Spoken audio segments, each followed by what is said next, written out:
Good afternoon. Welcome to this Wednesday. Well, not just a Wednesday, it's a Hoosier Day Hoosier edition Day of Wire to Wire alongside Racing Rachel, track announcer John G. Dooley. We're pumped up for today's racing program, and we should be. A stacked card from 2:10 start to around 7 o'clock p.m. Eastern finish. We've got sunny skies, temperatures in the 80s. Main track fast. Turf course is firm out there on the Caesars course. That turf rail was set at 12 feet by track superintendent Tony Martinez and crew this Hoosier week. But Hoosier Day, 12 races, 6 premier races, and full fields. We've got those 50-cent pick fives with a low 11.99% takeout. We've got a special Hoosiers Legends Day handicapping contest. Top prize $2,500 presented by the Indiana HBPA. Wow. Just a lot. I know, like, it's just a lot. And all premier racing or stakes races. Pick 5, very excited about that. That starts in race 7. So just a ton of just wonderful wagering, great racing today. Yeah, and given the fact that the 50-cent late fire 5, part of those premier races, we keep that takeout at the low 11.99%. So certainly horse players and those fans joining us here today appreciate that. And weather-wise, we certainly have a weather gem for Hoosier Day 2025. Yeah, and Chris is back with us, but what just unseasonably warm weather for October for sure. Can't believe it's October 1st. I know, right? Good time to check in with our friends at WRTV6 for the official race day forecast for a Hoosier Day 2025 out here at the track in Shelbyville. How are things looking from the skies? From Indy's streaming news leader, this is a WRTV update. We're facing another warm afternoon with temperatures climbing back into the low 80s. Readings will be on the warmer side.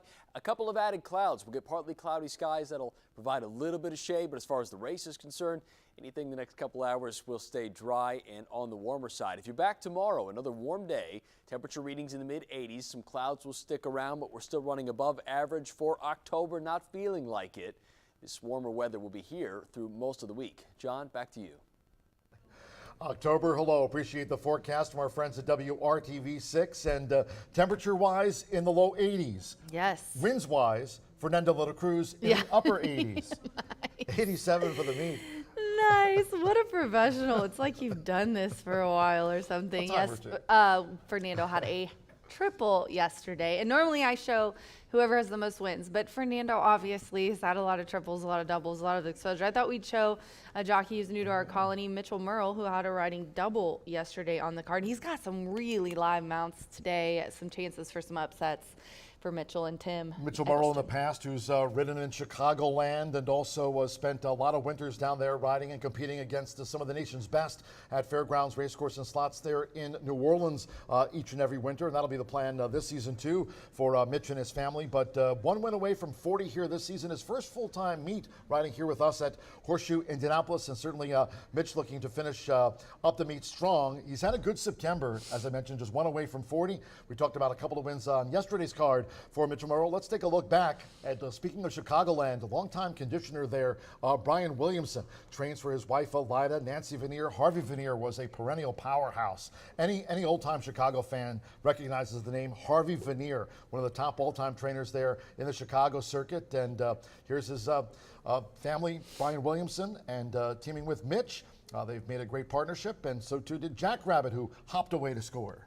Yeah, a very nice winner. It was an $11 horse for Brian Williamson, Mitchell Merle. Not a huge one, but a nice upset, a nice payout for a very nice horse. Jack Rabbit in the 4th, and then he went on to race 7, number 4, Windthorn for Jonathan Nance. He was down there yesterday. This is one that him and his wife own, 1740. Wow, bet Mitch gets 7-1. Yeah, bet Mitch get rich. The nice winner, $11 for Brian Williamson. This one for Jonathan Nance, as Rach just said. Here is Windthorn. Really had the run of the race. I mean, broke sharp for Mitchell Merle and did everything right here to take out the 7th race on yesterday's card. And nice victory there, giving Mitchell Merle 39 wins here this season as he continues to finish up the 2025 meet here strong, along with his agent, Tim Hanisch. But again, Fernando de la Cruz, 87 wins here this season. talking to his agent, Jimmy McNerney, looking to finish up 2025. We'll see what number Fernando puts at the end of the season. Joe Ramos won the Del Cap over the weekend, by the way. He has 66 wins here at the meet, giving chase. And you also have Marcelino Pedrosa Jr. right there, Alberto Burgos, and Mitch starting to close into that top 5. And that would be a good spot, maybe even more wins with 39 for the meet for Mitch. Yeah, definitely mark him down in your programs because he's got keep track and take notice of what horses he's on for sure, and Fernando. Sunny, fast and firm, 12 races, 6 premier races, purses over $700,000. When we talk about those 6 top premier races we are featuring here on Hoosier Day 2025, and of course a special day. We always like to mention a special handicapping contest. We've got it today, presented by the Indiana HBPA. Yes, we have a Hoosier Day Legends. It's featuring 6 through 11. The entries are available at the first floor OTB counter. You have to have them back by 4:45 today. Okay. So there is a deadline. Yeah, yes, there is a deadline. Okay. You got to have it in by that first contest, race 6. The top 6 will win prizes, with the top handicapper getting $1,000. $1,000 $25 in total, sponsored by the Indiana HBPA. After today's racing program, we have the forecast. Looks like another one nice weather day on tap for us here for Thursday with a 2:10 opener. That'll wrap up a 4-day stretch. This week, no live racing on Friday, of course. Horseshoe Indianapolis Casino open 24/7. The sports book there as well. If you're looking to put a bet on the Cubs, looking to close out the Padres in that wild card game at Wrigley today. But speaking of our racing program here, while the casino's open 24/7, we'll be dark for live racing here on Friday, of course. First floor OTB for our simulcast players. Back on Saturday with an old quarter horse card here. Saturday's quarter horse card kicks off at 10:45 a.m. Yeah, very exciting day. It's going to be a lot of trials, and it will be for the Miss Roxy Little and the Governor's Stake. And then the finals are going to be October 25th on Champions Day. So be here bright and early with us on Saturday morning. Mentioning our racing program here today, including those 6 premier races, and we want to cover a few of those right now, talking about that 50-cent all premier races late fire 5 on today's card. We are fast and firm, and right now let's Rachel dive into that 7th race. It's one of those Itoba Stallion season. This one's for the fillies at 1 mile and 70 yards, and there's a couple of scratches. If you have your track program, race 7 scheduled at 5:16, scratch the 7 Turbo Lady and take out the 9 Estrella Brillante. Yeah, I'm going to go with the 5 here, Innisfree last in this race. 5-3, and then I'm interested to see what Molly's Potion is going to do. But Innisfree last, a 3-year-old filly who hasn't had the best of trips the last couple, but she's cutting down in distance from 1 mile and a 16th to 1 mile and 70. She has had some success, on dirt. She's had success on turf, but today we're gonna be on the dirt, and I'm very interested to see how she goes. But Innisfree last 75 at the distance today, and also the class of the race. Hopefully she gets a good trip, and then I think Sacra's Quest looks interesting with leading jockey Fernando de la Cruz aboard for Randy Klopp, our leading trainer. This one, it's a step up to Premier Racing. We got a handicap here today. We'll see how she does. And then Molly's Potion, like I said, interested to see if she gets close. She did have second by a neck in an allowance on the slop, though. And then she did win at 6 furlongs. But this is 2 turns, so we'll see how she goes. Then on to the next race. Just quickly, we'll go through these. The Piedi Bianchi, so excited for this race. We do have some scratches in here. The 12 Americana Anna is out, and Get Even Kids, so the 12 and 13. The 14 does draw in, correct? Correct, Evan Roman. Evan Roman, I did not get that one. So let's change that Sudden Rise to Evan aboard. And in the 8th race, I'm going 5-3-1 here. I'm sorry, 3-5-1 here. Wait, no, Corningstone. Woo! I got him flip-flopped. I was trying to swipe and go. Corningstone is the 5, and I think after that could be anyone's race. Really, you could consider a single with Corningstone here. I think she's just such a classy mare. She's the highest, numbers in this field. Sanger off mounts, TBA. I just got just right off the pipe here. Breaking So we'll, news, yeah. yep, breaking news. I got a nice text from JR. So early speed, obviously she's tough from Kenny McPeak. Going to be interesting to see this drop down in class. You got to mention, what a great opportunity. Joseph Bielmer getting a call from Kenny McPeak. Yeah, I love to No, that's see great. that. Grandma, his grandma always roots him on, so rooting on Joseph, and he's riding a top mare in the Piatti Bianchi. Yeah, very, very classy mare. And then the 3, Crosley, that's like, just don't fall off, man. Just don't fall off. Crosley, yeah. Sammy Bermuda's aboard for John Langemeyer coming out of the Hoosier Heartland with a 2nd. And then we'll go over to the 9th race. That's the Too Much Coffee, $150,000 guaranteed handicap. We're just going to scratch the AEs out of here. Morning line goes to Chicory Blaze, and I just could not go against Chicory Blaze in this race. It's a very, very nice one. I talked to Bick today about this race. He kind of liked Highest Memories. I ended up putting that one kind of a mix in there. I've got 1, 4, 7 in this race, and Who's Your Daddy Now, obviously. So a couple of nice ones from John Langemeyer, Randy Klopp has a good one. CJ Storm on the outside. Got to give a shout out to Double Dog Justice the 10. So this is a race where I think I went the deepest in my pick 4, and then the 2-year-olds. This is just a tough sequence. So we've got race 10, the Circle City. I did get a little bit of inside info from some jockeys.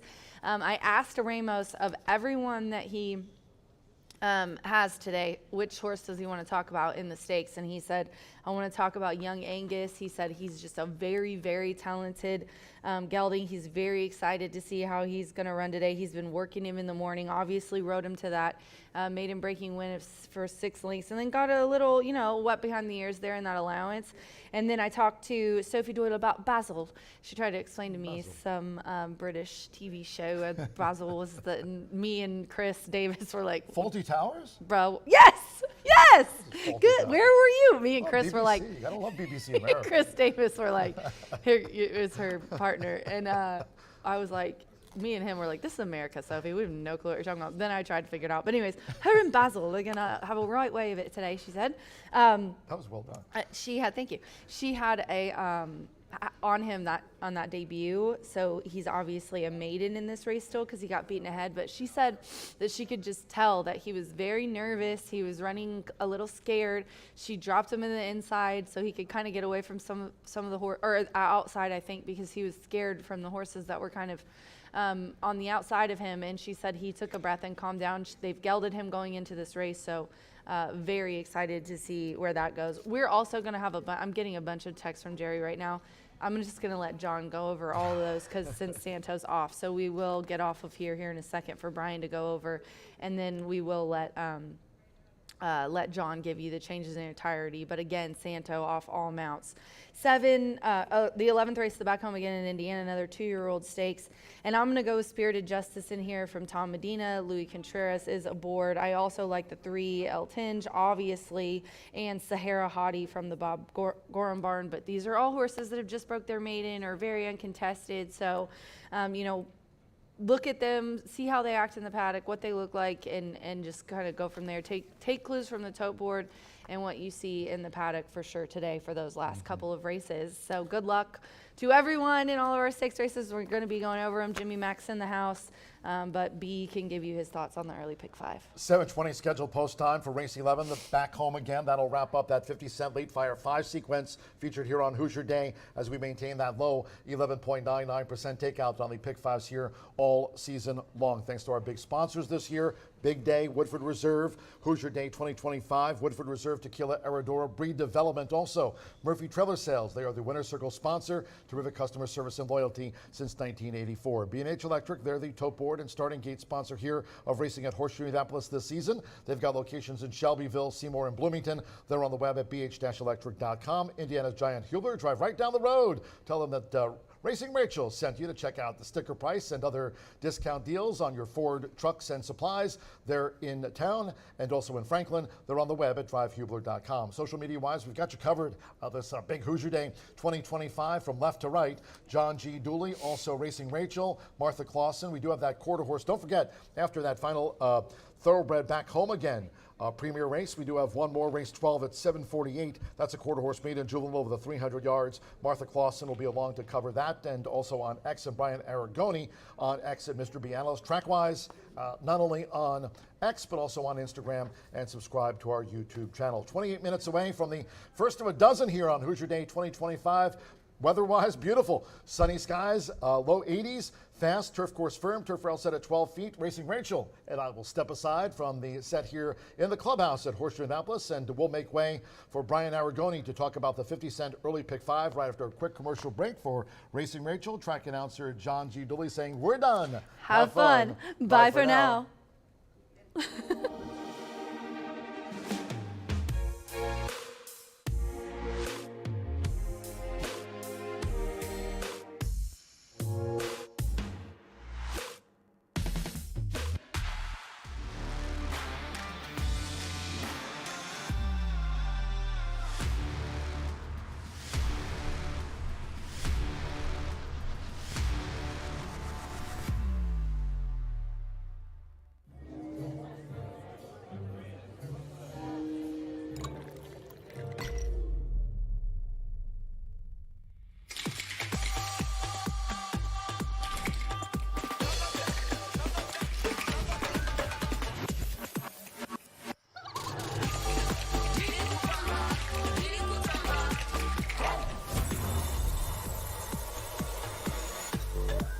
Tequila Herradura. Extraordinary awaits.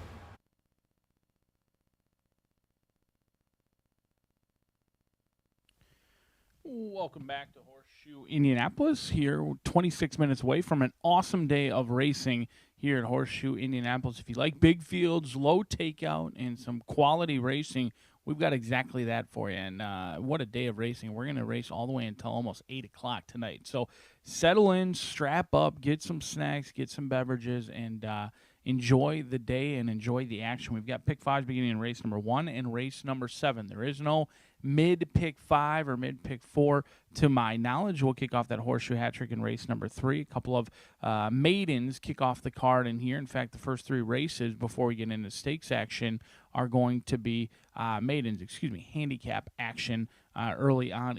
But we'll crown some maidens to kick off racing day here on a Wednesday, and a beautiful day with over $500,000 in purse money set to go out in here. Let's take a look at this field in race number 1. Scratch number 5 out of this event leaves us with a field of 8 to kick off that early pick 5 sequence. We've currently got a favorite right now in number 3, Amazing Mike at 2-1, who's 0 for 7 with 1 second place finish. Did jump up and run a very big effort last time out, going down from maiden special weight down to maiden claiming. That's how horses can improve, just with the biggest drop in the claim, the class relief from maiden special weight down to maiden claiming. And Amazing Mike is probably the horse to beat in here, but I think there's a couple others you may want to take a look at as well. Mordecai cutting back, turf to dirt in play. The Nance gang got a winner yesterday. They could be heating up and trending in the right direction. And then also the 7 and the 8. Horses that you may not be so focused on based on their morning lines. TV Victory. Alberto Burgos going to team up with Ron Raper in here. 0 for 11, 1 second and 1 third. But this is a fresh horse. Horse who hasn't been seen since July 16th. The layoff and the drop is a little bit of a concern. I do like a horse coming in fresh. Also like a horse getting a ton of class relief. They've been very patient with this animal. In fact, all season long in 2024, they never dangled this horse in for a tag. Today will be only the second time in the career that they've been in for a tag, and could be the speed of the race. We'll see how fresh they're feeling. And oftentimes horses coming in off of a layoff are a little bit keen early on. I think TV Victory might be the horse with the lead, and that's where you want to be in this race. Speaking of horses with the lead, Taylor's Moonshine, awfully quick and taking some action as well for Bonnie Pittman. I think she's got a couple of chances today to get her first victory of the season. This is a horse who showed good speed to the top of the lane, but ultimately could not stay with the favorite Save My Town, who was getting a ton of class relief that day. But Taylor's Moonshine, second start off the layoff, deserves a long, long look in the opener. 3, 4, 7, and 8 for yours truly. As we move along to race number 2, scratch your inside inside 3 runners, 1, 2, 3, and the 8. 1, 2, 3, and the 8. We've got some first-time starters set to mix it up with one horse, Legit Chick, who does have experience. Now, fairness, when I went through my ticket, originally considered singling Leslie's Time. I'm impressed with what I've seen for the workouts. Brad Cox has no trouble debuting some very nice horses. He's debuted some monsters here in the past. I'm not saying Leslie's Time could be that sort, but they did pay over $500,000. I was very impressed with the gate work that I watched. Very quick away from the gate. Hopefully the stamina is there as well. Was almost dominant in the starting gate, but we'll also use Holland Drive, a 2-year-old filly for XOL, who's actually got some unbelievable breeding. By Practical Joke out of Indian Miss. Who's Indian Miss to you? Well, thankfully, I'll tell you, this is the horse who's produced the likes of Matoli and Hot Rod Charlie. Now OXO's got their hands on Indian Miss, and that is a good broodmare to have. When you've produced Matoli and Hot Rod Charlie, you certainly are going to bring some money, and I think Holland Drive is going to get some action off that 10-1 morning line, which is very obvious with the scratches. Of course it would, but it's a big, good-looking 2-year-old filly. One of the works looked excellent. The other one not so much, but did lose to a steamer. And then Legit Chick, you have to like the horse with experience. Over at Churchill Downs, showed good speed, didn't have any finish, gets class relief today. Leslie Time, if you're playing 2 tickets, may want to consider as a single. If not, I'm going to use 5, 7, and 9, as those could be any sorts in race number 2, kicking off the $1 minimum pick 4 in the second race. We kick off that turf racing here at Horseshoe Indianapolis with the $1 horseshoe hat trick. The $1 horseshoe hat trick, 15% takeout. There's so much going on today. My words and my brain just do not want to get on board because there's so much action in here. 1 1/16 on the turf course, 10 of them set to go to the starting gate in here. This is a tricky race, a very, very challenging race. Based on my handicapping with the 10 of them going to the gate. I will use the 2, 5, 9, and 10 in this race. 2, 5, 9, and 10 in here. Sligo Time, John Heron, Evan Ramon, 5, 6, 7, 8, 9 in this race. Sorry, I'm getting mixed up. It's just a trend today with the excitement. 5, 6, 7, 8, 9 into this spot. Some long shots. You've got My Mr. Perfect, who had a troubled trip last time. How about Dream Fast? Let me draw your attention to this horse, 30-1, because this is an easy horse to quickly look at and dismiss. Was beaten by 50 lengths last time out. However, was bet down to 8-1 against many of these in here. Took some action. Tim Eggleston's been winning. He brought home a long shot yesterday in the quarter horses. He looks to do so again with the thoroughbreds today for Kathy Jones. Mitch Merle stays aboard despite being drubbed 5th and 10th in the 2 career starts. But last time out, if you watch this replay September 10th, and usually I don't watch replays horses who lose by 50 lengths. Don't get me wrong. Usually not one angle that I like. But there's a ton of horses exiting this race. This horse took some action last time out. The rider, Mitch Merle, he was standing straight up into the first turn. Dream Fast was pulling very hard, not listening. It was like a toddler wanting to run and wanting to misbehave, and Mitch was having to stand almost straight up with his legs all the way up in the stirrups and trying to fight and strangle him back in. If this horse breaks alertly and gets the lead, I think could run a massive race of potentially a huge price. 5, 6, 7, 8, and 9 in race number 3. Race number 4, the Itoba Stallion handicap in here, $100,000 on the line. Scratch number 3, Concho's Prayer out of this event in race number 4. This is going to be where the single will come. Sir Bahi. On paper, you may think it looks like a 2-horse race. I believe it's a 1-horse race. Mondavilla, probably a better sprinter in here. No disrespect to Randy Klopp, Joe Ramos, and Mondavilla, a horse who's won 4 races from 11 starts, 4 for 7 in the exacta this year. I just think Mondavilla's best days are sprinting. He's shown a ton of speed, hasn't been able to finish off his races here recently. He's had to take on Older. He's had to take on Open Company. I respect everything that he's done. However, the distance, the ultimate equalizer in here for me. Sir Bahi should get a great setup. Dr. Alex is another one who's ultra game. Gets our leading rider for Fernando de la Cruz, but is going to have to deal with other speed in here. There is a lot of speed in this race. Sir Bahi should get a great setup in here. The one horse that you may want to pay attention to for vertical play that I would recommend using underneath could be Ease My Mind. John Heron Gutierrez. What a claim this could be. $5,000 claimer, jumped up at first asking to $20,000 and was as game as they come at 6-1, going a mile and 70. That horse intrigues me underneath in some of those vertical plays in here, but I am all about Serbaji up front. Should be your clear second choice behind Mondavilla. I think the 2 is going to take some action as well. We will single. In race number 4 as the handicap action kicks off early today. In the 4th race, we go out for the 5th race. No late fire 5 beginning in the 5th race. Again, that will begin in race number 7. And all stakes and handicap late fire 5. Scratch 1 at 13, 14, 15, and 16 out of this event. A great betting opportunity. You've got Brendan Walsh debuting a first-time starter by Advertise. The mare, she ran 4 times. She never ran less than 10 furlongs. She's a marathon runner debuting for a tag. That could be any sort in here. Abdicate is a horse who hopped at the start and was clearing off very early on the wrong lead at the top of the lane, but did stay on willingly in there. Dewey's Denali. This is a horse, September 9th. Bring you back to September 9th, just about a month ago. This horse was loading the gate.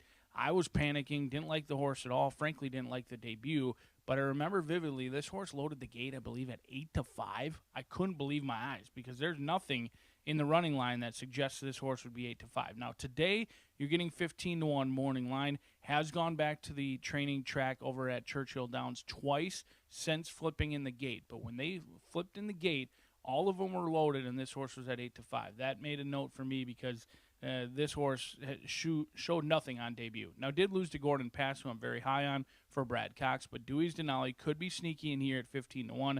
There's nothing in the running line that will suggest this horse is incredibly live. But on September 9th, Dewey's Denali, I'm not sure if it was the field or whatnot, this horse was loading the gate on September 9th and was getting absolutely hammered. I think that horse is going to be a sneaky play and could be a separator in this spot. A couple of others you might want to consider is number 10, Giggity. Kara McGuire, previously Kara Toy, gets Gomez in the saddle for Tobin Stables, and this one had brief speed at the top of the lane last time out, showed good speed, gets the blinkers off, and could be any sort in here. I know that this horse has moved up. Some of the siblings have moved up on the turf course as well. Giggity could be a speed player in here in a race that it's kind of hard to like the favorites. Could be a wide-open betting race in there. We'll see how the bettors shake out in the 5th race. We kick off the 11.99% takeout pick 5s in races 1 and 7. We've got an action-packed day, and thankfully, we've got the best in the business up in the announcer's booth. John G. Dooley, he's going to take you through 12 of them. So it's going to be a long day. Sit back, relax, and enjoy. You've got plenty of opportunities to make some money. If you miss the first couple, keep swinging because all it takes is one. As we're 15 minutes away from the opener, we've got some jockey changes and rider changes here at Horseshoe Indianapolis. John is all set and ready to rock and roll as we have an excellent card on a Wednesday here at Horseshoe Indianapolis. Good luck today.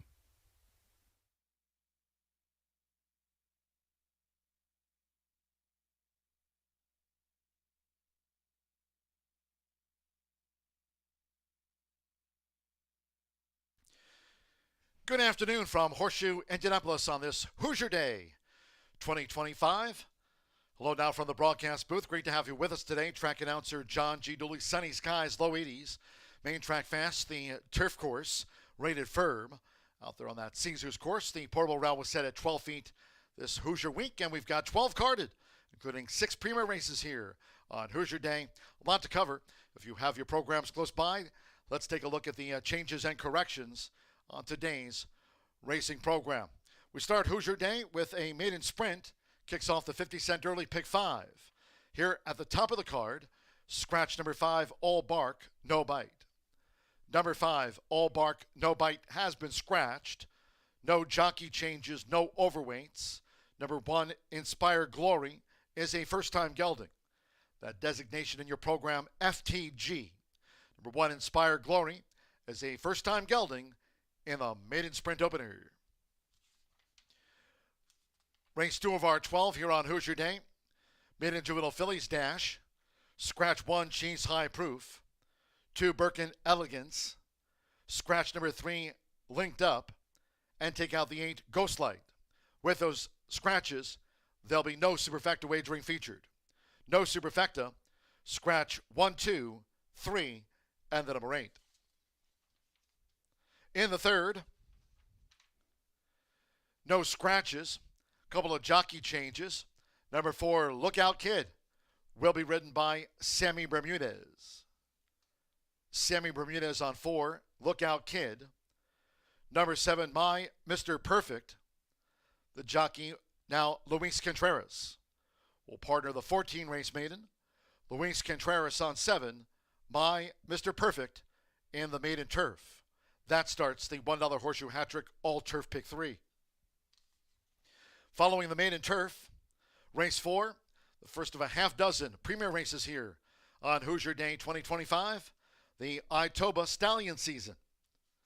Here's scratch number 3, Concho's Prayer.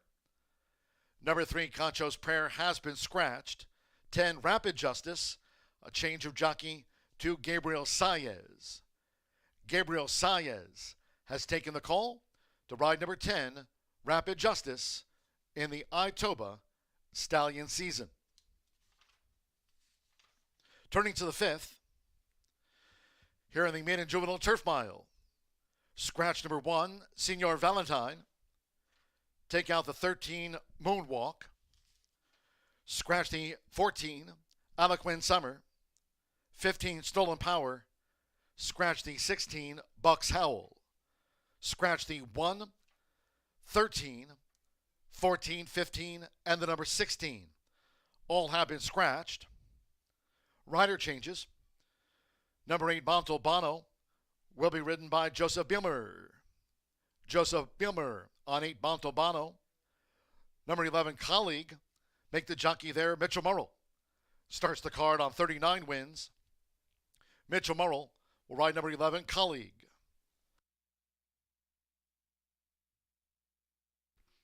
Number 9, Holyrood, is a first-time gelding. That designation, FTG. Number 9, Holyrood, a first-time gelding in the 5th. On to the 6th race we go. And here in the turf mile, scratch 1, Jeopardy Theory. 4, Fletcher Bay. Take out 11, Revs Metal. And scratch the 13, Take It and Run. Scratch the 1, 4, 11, and the number 13. Race 7, the second of those 6 premier races here on Hoosier Day, the Itoba Stallion Season Fillies. Here number 2, Gatling Girl, a change of jockey to Marcelino Pedroza Jr. Will ride number 2, Gatling Girl, Marcelino Pedroza. Scratch the 7, Turbo Lady, and take out the 9, Estrella Brillante. Scratch the 7 and 9, race 7, the Itoba Stallion Season Fillies. Race 8, the Piedi Bianchi. Start here, the $1 late pick 4, presented by Itoba. Covering the scratches first. Couple of scratches. Take out the 12, Americana Anna, and 13, Get Even Kid. Scratch the 12 and the number 13. These rider changes. Number 8, Lil Gin and Class, will now be ridden by Orlando Mejica. Orlando Mejica on 8, Lil Gin and Class.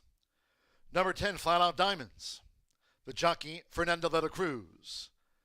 Tops the meet leaderboard on 87 wins here this season. Fernando de la Cruz will ride number 10, Flat Out Diamonds. 14, Sun and Rise draws in, and the jockey will be Evan Roman.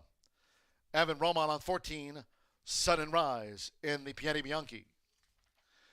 In the 9th, the Too Much Coffee. Here, scratch the also eligibles. 13, Little Jake. 14, Ice Express. 15, Take It and Run. And 16, Just Happy to Be Here. Scratch the also eligibles. 13 through the number 16. On to the 10th of 12, the Circle City. Here, scratch 7, Unattainable Love. The 13, Sakura's Prayer. And take out the 14, Sparring Moon.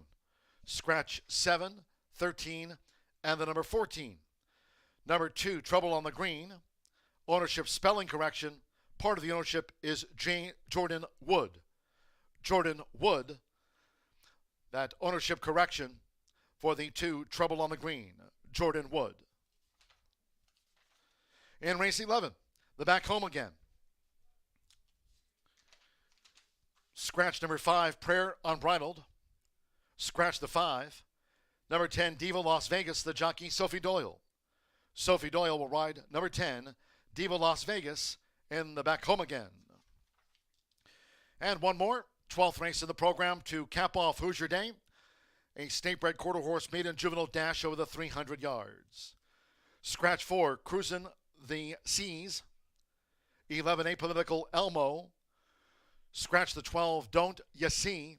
And the 14, S Predestinado. 13, VRS Ivory Chicks draws in. The jockey will be Danny Martinez. Breaks from post 4. Danny Martinez rides number 13, VRS Ivory Chicks, and she will break from post position number 4, as you see shown. There a look at the changes and corrections on today's 12-race card. 6 premier races on Hoosier Day 2025. Sunny skies, low 80s, main track fast, turf course firm for the $1 Horseshoe Hat-Trick All-Turf Pick 3. That turf rail set this week at 12 feet. The maidens in the walking ring for the sprint opener starts the 50-cent early pick 5. We're standing by for the call for riders up from Horseshoe Indianapolis paddock judge Brandy Bell on Hoosier Day. Make it a great day with us here at Horseshoe Indianapolis.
Gary Lozier, front and center, bringing the horses onto the track for the first.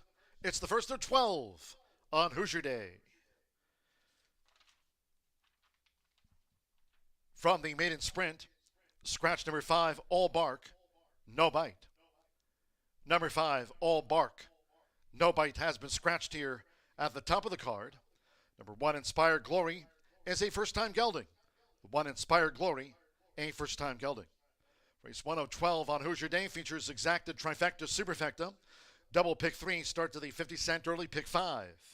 Main track fast. Turf course firm. On the Caesars course, portable route set at 12 feet. We're just 2 minutes away from post time. If you can, do try to make your selections and wagers today early. 2 minutes to the maiden sprint.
We're now less than 1 minute away from post time for the maiden sprint.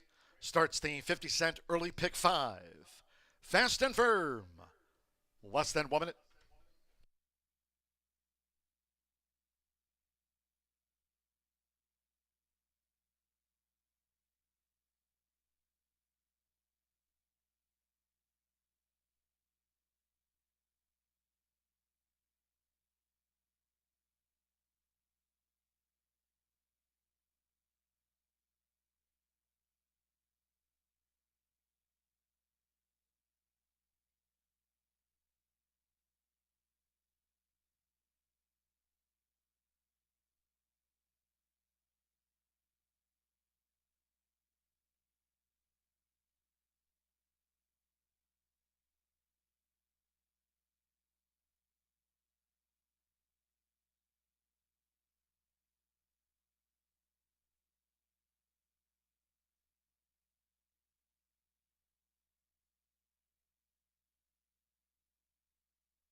The horses are approaching the starting gate.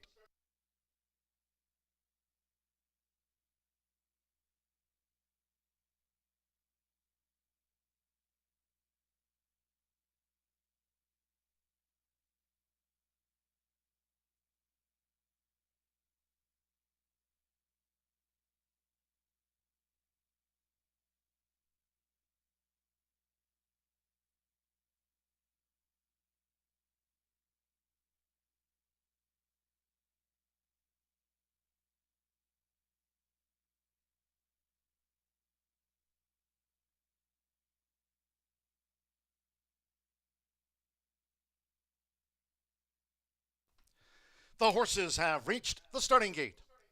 It is now post time. They're going in. Joseph Bimmer with first-time starter Inspired Glory. Marcelino Pantoja Jr. with Bozano is joined Inspired Glory. Alberto Burgos, TV Victory in the hot pink.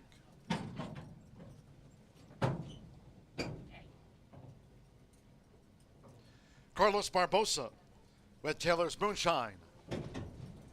Went it well.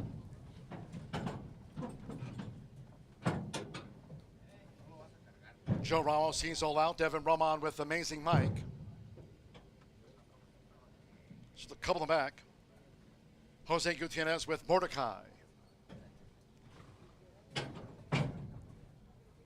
One more. Hoosier Mojo. Mitchell Morrow with 39 wins at the meet. Sunny, fast and firm for today's 12 race card on Hoosier Day. They're in the gate.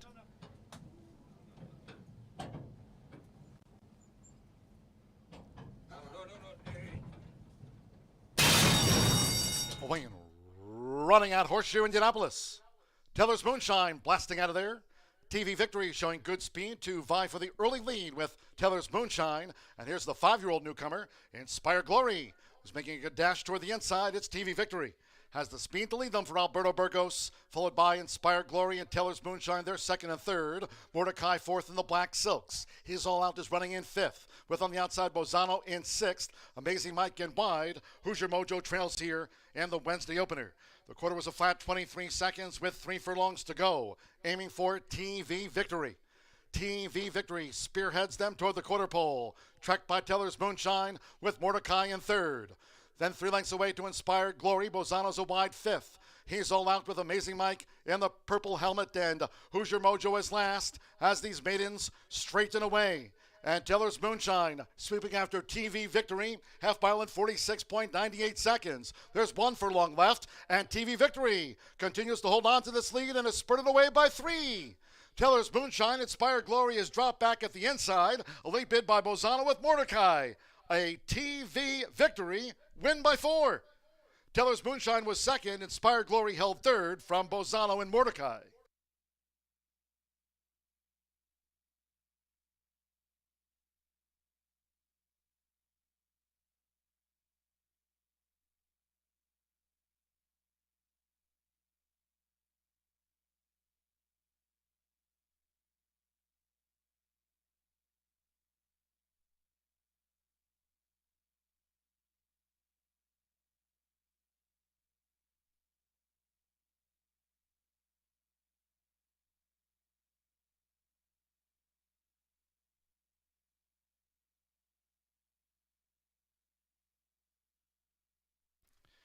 One 12.38 after the maiden sprint.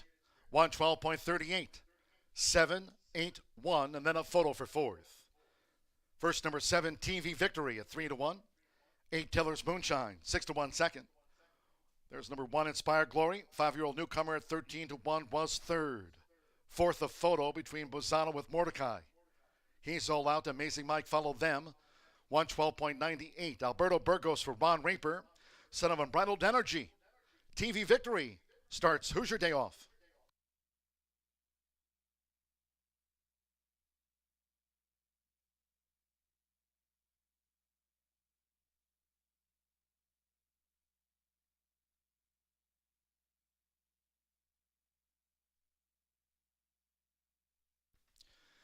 The judges have posted number 6, Bozano, fourth, 7, 8, 1, 6.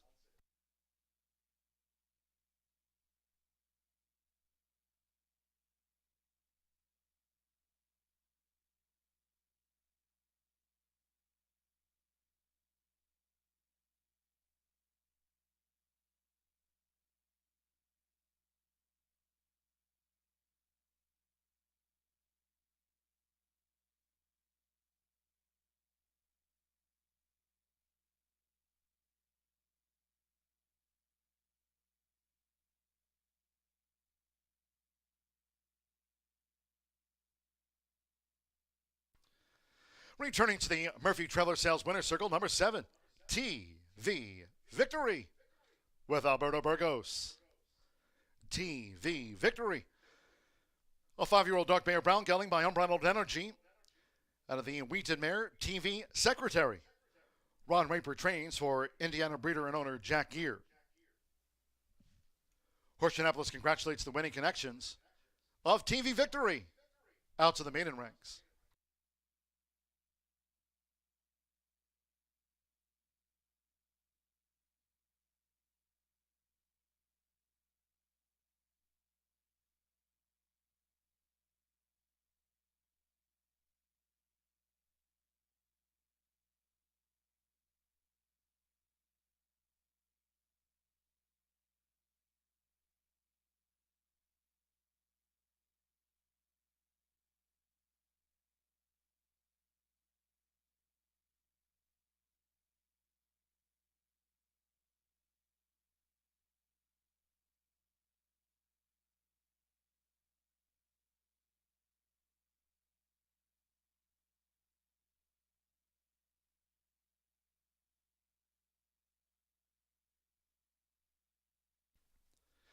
The result of the first race official.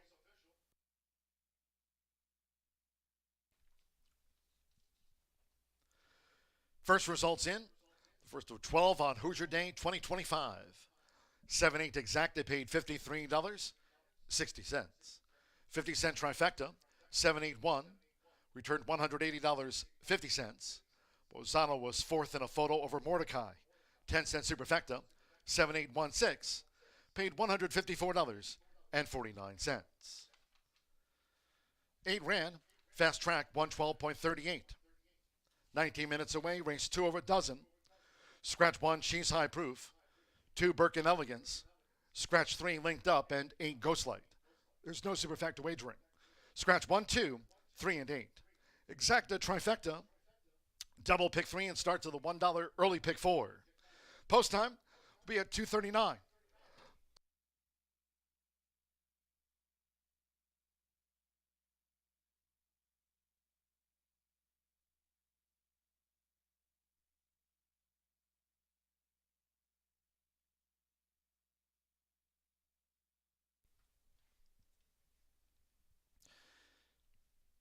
And on this Hoosier Day, if you can, please do try to make your selections and wagers today early. Thank you. Coming up in just a moment, our first race replay of the maiden sprint. Hope you had a bet on TV Victory.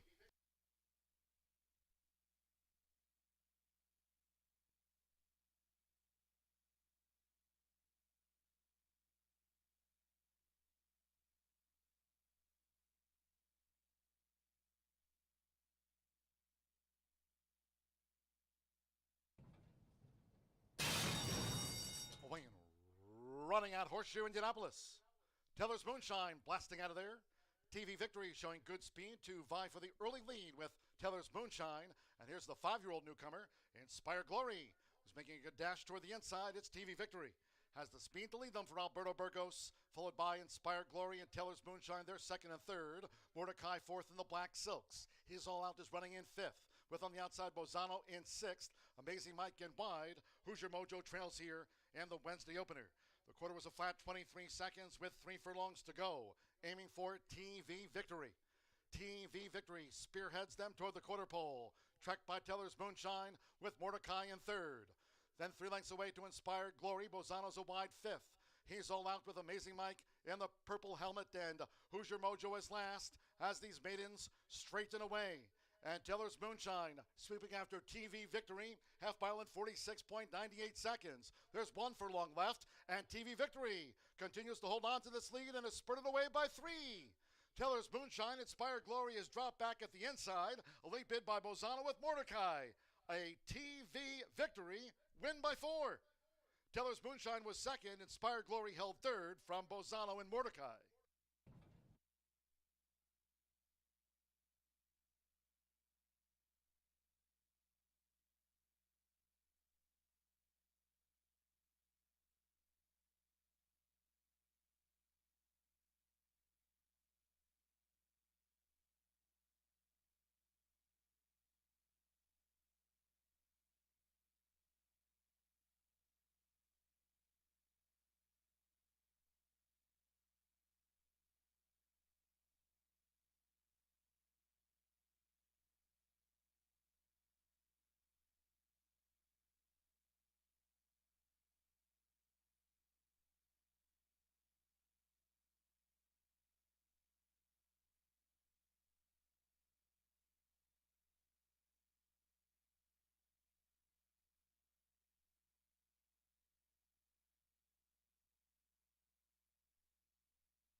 the Rachel and Jimmy McGurney paddock preview here. 10 minutes away from race number 2. The $1 pick 4 begins right now. 15% takeout in here. 2-year-old fillies take the main stage. Scratch 1, 2, 3, and 8 out of this event. Leaves us with a field of 5 set to go to the gate. 4 first-time starters along with 1 horse, Legit Chick, who brings in some experience from Louisville under the bright lights over at Churchill Downs. But let's take a look at this group of 2-year-old fillies, see how they're behaving down in our beautiful walking ring here in Shelbyville, Indiana. 5.5 furlongs going to be the distance. I'm going to try Leslie's Time, an expensive Keeneland September sale purchase just a year ago. $450,000 is what she drew in the sales ring for a Florida bred. Fernando de la Cruz, our leading rider, going to be calling the shots for the Brad Cox trainee.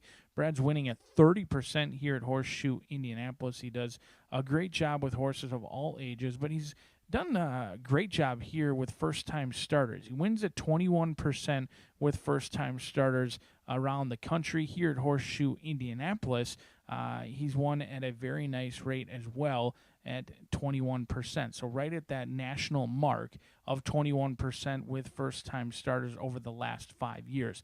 I was fortunate to watch some of the workouts for Leslie's Time. She's been training on the synthetic. She's shown good gate speed. The one gate work, she broke alertly. She opened up. She frankly put away the workmate and then was challenged by a horse who had a perfect trip, and I thought she had more in the tank as well.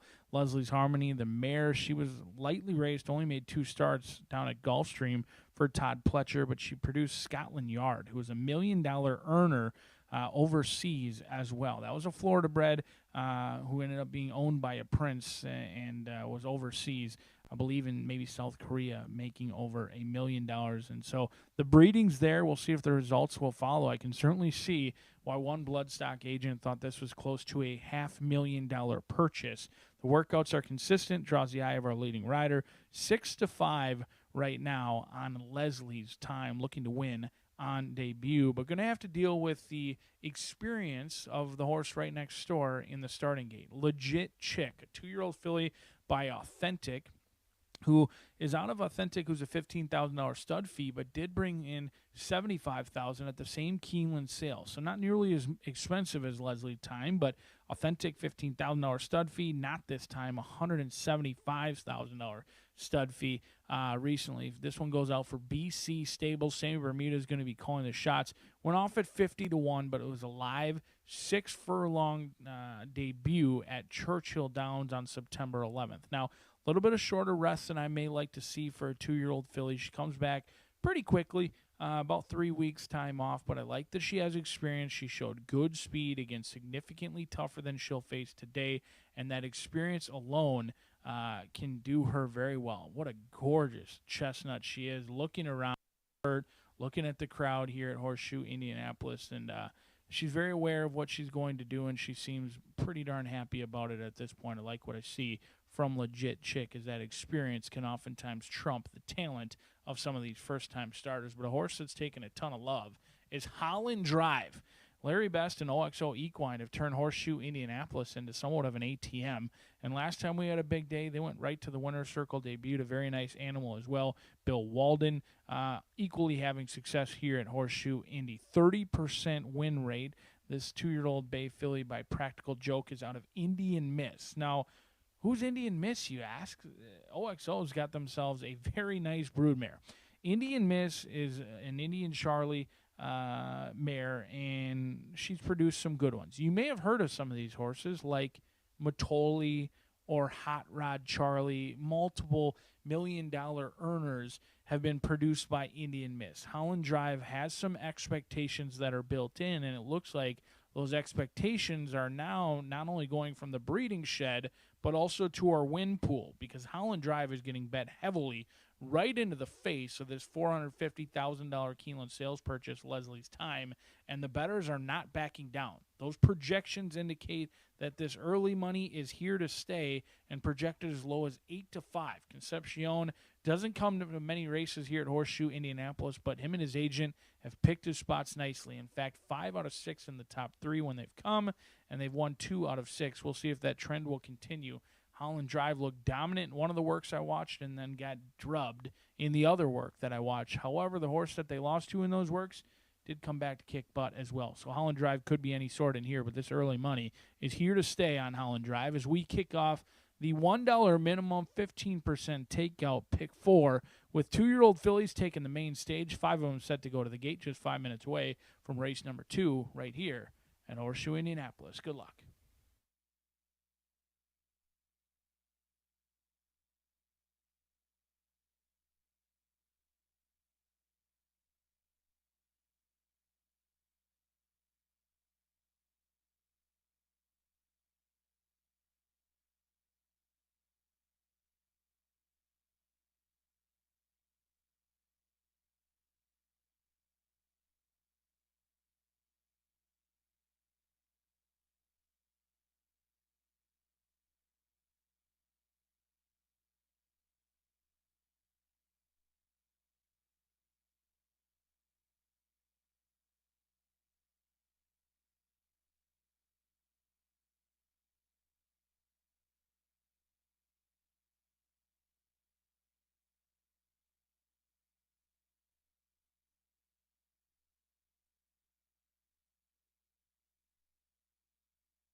The horses called postward for the second race.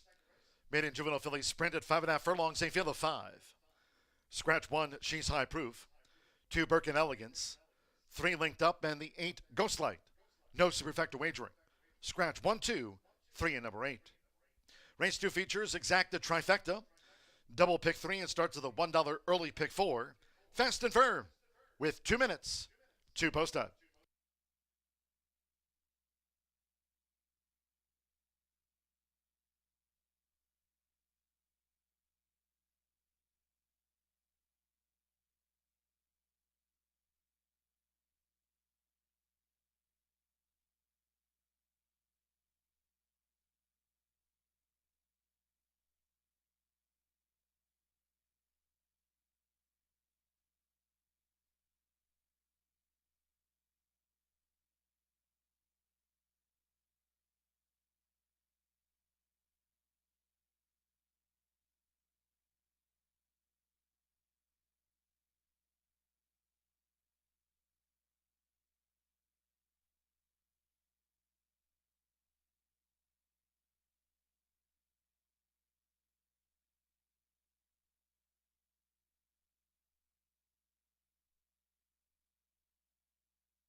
Less than 1 minute to post time.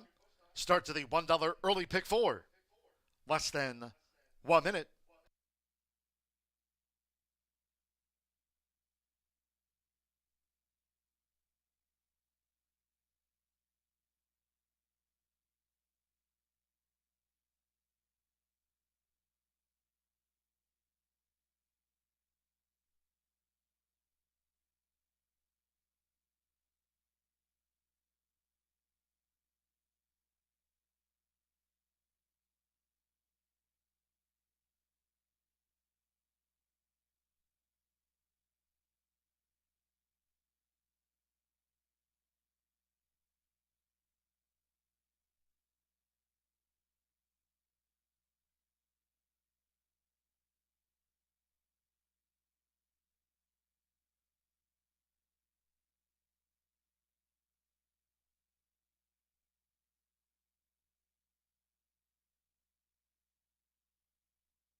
The horses are approaching the starting gate.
The horses have reached the starting gate. It is now post time. Loading in front of starter Ray Kuick. Danilo Gonzalez Rave with Street Twirl.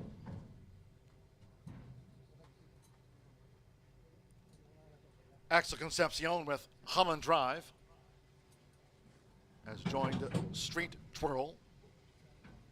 Eric Asmussen, Tap Now. Leslie's Time leading jockey Fernando Letta Cruz with 87 wins here this season. Leslie's Time, one of the 4 first-time starters at 5.5 furlongs. One more. Sarah Bermudez, Legit Chick. She debuted at Churchill Downs. Second of the day from Horseshoe Indianapolis. They're in the gate. And they're off. Fast start for Street Twirl. Right there on the outside, Legit Chick. And there's Holland Drive in the red cap, who now pokes a nose in front with Legit Chick tracking them from third. Tap Now and Leslie's Time trails the maiden juvenile fillies quintet as they go past the half-mile pole where Street Twirl just leads toward the inside as they enter the far turn from Holland Drive. Street Twirl and Holland Drive. They're going neck and neck with 3 furlongs to go. Length and a half to Legit Chick, who's trying to close now from third as they round the far turn. Tap Now and Leslie's Time is last still. They make their way toward the top of the stretch. Holland Drive between fillies, joined on the outside by Legit Chick, who's sweeping. Toward the inside is Street Twirl as they straighten away. Then Leslie's Time has just picked up Tap Now. Coming down toward the final furlong, it is Holland Drive, who leads for Axel Concepcion with 1 furlong to go. Holland Drive is pulled clear from Legit Chick now by 4 past the 16th. Left back was Street Twirl. Holland Drive with a first out success by 4 from Legit Chick. A gap away, Tap Now finished third.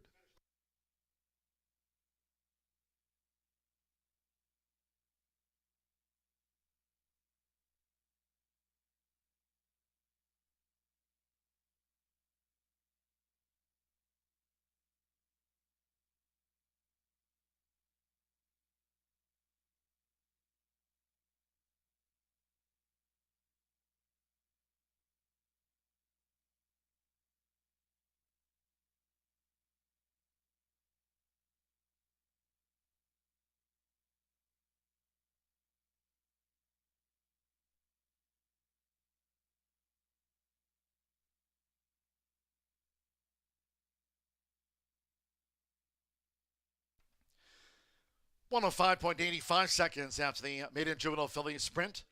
105.85. 5.964, the unofficial first number 5, Holland Drive at 4-5. Number 9, Legit Chick at 6-1 was the runner-up. 6, Tap Now at 10-1 odds third. 4, Street Twirl was fourth. There was no superfecta featured. Axel Concepcion on this newcomer for Will Walden. Larry Best, OXO Equine. Holland Drive at 4-5, the favorite home.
The result of the second race is official.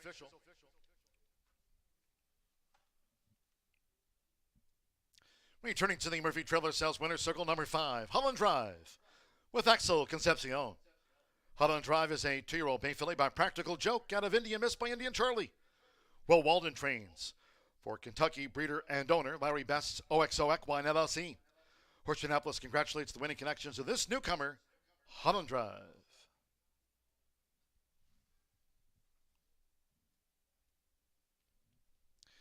The 5.9 exacta paid $25.20. 50-cent trifecta, 5.96 Tap Now was third, $34.20.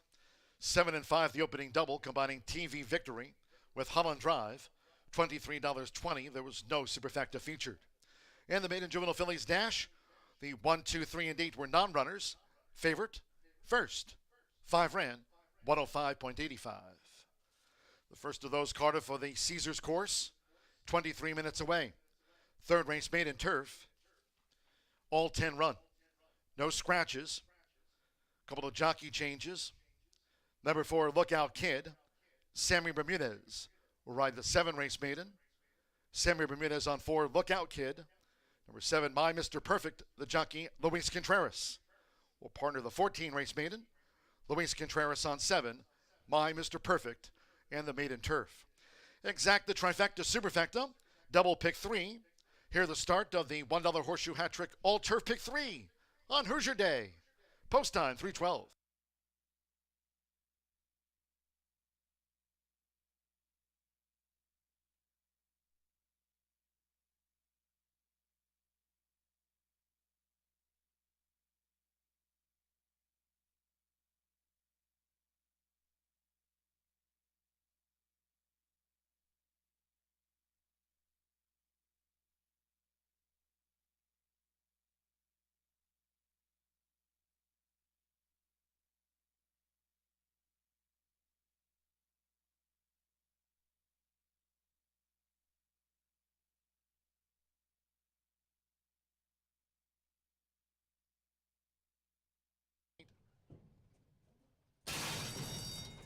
And they're off. Fast start for Street Twirl. Right there on the outside, Legit Chick. And there's Holland Drive in the red cap, who now pokes a nose in front with Legit Chick tracking them from third. Tap Now and Leslie's Time trails the maiden juvenile fillies quintet as they go past the half-mile pole where Street Twirl just leads toward the inside as they enter the far turn from Holland Drive. Street Twirl and Holland Drive. They're going neck and neck with 3 furlongs to go. Length and a half to Legit Chick, who's trying to close now from third as they round the far turn. Tap Now and Leslie's Time is last still. They make their way toward the top of the stretch. Holland Drive between fillies, joined on the outside by Legit Chick, who's sweeping. Toward the inside is Street Twirl as they straighten away. Then Leslie's Time has just picked up Tap Now. Coming down toward the final furlong, it is Holland Drive, who leads for Axel Concepcion with 1 furlong to go. Holland Drive is pulled clear from Legit Chick now by 4 past the 16th. Left back was Street Twirl. Holland Drive with a first out success by 4 from Legit Chick. A gap away, Tap Now finished third.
Holland Drive making short work of that field in race number 2.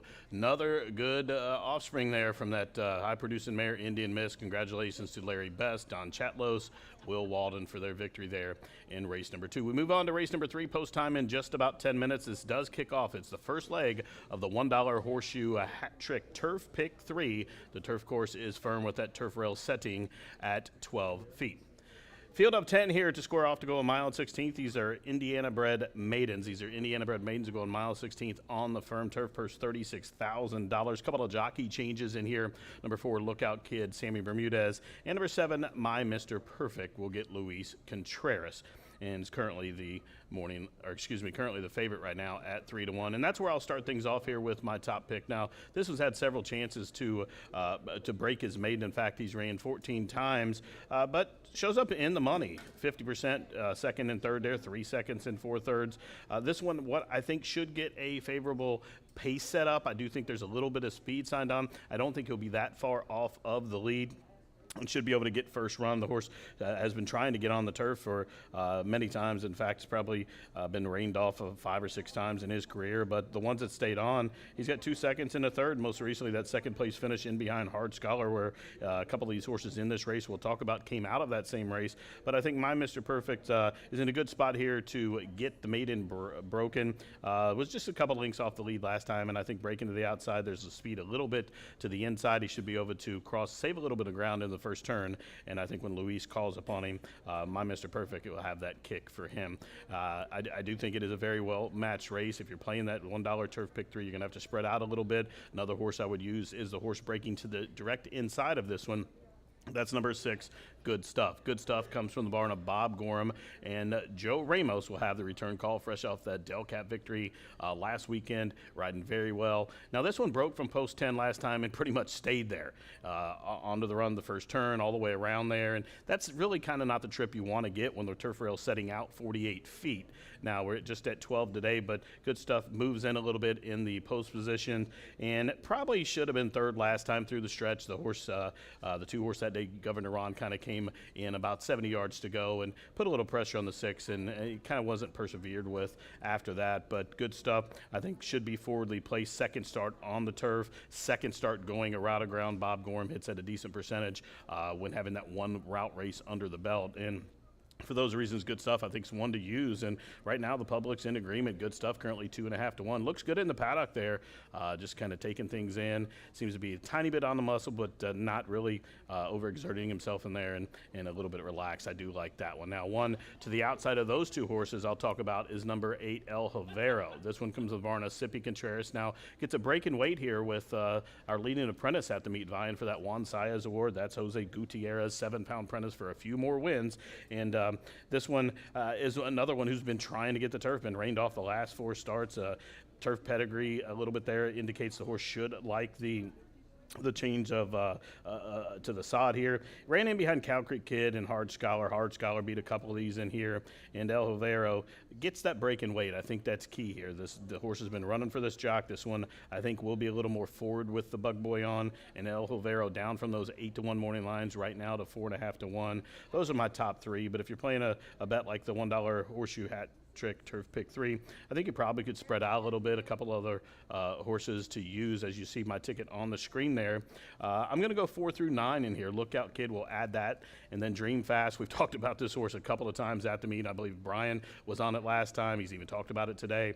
Dream Fast just had a couple of rough trips, and 30 to 1 is a big price on that one. Then we'll throw in the 9 as well. Haziel, John Langmeyer. You see they're giving some instructions to Pedroza. John Langmeyer has several horses entered today, and I think all of them have chances, and Haziel looks to make the 10th start her 1. Now, race number 5 will be the second leg of that Turf Pick 3, and I'll narrow it down to 2 horses. Number 2, Cape Storm, on debut for Brendan Walsh, and number 6, Pied Piper from the Brad Cox barn. That one was far back last start when making the debut, and came running with a flurry there through the end, and 9 to 5 on that one. To close it out, we'll go in race number 6. That's that allowance event to go a mile on the turf. We're going to use most of our budget there. We're going to use the 2, 3, 6, 7, and 12 4 top. The 3 Midnight and Finley is going to be a big price, fresh off that maiden break can win. I think the light bulb has just came on for this one. I look for that one to run a big effort. Number 6, Carl with an Arl, 6-1 for Sippy Contreras is one I think you should add. Frosty Indulgence, Sophie Doyle for Chris Davis on the stretch out. This horse has been begging for more ground. We'll get it today at that mile distance. And number 12, the Hidden Chamber. We just seen Axel Concepcion win for OXO, and Will Walden. Kelsey Danner sends this one out, and this one broke the maiden here early on in the season. On the turf here, so has a win over the turf, and then stayed pretty much exclusively in Kentucky since then, fresh off that Kentucky Downs performance, only beaten 6 lengths and a 1X there, comes back here, seems well met at 6-1. All in all, that's a $60 play as we're about to get riders up orders here for race number 3 at the shoe. $1 Horseshoe Hat Trick Turf Pick 3 kicks off here with this Indiana bred maiden. Good luck.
Gary the Bugler bringing the horses onto the track now for the third race. The first of those today, Cardiff for the turf course here, rated firm. Turf rail set at 12 feet on the Caesars course. Here are no scratches. Number 4, Lookout Kid, a jockey change to Sammy Bermudez. On 4, Lookout Kid. Number 7 by Mr. Perfect. The jockey Luis Contreras rides 7, my Mr. Perfect. Exacta Trifecta Superfecta, double pick 3. Maiden kicks off the $1 Horseshoe Hat Trick all turf pick 3 on Hoosier Day. Firm and fast with 3 minutes to post time.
We're less than 1 minute away from post time for the maiden turf.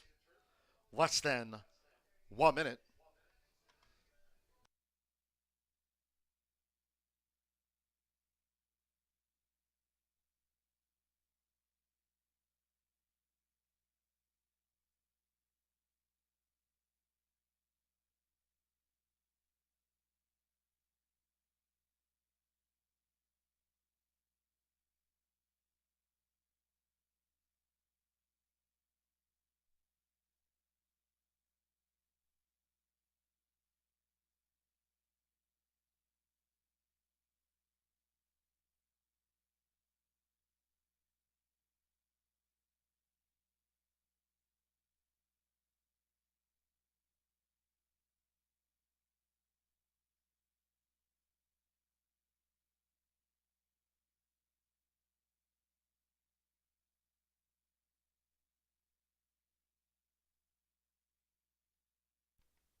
For the first time today, crossing over to the turf course here at Horseshoe Indianapolis.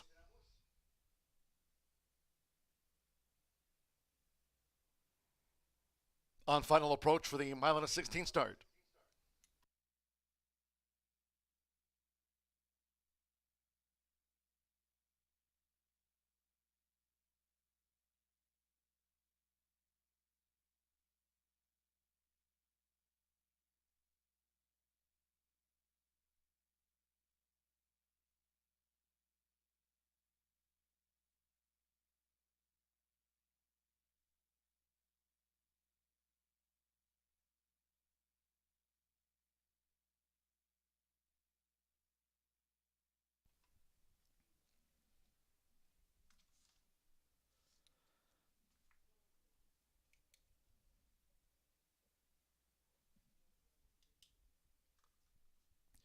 The horses have reached the starting gate. It is now post time. Wanting for the maiden, Rodney Prescott with Ambroja de Amor.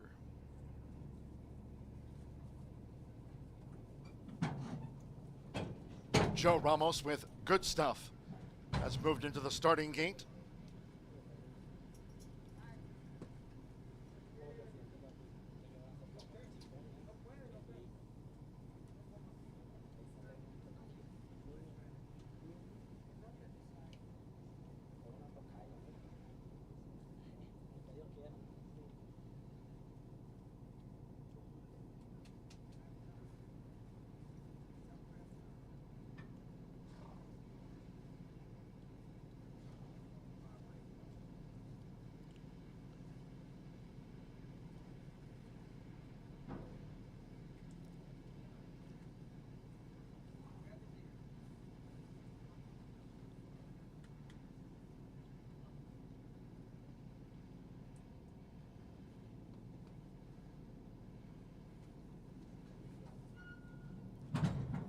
Now 6 times started, and Brujo de Amor has joined Good Stuff. Evan Rowan Sligo time coming up. Luis Contreras with My Mr. Perfect drew 7.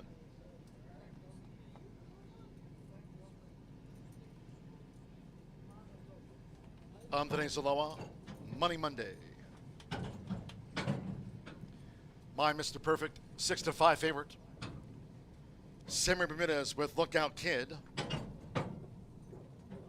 Jose Gutierrez with El Jovero. Marcelino Pedrosa Jr. with Haziel, like Lookout Kid, both here for John Langmeyer. Mitch Morrow with Dream Fast in the blue. Over the mile and 16th. One more. After Big Storm, Alberto Burgos won the opener with TV Victory. Course here firm, around at 12 feet. Start to the Horseshoe Hat-Trick All-Turf Pick 3 on Hoosier Day.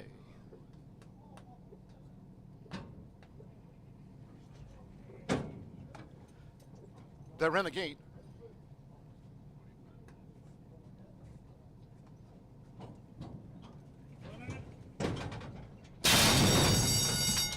And they're off. Nice line out. Good Stuff with My Mr. Perfect vying for the early lead, and toward the inside is Money Monday, who narrowly leads them. It's Money Monday with Good Stuff. As they make their way toward the first turn, My Mr. Perfect is just off them.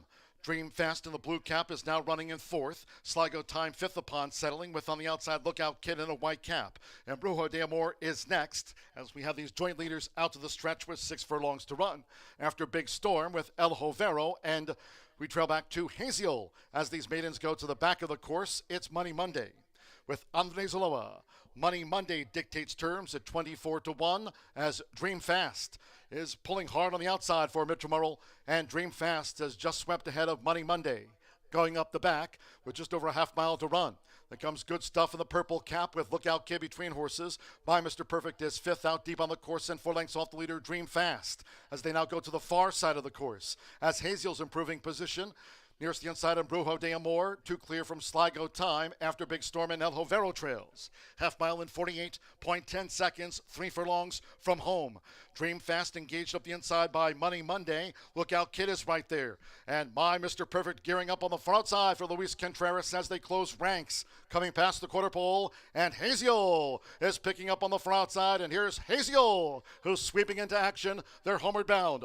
3/4, 1 minute 13.07 seconds. Haziel coming after My Mr. Perfect. Money Monday, and right there is Lookout Kid, who battles in between horses. Still a few chances. Money Monday, Lookout Kid, My Mr. Perfect. Haziel's bid now levels off near home. It is Lookout Kid for Simmer Bermudez. Lookout Kid and My Mr. Perfect. And a head-bobbing finish. Haziel back in third. Money Monday and Good Stuff. This is close. Lookout Kid, and right there was My Mr. Perfect. This is a close call.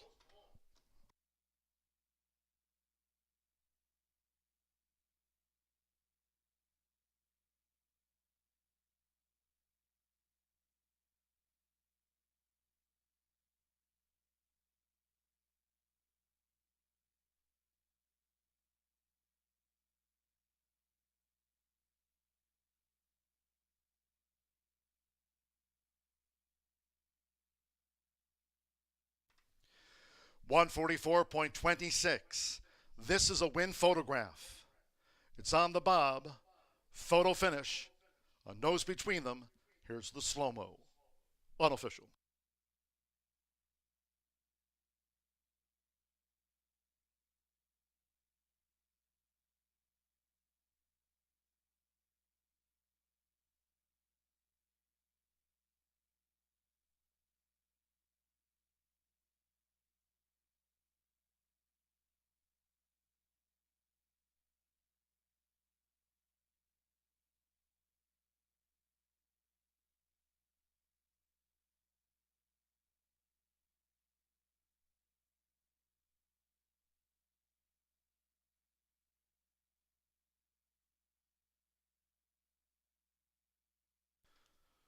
$74937. My Mr. Perfect at even money got up. 4 Lookout Kid, 9-2 out nodded. Number 9 Haziel, 10-1 third, and 3 Money Monday, 24-1 fourth. Luis Contreras lifting 15 times started. My Mr. Perfect out to the maiden ranks for Aaron Thompson at even money.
Race 3 official.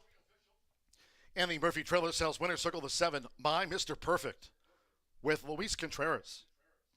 My Mr. Perfect is a 4-year-old big gelding by Force the Pass. Out of the Street Hero mare, Little Miss Perfect, racing for Tanya and Aaron Thompson. Aaron Thompson trains. My Mr. Perfect at even money wins on the bob.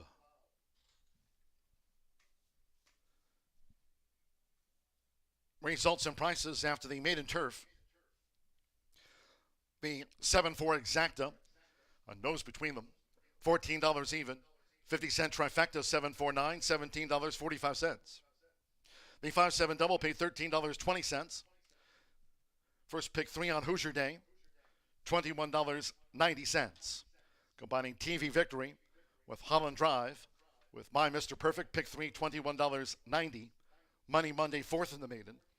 10-cent superfecta paid $20.74. And the maiden turf, favorite, first.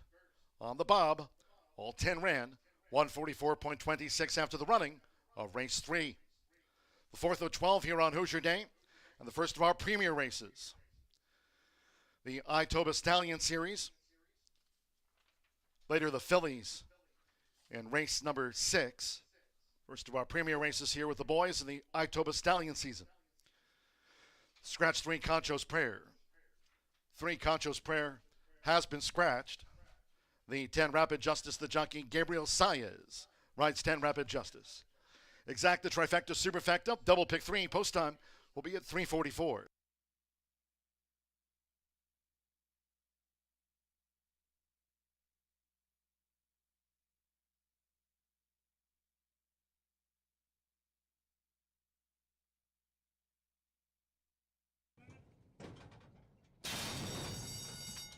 And they're off. Nice line out. Good stuff with My Mr. Perfect vying for the early lead. And toward the inside is Money Monday, who narrowly leads them. It's Money Monday with Good Stuff. As they make their way toward the first turn, My Mr. Perfect is just off them. Dream Fast in the blue cap is now running in 4th. Sligo Time 5th upon settling with on the outside Lookout Kid in a white cap. And Brujo de Amor is next as we have these joint leaders out to the stretch with 6 furlongs to run. After Big Storm with El Jovero, and we trail back to Haziel as these maidens go to the back of the course. It's Money Monday with Andres Aloa. Money Monday dictates terms at 24-1 as Dream Fast is pulling hard on the outside for Mitchell Murrell, and Dream Fast has just swept ahead of Money Monday. Going up the back with just over a half mile to run. There comes Good Stuff in the purple cap with Lookout Kid between horses. My Mr. Perfect is 5th out deep on the course and 4 lengths off the leader, Dream Fast, as they now go to the far side of the course. As Haziel's improving position, nearest the inside of Brujo de Amor, 2 clear from Sligo Time after Big Storm and El Jovero trails. Half mile in 48.10 seconds, 3 furlongs from home. Dream Fast engaged up the inside by Money Monday. Lookout Kid is right there. And My Mr. Perfect gearing up on the far outside for Luis Contreras as they close ranks. Coming past the quarter pole, and Haziel is picking up on the far outside, and here's Haziel, who's sweeping into action. They're homeward bound. 3/4, 1 minute 13.07 seconds. Haziel coming after My Mr. Perfect. Money Monday, and right there is Lookout Kid, who battles in between horses. Still a few chances. Money Monday, Lookout Kid, My Mr. Perfect. Haziel's bid now levels off near home. It is Lookout Kid for Simmer Bermudez. Lookout Kid and My Mr. Perfect. And a head-bobbing finish. Haziel back in 3rd. Money Monday.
That horse from Randy Matthews, I think he was one of the best horses that I jumped as a 2-year-old here on the ground.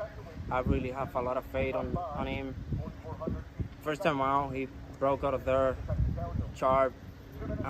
Wasn't a nice spot, wasn't getting a lot of kickback, and Tony for home, I got in on a beautiful stride, and he got the W like pretty easy. Then second start, he kind of like have like slow start, and then he got some trouble with the kick bothering on his face. I let him be the whole way, and I ended up taking it on the clear during the stretch, and he gave me a beautiful kick. I think tomorrow, breaking out of the 11th hole, I think that be the horse that gonna make me look good tomorrow. Good luck. Thank you.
Well, the 15th time was a charm for my Mr. Perfect, who gets that head bob there by a flared nostril. Luis Contreras picking up the win for Aaron Thompson to break the maiden there in race number 3.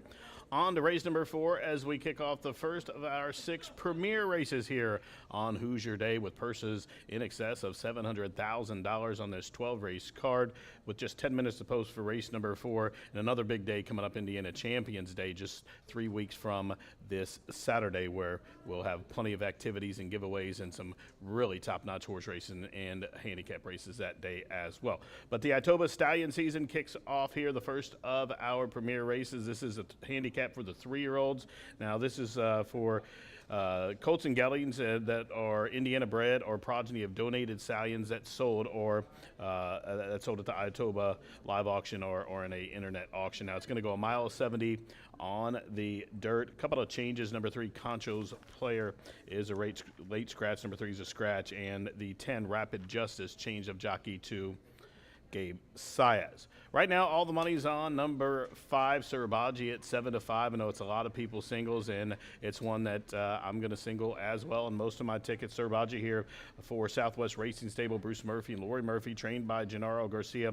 Marcelina Pedroza has a return call. He's been up on this horse the last 3 starts, including that win in the Hoosier Breeders' sophomore back in June 11th. Now this one, coming out of that race against Kingsbury Road on Bridled Slope, that was a 3-and-up restricted race, and open allowance was 4th, beaten 4 lengths. This horse is going to get some pace to chase. A lot of pace signed on here, including my second choice. But Surabaji, the time before in the Governors, was 2nd behind Chicory Blaze. Chicory Blaze is probably going to be single on a lot of people's tickets in the Too Much Coffee handicap coming on later in the card. So this horse been facing open company, if you will, Indiana open company, not restricted to sired. And as a 3-year-old coming back to restricted 3-year-old in this Itoba stake, I think although it's a handicap race, this race is getting some class relief, and currently right now 4-5. And this one is a versatile sword. You've seen that win back in the first level allowance race was close up to the pace. I don't think that he's quick as the likes of Dr. Alex is in, or a couple other ones in here. So I think he'll sit second flight, and I think when Marcelino calls upon him, Surabaji is going to come with a rush. A 3-time winner from 10 starts, 7 for 10 in the money earnings, almost $200,000 already for this 3-year-old son of Bajadi, and for those reasons, it's my top pick. Now, for a second, the aforementioned number 2, Dr. Alex, is in. Leading jockey Fernando de la Cruz has the call here from Michelle Elliott, and this one is going to be in front. Should he break well and jump well, he's going to be the pace. Now, will they go with him? Do they have enough speed to soften him up, or would he get left alone on the front end? If he does, I think he can make him pay and wire the field. Almost pulled off the big upset in that aforementioned race against Kingsbury Road, coming out of the same race as my top pick. In fact, he beat my top pick, but he was allowed to open up a big lead. Nobody really went with him. He went 48-1 for the half, 12 and change, and hung on for a slice at a price that day. I do think it was beneficial to him with it being an off-going that day. I think the horse likes the little moisture in the ground a little better, as you'll see his win back in the 2X was on a good track as well. But nonetheless, should he jump well, Dr. Alex is in, could make a pay if they leave him alone on the front end. He has the speed to lead and could control this race from the outset. Now to the far outside, number 10, Rapid Justice. This one has a change of jockey to Gabe Saez against Santos Singer off the mounts today. And Gabe picks this one up for Tomas Medina, who has another horse in this race that could upset the 6 Breezy Justice. But Rapid Justice, I think, may be the better of the two. He's ran against that aforementioned Chicory Blaze, and he's going to need to pace that up, and I think he's going to get it. He'll come with a rush. Now, he's just one win from 11 starts, but he's he seems like he's always in the money. 1 second for it, 3rd place, finishes 6-4-11 in the money, earnings of $82,000. The horse just shows up every time in those 2 handicap races. The Snack Stakes was 3rd, beating 9 lengths, and behind Chicory Blaze and McAdoo from the Foley barn, was 3rd just in behind my top pick in that Governor's handicap back on July 30th. He's drawn to the outside, but there's some speed directly to the inside of him. Mondavilla on the stretch out, Ease My Mind. Those 2 I think will go. So I don't think he's going to be parked out that wide, but I would use this horse 4-1 on number 10, Rapid Justice in here. A couple of other horses in this handicap that seem to show up on big days, including that number 6, Breezy Justice. That comes from the barn of Tomas Medina. He shocked him at the end of the meet here last year, went off $1,000,000 it seemed like. In fact, 68-1 it shows, and rallied from far back. Breezy Justice caught my eye in the paddock when I was down there right before I came on set, and Luis Contreras seems to be poised for a big day. 12-1 on that one. Breaking to the outside end, Terminally Handsome for the Walsh family, for Tiana. Just a pretty well-matched race. Now, Mondavilla, the 8 horse, currently 7-1. Number 8, Mondavilla, comes from the leading trainer, Randy Klopp's barn. Now, this one is a stake winner, a handicap winner, rather. 4 wins from 11 31 starts, earned over $200,000. And this Gray Son of Mondavi is owned by Liz Kopp and Jill Patrick. I'm just questioning the distance here. The horses run a couple of times at the route distance, and those probably were the two worst races. The Indiana Futurity as a 2-year-old net governor's handicap, but the horse certainly has the class. If Mondavilla can get the distance, right now 6-1 is an unheard of price on this horse. He's one of the better 3-year-old sprinters for sure of the Indiana breds, and especially the sires. But it's one that you might have to maybe just take a little swing here and hope he can get the distance. If you're trying to beat a horse like number 5, Serbaji, where pretty much everybody else is going to be singling, those ones that maybe I would use here in the Itoba Stallion season as they're heading to the track. Brandy Bell sending them out. Here they come, the first of 6 premier races here on Hoosier Day. Good luck.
Bugler Gary Lausier bringing the horses onto the track for the 4th race.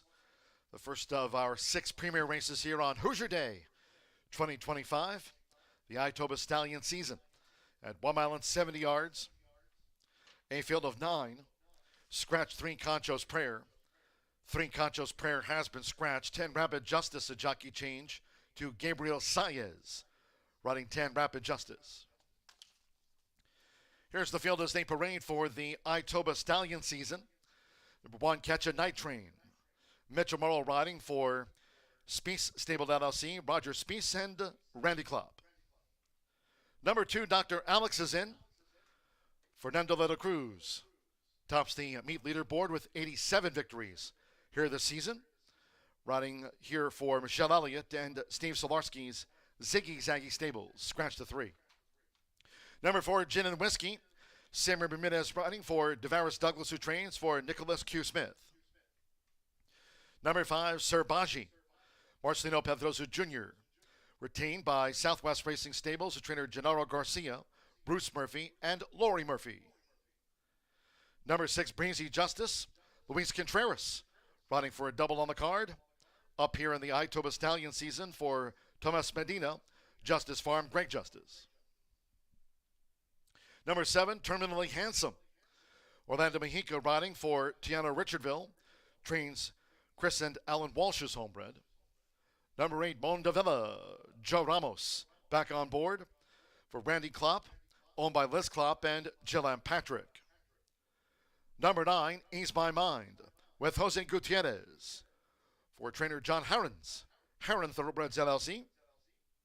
And number 10 is Rapid Justice, the jockey Gabriel Saez. Rides for Tomas Medina, Justice Farm, Greg Justice Homebred. The field for the Itoba Stallion season. Exacta, trifecta, superfecta, double pick 3. Close to post time.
Horses out on the track as we kick off some handicap action here in the upcoming fourth race with $100,000 on the line.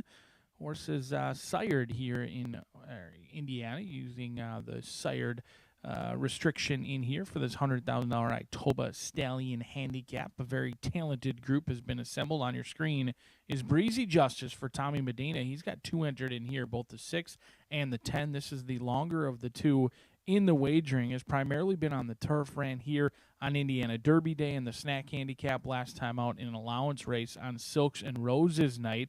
But if you go back to those dirt races, can handle the distance. Not sure if the class is up to par with some of the others in here. Rapid Justice is an intriguing sort in here. Gabriel Sai is going to pick up the mount for Justice Farms.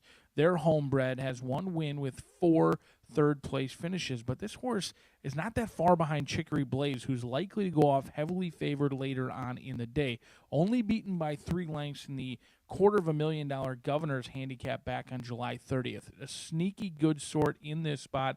Maybe the value of the race at 5-1, but does have to work out a trip. Post position number 10, going this distance of 1 mile and 70 yards. Gabriel Size is going to have to either drop back and give up plenty of lengths to your front runners, likely in post position number 2 or 8, or show a little bit of speed, try and get a tactical advantage, maybe sitting 3 or 4 lengths off and find themselves 3, 4, maybe pushed out if things don't go their way. So Rapid Justice in with a big shot today at 5-1, but is going to have to work out a trip. It looks like the bettors, myself and Jimmy, have all settled on Serbaji. This is a horse who just was beaten by Dr. Alex is in.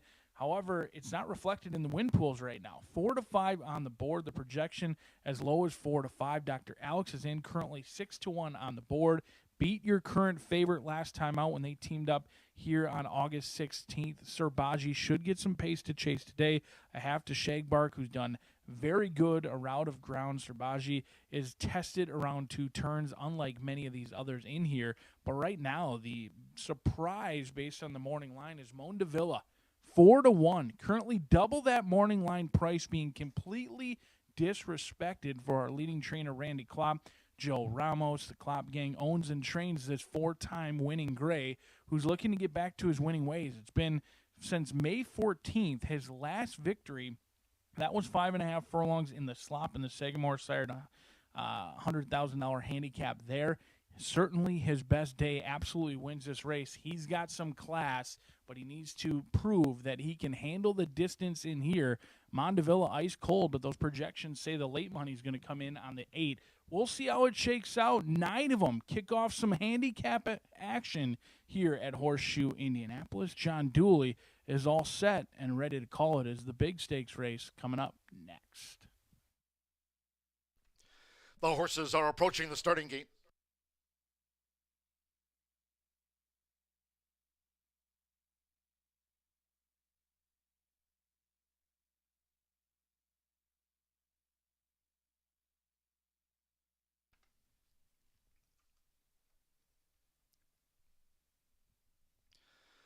At the gate, it is now post time for the Itoba Stallion season. They're going in. Mitch Morrow with Catch a Night Train, like Mondavilla.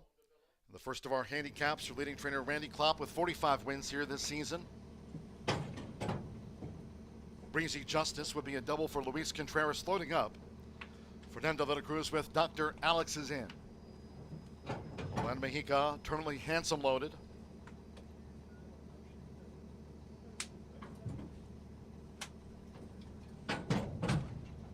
Mondavilla, Joe Ramos with 66 victories at the meet. Samuel Bermudez, Gin and Whiskey has moved in. Serbaji, Marcelino Pavdoza Jr., 53 wins here at the 2025 meet. Jose Gutierrez, Ease My Mind loading. Now Serbaji.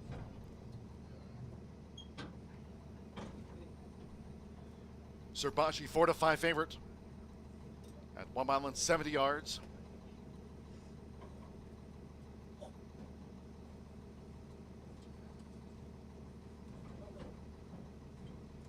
Fast track here at Horseshoe Indianapolis. Serbaji 4-5 favorite. 7-2 on Mondavilla. There's 7-1. Dr. Alex is in. Starter Ray Kuick and crew still working with Serbaji. More hands on deck. Working with Serbaji to move into the starting gate here. Sponsored by B&H Electric. Now Serbaji's gone all in, so stand by. One more, Gabriel Saez with Rapid Justice. Like Breezy Justice, both for Tomas Medina and Justice Farm. It's the first of 6 premier races on Hoosier Day. They're in the gate. They're off in the Itoba Stallion season. Dr. Alex is in, sharply away. Here's the gray Mondavilla, who's up and after the lead. Catch a Night Train with on the outside Ease My Mind and the White Cap, and Gin and Whiskey in between horses. The leaders as they enter the first turn with Fernando de la Cruz. It's Dr. Alex is in. Dr. Alex is in, leads these Indiana-bred 3-year-olds to the back of the track from a close-up. Mondavilla running second by 2.5, with Ease My Mind now a clear third. Catch a Night Train is fourth upon settling, going up the back. Then comes Gin and Whiskey with Serbaji racing on the outside of Gin and Whiskey. Now they move up in tandem as they make this way toward the half-mile pole. Rapid Justice in front of Breezy Justice and Terminally Handsome trails. 22.89 lead seconds. Solid pace on these two. Dr. Alex is in, and Joe Ramos with Mondavilla right there with Dr. Alex is in as they go past the half-mile pole in 46.66 seconds. They've widened to a 7-length lead here with just over 3 furlongs to go from Ease My Mind, who's back into third. Serbaji starts to gain into these fractions. Gin and Whiskey. Rapid Justice is improving as they come toward the quarter pole. Then Catch a Night Train with Terminally Handsome. And finally, Breezy Justice. Mondavilla has taken the lead from Dr. Alex is in. Serbaji continues to gain. Rapid Justice also moving up. Here come the Hoosiers. 3/4 in 1 minute 12.05 seconds. And Rapid Justice coming with a charge. Serbaji right there. Serbaji just leads. 1 more furlong to go. Serbaji's in a battle. Rapid Justice coming full on. Toward the inside is Mondavilla. And then Gin and Whiskey, Eternally Handsome with Ease My Mind. It is Rapid Justice for Gabriel Saez. Rapid Justice in the Itoba Stallion season over Serbaji. Gin and Whiskey was third, then Eternally Handsome and Mondavilla.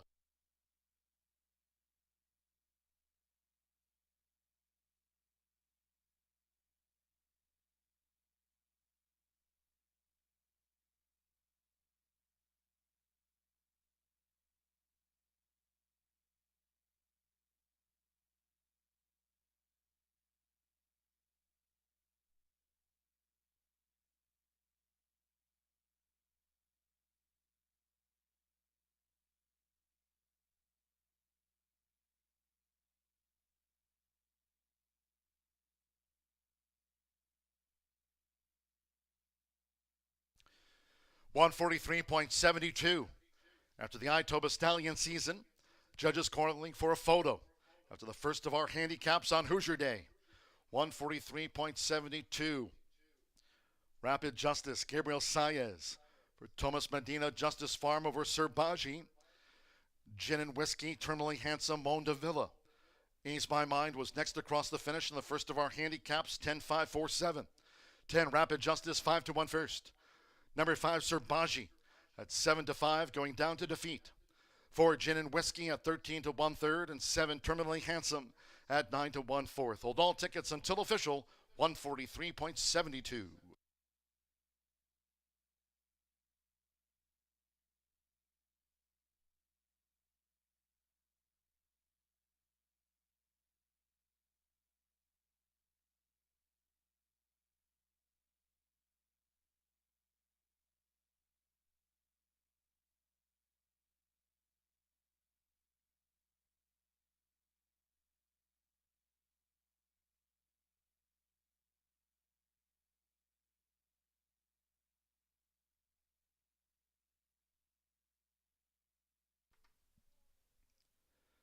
Returning to the Murphy Travelers House winner's circle, the 10 Rapid Justice with Gabriel Saez.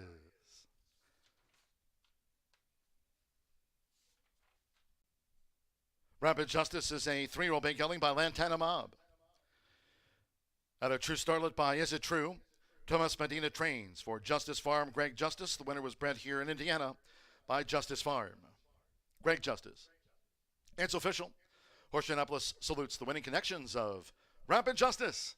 Takes the Itoba Stallion season. First of 6 premier races here on Hoosier Day 2025 official. 10-5 exacta, $40.80. 50-cent trifecta paid $73.20. 50-cent pick 3 covered races 2, 3, and 4. $22.70.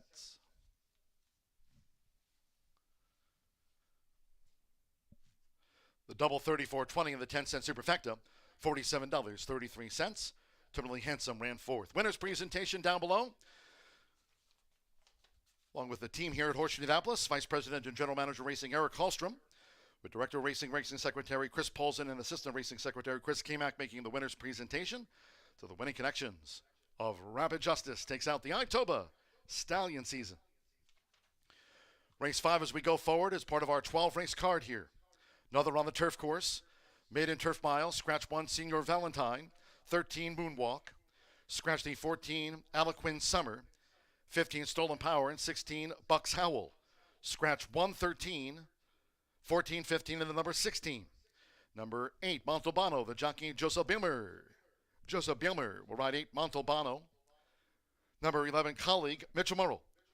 Mitchell Murrell rides 11, Colleague. 9, Holyrood is a first-time gelding, the 9 Holyrood. Race 5 with exacta, trifecta, superfecta. Double pick 3. Post time will be at 4:16 in a moment. Back down to the Murphy Trailer Sales Winner's Circle. Winning jockey Gabriel Saez joins our Racing Rachel.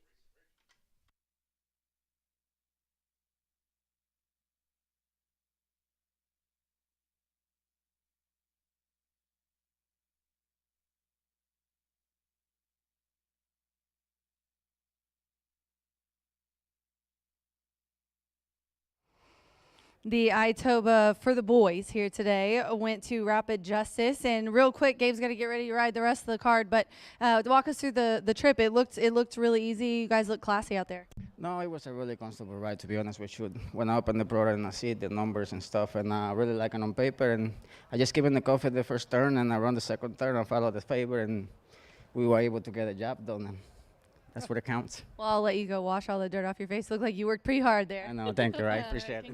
Good luck in the rest of the card.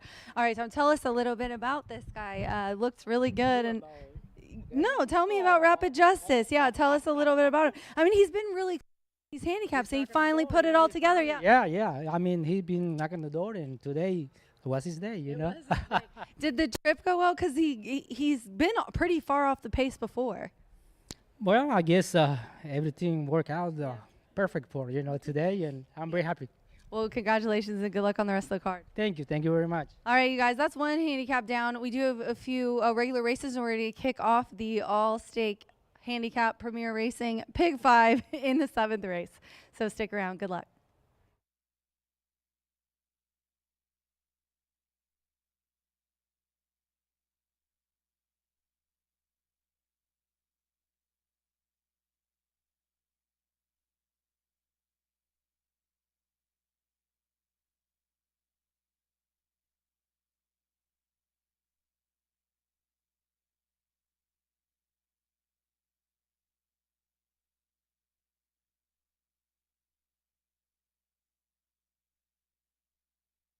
They're in the gate.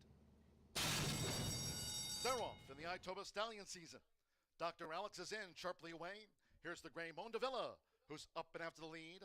Catch a night train with on the outside Ease My Mind and the White Cap, and Gin and Whiskey in between horses. The leaders as they enter the first turn with Fernando de la Cruz. It's Dr. Alex is in. Dr. Alex is in. Leads these Indiana-bred 3-year-olds to the back of the track from a close-up. Mondavilla running second by 2.5. With Ease My Mind, now a clear third. Catch a Night Train is fourth upon settling, going up the back. Then comes Gin and Whiskey with Serbaji racing on the outside of Gin and Whiskey. Now they move up in tandem as they make this way toward the half-mile pole. Rapid Justice in front of Breezy Justice and Terminally Handsome trails. 22.89 lead seconds. Solid pace on these two. Dr. Alex is in, and Joe Ramos with Mondavilla right there with Dr. Alex is in as they go past the half-mile pole in 46.66 seconds. They've widened to a 7-length lead here with just over 3 furlongs to go from Ease My Mind, who's back into third. Serbaji starts to gain into these fractions. Gin and Whiskey Rapid Justice is improving as they come toward the quarter pole. Then catch a night train with Terminally Handsome. And finally, Breezy Justice. Mondavilla has taken the lead from Dr. Alex's in. Serbaji continues to gain. Rapid Justice also moving up. Here come the Hoosiers. 3/4 in 1 minute 12.05 seconds. And Rapid Justice coming with a charge. Serbaji right there. Serbaji just leads. One more furlong to go. Serbaji's in a battle. Rapid Justice coming full on. Toward the inside is Mondavilla. And then Gin and Whiskey, Eternally Handsome with Ease My Mind. It is Rapid Justice for Gabriel Saez. Rapid Justice in the Itoba Stallion season over Serbaji.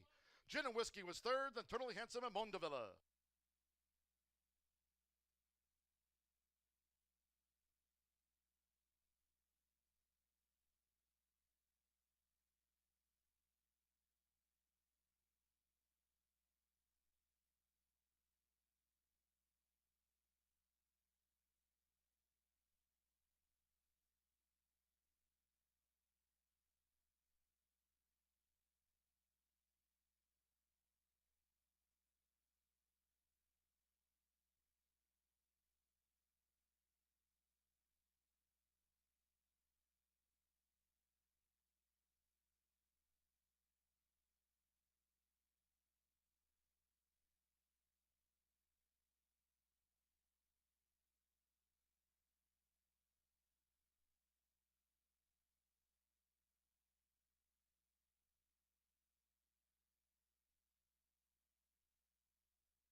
Welcome back to the paddock on a beautiful fall day here in Shelbyville, Indiana. It's Indiana Champions Day here at Horseshoe.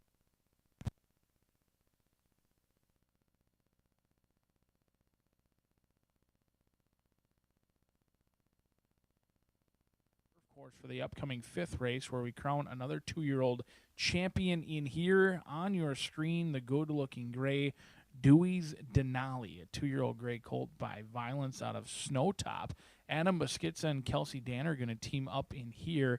A horse who was incredibly green on debut, and frankly, I wasn't any impressed with anything on August 27th. But I did note that this horse took a ton of sneaky action when entered back on September 9th. I'm not sure if the computer systems or programs just felt that September 9th race was not very good, but this horse loaded the gate with every horse in the starting gate and was 2-1. Now, currently, there's no indication that's going to happen again. 7-1 right now off of a 15-1 morning line. DRF projections, which I trust, are currently 12-1. They did draw $105,000 at the OBS sale earlier in April, now in for $40,000. Obviously, things have not panned out and progressed as they expected. But just a couple of weeks ago, in fact, 3 weeks ago, this horse loaded the gate at 2-1 and is now, as you can see, a little bit ornery and a little bit of a handful for the groom, who's doing an awesome job with this lightly raced son of Violence, who's clearly got some growing up to do in here. We'll see if Dewey's Denali can be on his best behavior. No indication, again, that he's going to get heavily hit as he did last time, but I am following that because I don't see it anywhere in the running line, don't see it anywhere in the breeding, but I'm going to follow the money from that September 9th race, and we'll see if he can behave and show incredible improvement, dropping from maiden special weight down to maiden claiming. 5-1 on the board, but is projected to be closer to that 15-1 morning line when it's all said and done. As you can tell, I think it's a great race for a long shot in here. I have Giggity, currently 27-1, another long shot, 15-1 morning line. Gomez going to team up with Caratoy in here, 2-year-old by Dak Attack out of Enjoy the Family. This horse showed good speed, second time out 14 days ago, September 17th.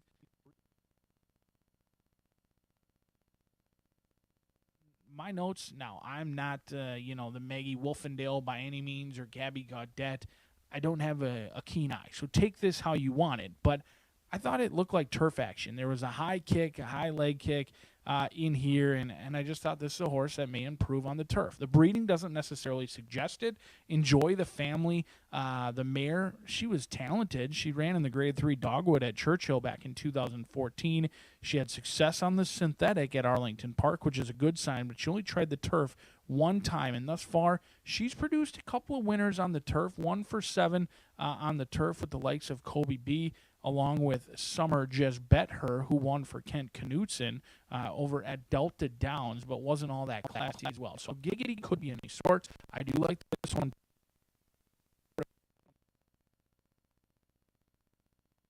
Side in here. Number 5 is Versed.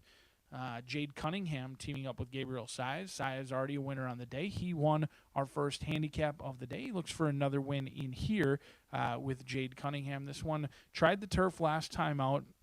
Actually beat your heavily backed favorite at 9-5, but you're getting 5-1 versus 9-5. Versed broke in the 2-path just off the top 2, stayed on evenly in the lane, but galloped out well. A horse that I know can handle the distance, should improve second time on the turf. Jade Cunningham spots her horses very nicely. She's 0 for 8 here at Horseshoe Indianapolis, but it's misleading. She's had a couple of tough trips, 2 seconds, 2 thirds as well. We'll see if Versed can get the job done. Obviously, it's clear through the top 3 selections. I'm going to play against Pied Piper. Can Pied Piper win at 9-5? Absolutely. Am I hitching my wagon to a horse who's in for a tag at a low-level claiming ranks for Brad Cox? Absolutely not. This is a horse who showed it absolutely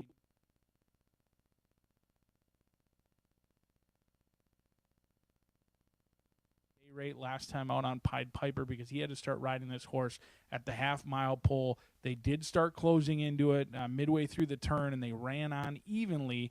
but they were beaten at 7-5. What's going to change today? Second time out, again 9-5 on the board. Pied Piper can absolutely win. And as a guy who went to Hamlin with the Pipers, I hate playing against the Pied Piper, but I just don't see any value at all in your current favorite at 9-5. Give me some long shots in here. 4, 10, and 5.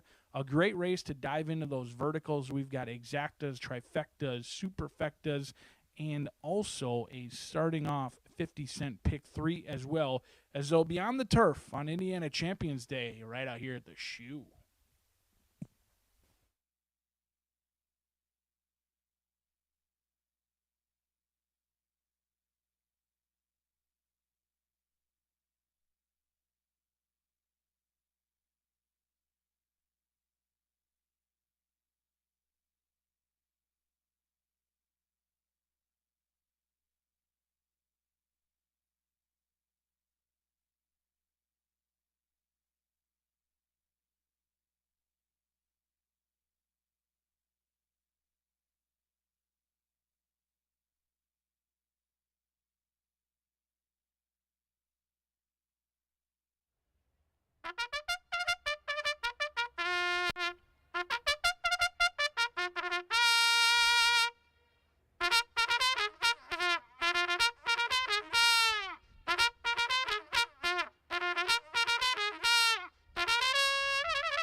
Tequila Herradura here at Horseshoe Indianapolis. Gino bringing them on the track for the 5th race. Maiden Juvenile Turf Mile. Course firm, rather 12 feet out there on the Caesars course. Here a field of 11. Scratch 1, Senor Valentine. 13, Moonwalk. 14, Eloquent Summer. 15, Stolen Power. And 16, Bucks Howl. Scratch 113. 14 through the number 16, all have been scratched. 8, Montalbano. A jockey change to Joseph Bielmer. Joseph Bielmer on 8, Montalbano. 11, Colleague, Metromoro on 11, Colleague. 9, Holyrood is a first-time gelding. Exacta, trifecta, superfecta, double pick 3. Parading with 2 minutes to post time.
We're less than 1 minute away from post time. Less than 1 minute.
Crossing over to the turf course, the horses are approaching the starting gate.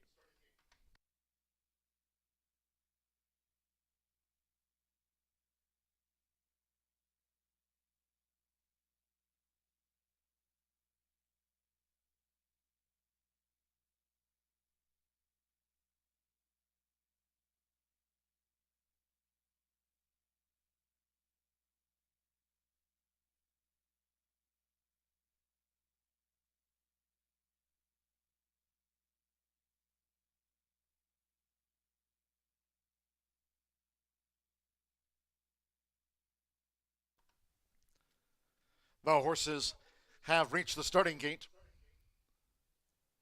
It is now post time.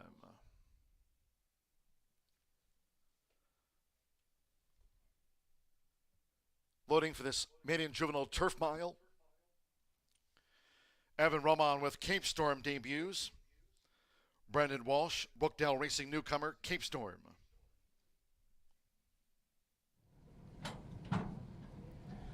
Samir Babinez with JR Sweet Feet has joined Cape Storm. Anna Beschitza with Dewey's Denali.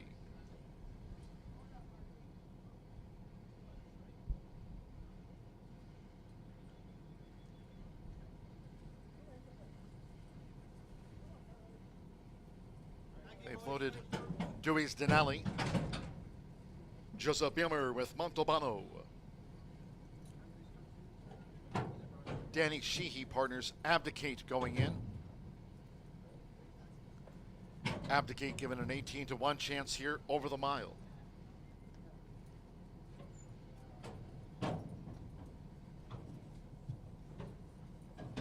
Orlando Mexico, Holyrood.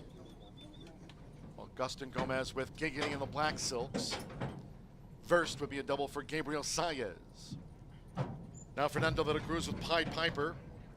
8-5 favorite. Pied Piper over the mile. Richard Morrow with Colleague in the Royal Blue. Pied Piper going in.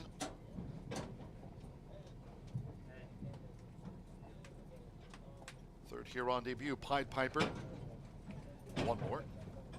Rodney Prescott with Organized to make up the 11 over the mile. Here comes the 5th of 12 on a Hoosier day at Horseshoe Indianapolis.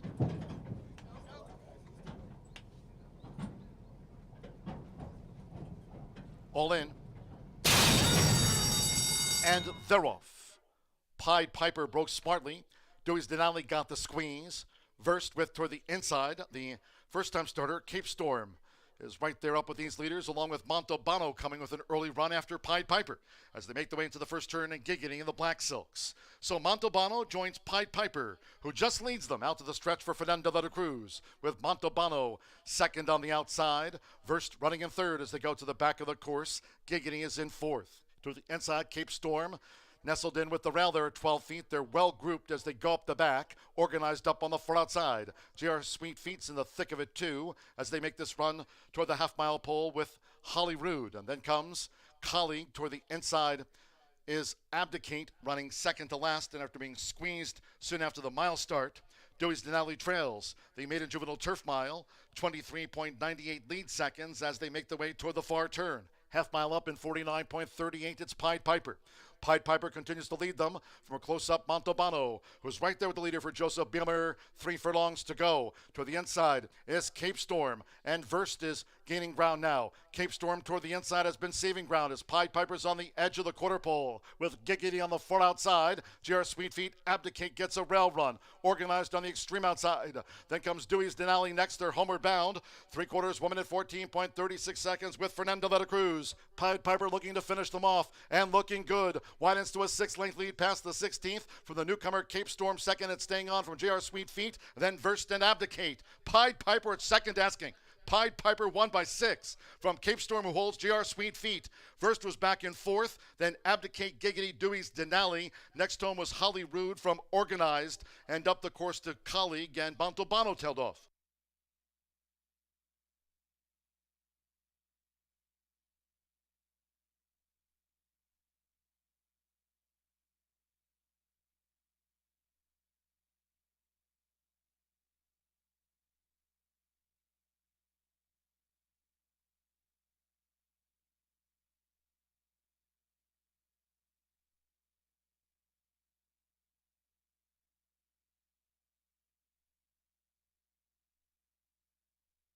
$138.25 after the maiden juvenile turf mile. 138.25, 6 Pied Piper. At 5-2 is first. The judges will examine a photo before posting the second and third. Stand by for the fourth after race 5. Fernando de la Cruz, the meet leader, rings up this, his 88th of the season. For Brad Cox, Joni and Barry Butzow, Pied Piper takes out the maiden over Cape Storm with JR Sweetfeet. Second and third stand by for the judge's verdict. Verst over Abdicate and Giggity. The Grey Dewey's Denali squeezed back soon after the start. Holly Rude with Organized. Colleague and Montalbano. Pied Piper in at 5-2.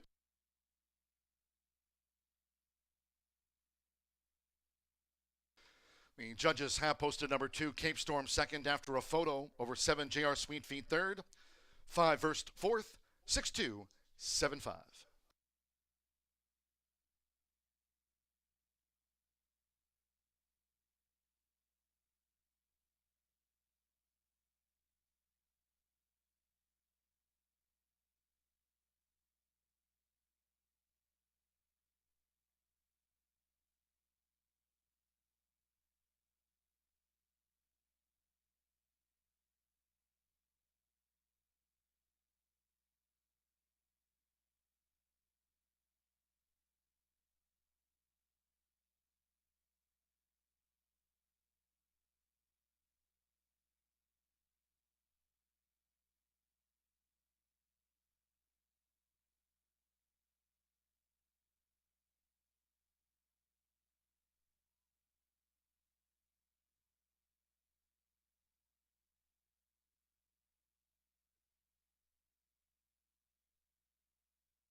The result of the fifth race, official. Returning to the Murphy Trailer Sales Winner's Circle, number 6, Pied Piper. With the meet's leading jockey, Fernando de la Cruz, recording his 88th victory of the meet. Pied Piper is a 2-year-old dark mare brown colt by Take Charge Indy out of the Spring Out Last mare, Mahobe. Brad Cox trains for breeders owners Joni and Barry Butzow. Horseshoe Indianapolis congratulates the winning connections of Pied Piper out to the maiden juvenile ranks on Hoosier Day.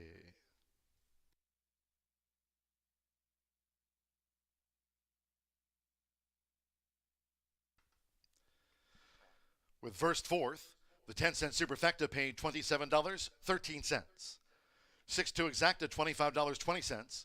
50-cent trifecta, 627, $43.45. 10-6 double, $39.40. The 50-cent pick 3 covered races 3, 4, and 5. 7 with the 10 with the 6 Pied Piper paid $31.60. Result in on the $1 early pick 4. Daily starts on our seconds of the day. Paid $182.60. 50-cent early pick 5. Low 11.99% takeout on the pick 5s here all season long. Pays out on 5 of 5. Returns $690.25. 138.25. Race 6 of 12 here on Hoosier Day 2025. Fast and Firm. Scratch 1 Jeopardy Theory. 4 Fletcher Bay. Take out 11 Revs Medal and scratch 13. Take it in a run. Scratch from the Turf Mile. The 1, 4, 11, and the number 13 all have been withdrawn. Exact the trifecta superfecta. Here's the first 10-cent Grand High 5 pentafecta featured here on the Hoosier Day card. Double and the 50-cent rolling pick 3s on races 6, 7, and 8. Go on. Post time, 17 minutes. Do it 4:48.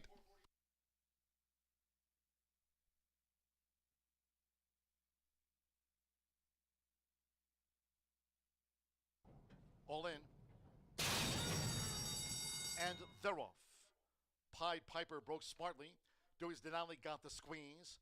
Versed with toward the inside. The first-time starter, Cape Storm, is right there up with these leaders, along with Montauban coming with an early run after Pied Piper as they make their way into the first turn and giggity in the Black Silks. So Montauban joins Pied Piper, who just leads them out to the stretch for Fernando de la Cruz, with Montauban second on the outside. Versed running in third as they go to the back of the course. Giggity is in fourth. To the inside, Cape Storm nestled in with the rail there at 12 feet. They're well grouped as they go up the back, organized up on the far outside. J.R. Sweet Feet's in the thick of it too as they make this run toward the half-mile pole with Holly Rude. And then comes Colleague toward the inside is Abdicate running second to last, and after being squeezed soon after the mile start, Dewey's Denali trails the maiden juvenile turf mile, 23.98 lead seconds as they make their way toward the far turn. Half mile up in 49.38, it's Pied Piper. Pied Piper continues to lead them from a close-up Montauban, who's right there with the leader for Joseph Biemer. 3 furlongs to go. To the inside is Cape Storm, and Versed is gaining ground now. Cape Storm toward the inside has been saving ground as Pied Piper's on the edge of the quarter pole with Giggity on the far outside. J.R. Sweetfeet, Abdicate gets a rail run, organized on the extreme outside. Then comes Dewey's Denali next, they're homeward bound. 3/4 1 minute 14.36 seconds with Fernando de la Cruz. Pied Piper looking to finish them off and looking good. Widens to a 6-length lead past the 16th from the newcomer Cape Storm second and staying on from J.R. Sweetfeet. Then Versed and Abdicate. Pied Piper at second asking. Pied Piper won by 6 from Cape Storm, who holds J.R. Sweetfeet. Versed was back in fourth, then Abdicate, Giggity, Dewey's Denali. Next home was Holly Rude from Organized. All in.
He's been training very, very well at home. He's been doing really nicely. He's had some good breezes, and we're really hopeful going into this race. I kind of felt that from that first race, he broke well, but we just didn't really get any clear sailing. Yeah, you said he was a little nervous. He was. I could just feel with him that the pressure that he was getting from the horse on the outside, that it was just terrifying. He couldn't really see the pressure other than feel them. As soon as I backed him up, dropped him inside, and he took a breath, then as you saw, he came on and he ran fantastic down the lane. And I think if he had probably had that run under his belt going into the last race, I don't think he would have got beat. All right, well, good luck to you and Basil. Thank you. Me and Basil. You and Basil. Did a job.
Pied Piper plays the wire-to-wire tune there in race number 5 for Brad Cox and Fernando de la Cruz. As we move on to race number 6, just 7 to go here on Hoosier Day at the Shoe. And race number 6 will head back out to the turf course, third leg of the Horseshoe Hat Trick Turf Pick 3 here. We do have a couple of changes in here. Number 1, Jeopardy Theory is out. Number 4, Fletcher Bay. The 11, Revs Meadow, and the 13, Take It and Run. 1, 4, 11, 13 are out. This is an allowance event for the first level condition or number 1, 2 Life to go a mile on that firm turf again. That turf rail setting at 12 feet. Right now, 2.5 to 1. Number 2, 4 Top is where I'll start with my picks. Comes from the barn on Mike Maker. Fernando de la Cruz has the call. This one made all the pace last start on September 10th before getting ran down by real fast and just shaded right on the wire, beating 3/4 of the length. But the horse is a 3-time winner from 15 starts, 8 for 15 in the money. Should this one jump well, it does have the speed to lead the race. I don't really think there's a whole lot of pressure to him. Maybe Baltimore Heart, maybe go with him. But I think 4 Top, if left alone on the front end, the 4-year-old colt should be able to get the 4th lifetime win. As you see them putting on the blinkers there and that white piece going across, that's a figure 8. Number 2, 4 Top, being equipped with those blinkers, wore the blinkers last start, did win here that non-3 condition back on August 7th. So does have a couple of wins on the turf, made almost $100,000 on the turf, and should this one not break well, has showed to be able to rate and relax and come running. But with the rail draw, with the one Jeopardy Theory coming in, I think four top, should he jump well, has to go in here. Now he's talking about the inside. We're going to talk about the outside. We'll go bookends here with our top two picks. Number 12, the Hidden Chamber, Axel Concepcion with a win on the card earlier with that good-looking first-time starter for Will Walden and Larry Best. This one is coming from Barnett Kelsey Danner for NBS Stables. This one just beating 6 3/4 lengths in a really tough first-level allowance race down in Franklin, Kentucky at Kentucky Downs on August 31st, and made the pace and up and down them hills and around them turns. Just got ran down and tired late, but I like this one that does own a win over the local strip. Back on May 26th here at the shoe over a good surface, rallied from last to come rolling and get up right on the square. Since then has been facing some serious company in Kentucky for those big purses, and fair and okay, just been beating a few lengths each time. But I think this one merits a good chance. Should come running late, and 5 to 1's a pretty good price on this one. For third, number 6, Carl with an Arl. This one comes from the Red Hot Barn of Cipriano Contreras. Marcelina Pedroza has the call. Now this one knows his way to the winner's circle. 4-time winner from 19 starts, made over $113,000. Exiting in this same kind of race last start, but it was on the dirt. I think the horse more suited for the turf. Some of the best races, the best numbers have came on the turf. Was a winner here, 2 back in a race rained off the turf, but the race where he was claimed was a pretty good race, beating 4 lengths. Had some traffic trouble that day when being claimed from the Medina barn, but does have some back class. Multiple winner at the distance, and like I said, 4-time winner from 19 starts. This one should be able to get first run on that pace setter car with an Arl in here in race number 6. And we'll see the Pentafecta being offered for the first time here this afternoon. 10-cent base bet. You pick the top 5 finishers for some sizable returns. I'm going to go 2, 12, 6 as we're just almost halfway through this card here on Hoosier Day at the shoe. Race number 6 in 6 minutes. I'm going to go with the 2. 7's taking all the money. Frosty Indulgence. I think that's a horse you probably could use if you're playing a multi-lake wager, or you're wanting to spread out a little bit. Getting the stretch out for Chris Davis and Sophie Doyle, but I just thought the horse was going to be a little too short a price to try to capitalize my investment. 2, 12, 6 for me. Good luck to you.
The horses stepping onto the track for the 6th race.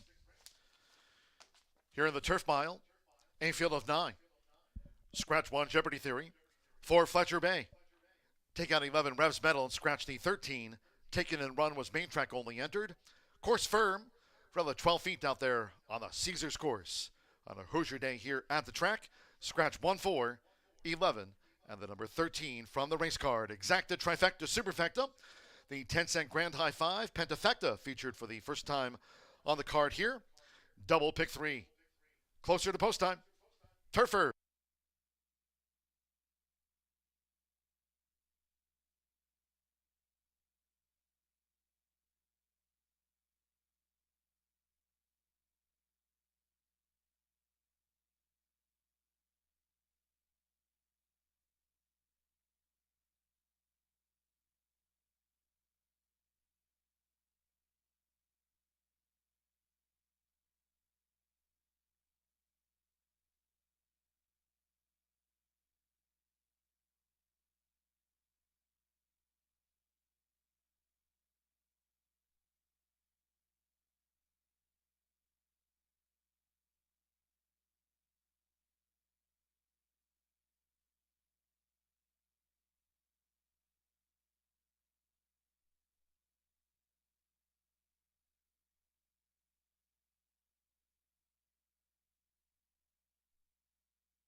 Less than 1 minute to post time.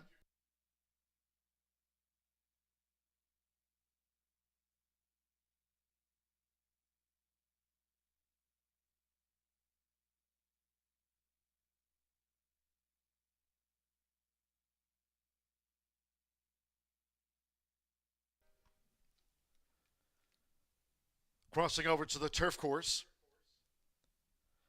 The horses are approaching the starting gate.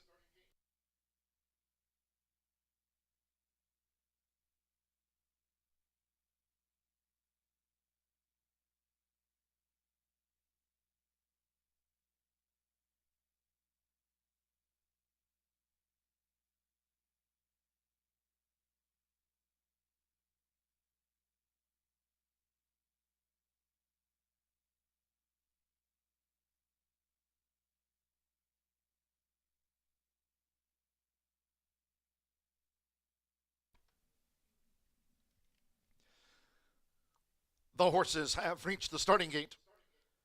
It is now post time. Loading for the turf mile.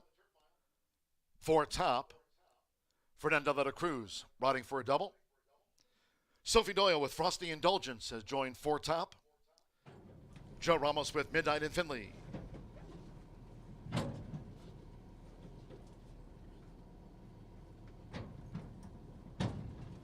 Alex Ashard with Annie Express coming up to the gate here at the mile start.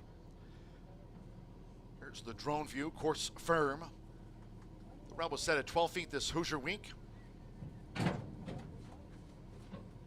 Manny Escobar with Baltimore Heart went in well. Marcelino Pedrosa Jr. Carl with the Gnarl coming up. Danny Sheehy Special Justice in the green. Now Carl with the Gnarl. Jaime Torres with Epimythium. One more. The Hidden Chamber. Axel Concepcion won our second of the day. Over the mile. They're in the game. And they're off. Carl with the Gnarl toward the inside foretop, showing that speed. Midnight in Finley. Here comes Frosty Indulgence, and Epimythium is up with these leaders as they make their way past the awning. Just being led by Frosty Indulgence with toward the inside as they make their way into the first turn is Annie Express, 6 furlongs to run. And then comes foretop past the gold dots on the black sleeves, just off these leaders. The gray is Epimythium running in fourth as they go to the back of the course. Baltimore Heart is fifth in between Horses and Keen, joined out wide by Special Justice in a green cap. Carl with the Gnarl is saving ground. Then comes the Hidden Chamber, Midnight in Finley trails. The quarter 23.39 seconds with Alex Ashard. Annie Express is vying for the early lead with Frosty Indulgence, who's right there for Sophie Doyle. These joint leaders in the turf mile, inside a half mile to go. Top third, getting a good toe into this with Epimythium in the leading quartet. Baltimore Heart to the maroon cap is held up. And then on the outside, Special Justice just in advance of Carl with the Gnarl. The trailer still the Hidden Chamber and Midnight in Finley. Half mile, 47.28 seconds as they hit the quarter pole. And it's top. Fernando de la Cruz says go to top. And top spins them in. From Frosty Indulgence with Annie Express trying to kick on. Baltimore Heart has switched out. Baltimore Heart to a clear path and comes to take on top. And in between horses, the Hidden Chamber. They're coming down toward the final 16th. Top's in the middle. Baltimore Heart's nosed in front. Frosty Indulgence. And here comes the Hidden Chamber. Here comes Carl with an Gnarl. Here comes Midnight Finley. It's Baltimore Heart holding on. From Midnight in Finley, with the Hidden Chamber who was late on the scene, showing up with Carl with a Gnarl as they swallowed up both Annie Express and top.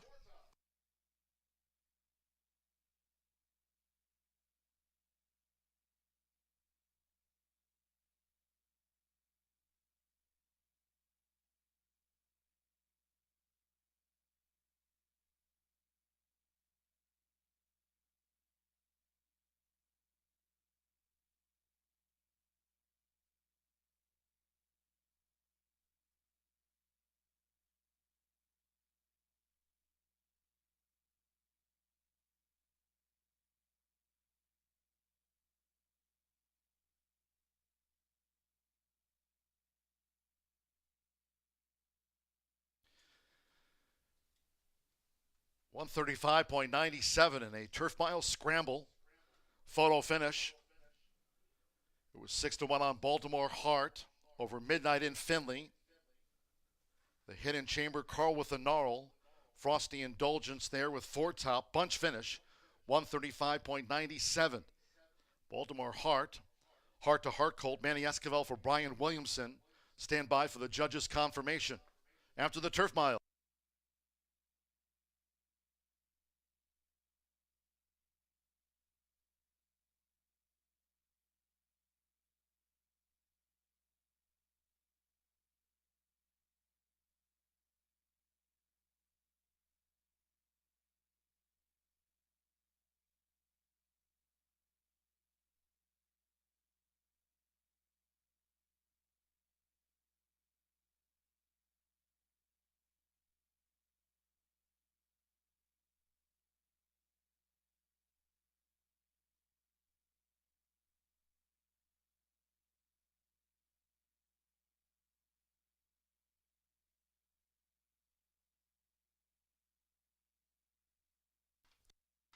8-3, 12-6-7.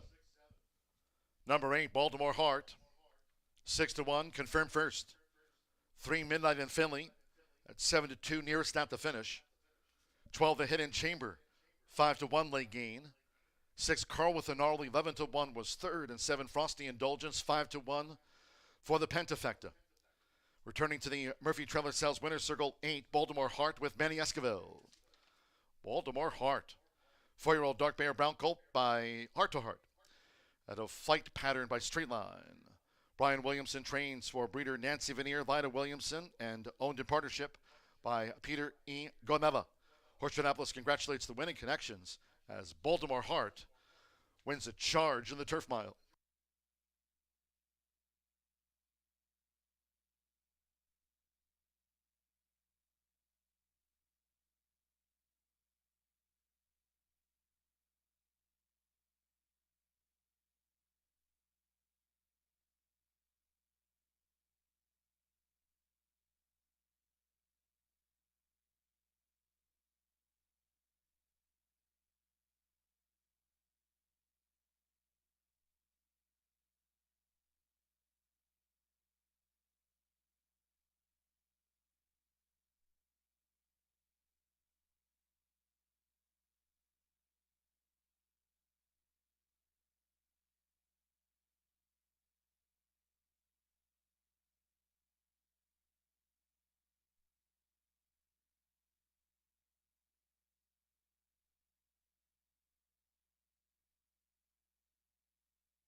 Race 6 official.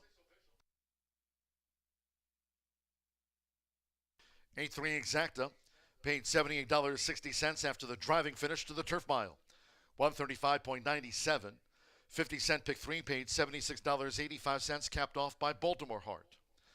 50-cent trifecta. 8-3-12, $149.15. The Hidden Chamber rallying third. 6-8 double paid $59.80. Frosty Indulgence finished fifth. The 10-cent Grand High Five. 8-3, 12-6-7. Paid $1,165.15. Carl with the Gnarl fourth. 10-cent Superfecta, $164.04. 135.97 after that Turf Mile finish. Race 7 is next on the docket. It's halftime here on Hoosier Day. Hoping you have a great time with us here at the races. 5 more premier races still to go. The next one, the Itoba Stallion Season Fillies. Race 7 of our 12. Scratch the 7 Turbo Lady and the 9 Estrella Brillante. Scratch the 7 and 9. 2 Gatling Girl, the jockey Marcelino Pedrosa Jr. Marcelino Pedrosa Jr. rides 2 Gatling Girl.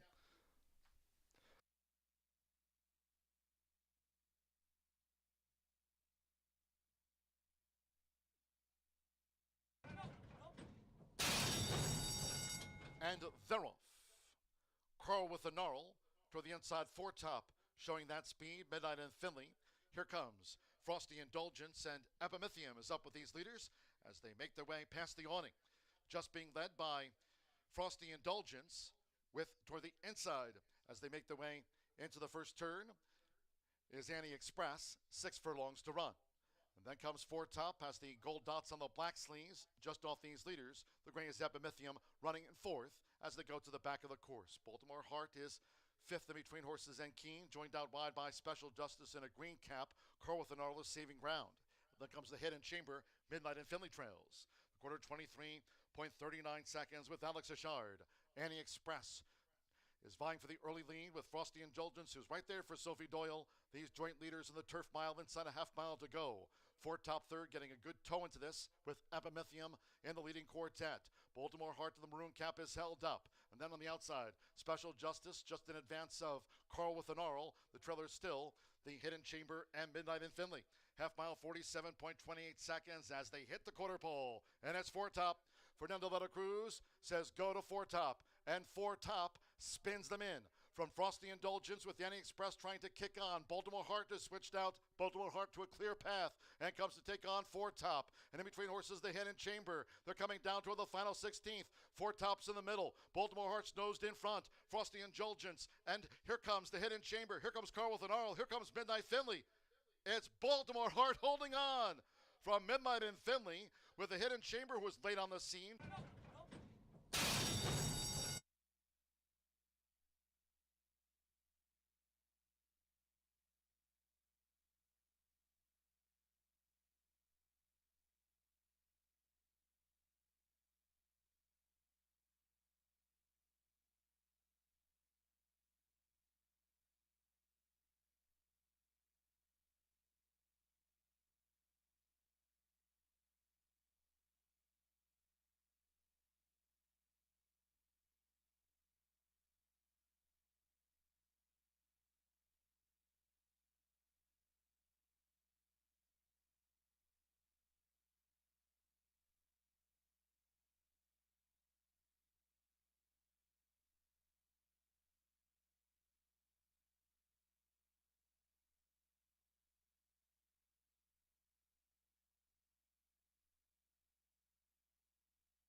We are 10 minutes to the Itoba Philly. We had the boys a little bit earlier. Yep.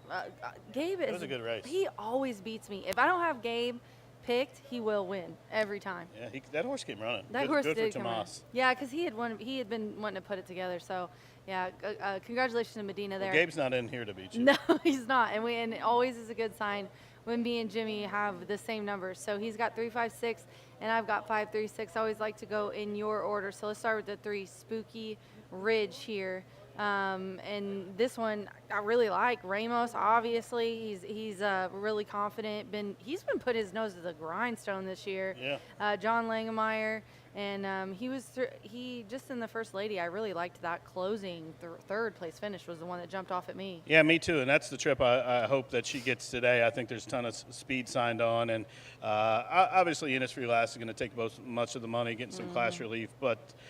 This one's been a pair of second-place finishes in each of her last 2 starts. I think she walks the aisle today. Been twice a bridesmaid, but she'll get in that Murphy winner circle. I think she's going to get a perfect pace set up. Those 2 second-place finishes, she was closing with a rush.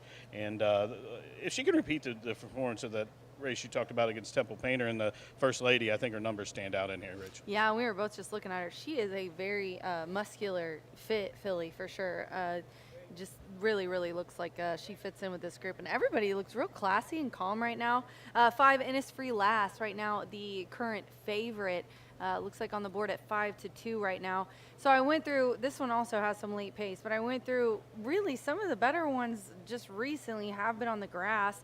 I did highlight when it came off back in May, 1x10, an allowance. So it's not like she doesn't have that form. It just seems like she can do both, but I don't know what to make an excuse for these last couple. Other than maybe being just a touch overmatched. Yeah. I spoke earlier about some of the horses coming out of the handicaps into the Itoba race. It's hard to say generally when you go from a handicap to another handicap that you're getting class relief, but you actually are here in this restricted Itoba race. Innisfree Last, the obvious horse to beat, 3-time winner from 12 starts. All those races are good races. The last 4 handicaps, she's run bang-up races. I just think, you go back to that 2X against similar of these kind of horses. It's a restricted Itoba race. It's against 3-year-olds. She's been facing 3 and up in her last 2 starts. She's the definite horse to beat. To speak on your point, I mean, Imagine the Moon, Crosley is forever. They're all later in some of these later races, so I think that's kind of what we're both looking at, but I put that one on top. And then Molly's Potion. I'm just very interested to see what this girl's going to do. I got to talk to Dawn, at the start of the year, and it's been there's been some overcoming a little bit of obstacles, but, between 2 and 3, it's a big jump, and you're stepping up. Put in a bullet work, and I highlighted that a 1:70 on August 2nd. She got 12th. I'm sorry, she got beat by a neck. So I think she could be there. Yeah, the way she started her 2-year-old career last year, it looked like she could be any kind of horse. And she's by Pataki kid, 3-time winner from 8 starts, 5 for 8 in the money. She rattled off 2 wins last year. Then they tried her in that route stake. Didn't look like she wanted the distance, but 2 back here, she just missed when they took the blinkers off for the first time at the route distance. Came back with that bang-up win last start. I have no question about the distance anymore. That race she ran against Jolly Justice, that was a monster race. If she can repeat that performance, she fits right in here with these, and I'd like to see her get back on track. Me too. I'm kind of rooting for her. And she has we picked 2 horses, I think, with some late pace. She's an early pace buyer figure of 97, which is really high, and I just couldn't leave her off. I think it depends on how fast they go on the front end, doesn't it? In a lot of these races. Yeah, pace makes the race. And really in here, I think she's going to be much more forward than usual. You do have some speed to the inside with the 2-horse. Sacris Quest is probably going to go as well. But it's definitely, this race is all about the pace, Rachel. Yep, horses are, jockeys are getting leg up, and horses are about to head to the track here for the ladies edition of the Itoba fillies here. We're heading to the track, and John's going to give you the post parade. They all look really good, really classy. Again, you got 3, 5, 6. I got 5, 3, 6. So I think we got it narrowed down to I those think to kick off the pick 5 here. Good luck, everybody.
The horses called posted now for the 7th race.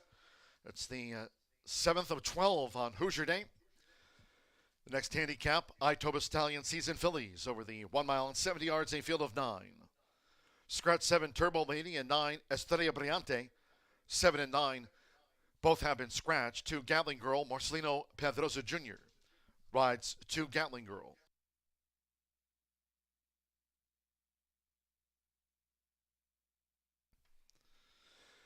Here's the field as they parade for the Itoba Stallion Season Fillies, the second of our premier races here on Hoosier Day. Leading them, 1 Goody 2 Socks Mitchell Morrow riding for Tim Eggleston Trains, Ruth Ann Eggleston's homebred. Number 2, Gatling Girl, Marcelino Pedrosa Jr. riding here for Bob Gorham, trains for Marion Gorham. Number 3 is Spooky Ridge. Joe Ramos back on board, the Forever Doro filly for John Langmeyer's Spooky Hollow Racing Incorporated. Number 4, Sakura's Quest. Fernando de la Cruz has a win on the card. Riding here for Randy Klopp, trains for Cynthia Claremont, Denlis Club. Number 5, Innisfree Lass. Alberto Burgos on the Wednesday scoreboard. Riding here for Harron Thoroughbreds LLC of John Harron. 6, Molly's Potion. Samuel Bermudez up for Don Fontenot, trains for Jorge L. Rivera Castaner. 7's withdrawn. 8 is Vortex Express. Partnered again with Joseph Romero riding for Ron D. Harrell. Trains for Vortex Racing LLC. 9 scratched. Here's 10. See you in a bit. Manny Esquivel riding for a double. Postward here for trainer Gennaro Garcia's Southwest Racing Stables Incorporated. Bruce Murphy and Lori Murphy, the owners. And 11 is Midnight Caper. Luis Contreras with a victory on the day. Riding here for Bob Gorham and Marion Gorham. The field for the Itoba Stallion Season Fillies. Exacta Trifecta Superfecta. This race features the 10-cent Pentafecta, double pick 3. Start to the 50-cent all premier race, late fire 5. Fast track, 2 minutes to post time.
Horses out on the track for the Itoba Philly Handicap, $100,000 on the line. Kicking off that late fire 5 ticket. We've opened up the purse strings a little bit to put together a late fire 5 ticket. I think there's some wide open races. We've got some big action coming up. $500,000 in purses set to be given away during this late fire 5 sequence.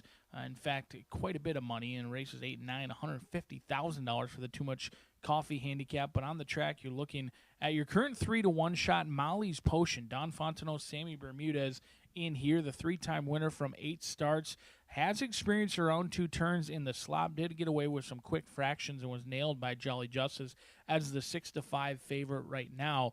But this race is wide open. These 3-year-old fillies, many of them have been sprinting, a lot of them stretching out for the first time. It looks like the 6 is going to be your clear second choice at this point. 3-to-1 on the board. We've got co-favorites between the 3 and the 5 right now, but not a drip of sweat on the 6, Molly's Potion. Sammy Bermudez, Third start off the layoff, coming in off of a good win last time out. But in this race, I actually went a completely different direction than you may have heard Jim and Rachel talking about. How about Midnight Capper? Now, this is a tough race to win from the 11th post. However, Luis Contreras, already a winner on the day. The Gorham gang owns and trains. And what fitting it would be is Don Martin bred this one as well. Proven around 2 turns, went a mile and a 16th last time out. Did lose to Get Even Kid, but my notes indicated that these two were a mile clear from the rest of that field. They were 13 lengths clear from Gonna Getcha. I know it's a huge jump up in class. This horse is unproven at the stakes ranks. However, the Gorhams can fire well on Indiana's biggest days, and I think this Itoba Stallion Season Fillies handicap is absolutely wide open, and here's 6-1, a great price, taking a lot of action off that 15-1 morning line. Your current favorite goes to Spooky Ridge, a horse who settled for less, always comes with a good run for that 3-year-old filly. In my mind, she's the horse to beat, but is she the horse to bet? It's yet to be determined. There appears to be a fair amount of speed in this race. Both the two, Gatling Girl along with Sacra's Quest, look like they have one way to go, and Molly's Potion with her class is going to be very nearby. Even a long shot like Vortex Express, going turf to dirt for Ron Harrell and Joshua Romero, they could be a presence up front as well. Oftentimes on these big days here during a premier late fire 5, bettors fall in love with the favorites, and oftentimes we see horses run their best races. Owners and trainers have been pointing toward this race for months, sometimes the entire season. The big money on the line. John G. Dooley kicks off an all-stakes late fire 5. It's just a moment away. Arriving at the gate for the Itoba Stallion Season Fillies.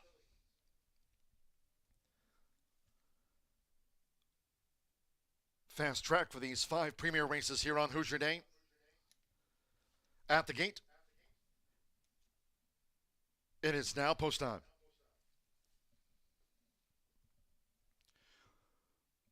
Post time where Molly's Potion is the 2-1 favorite. They're going in. Mitchell Myrtle with Goody 2 Socks.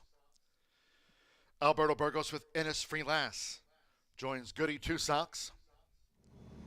Marcelino Pedrosa Jr. with Gatling Girl.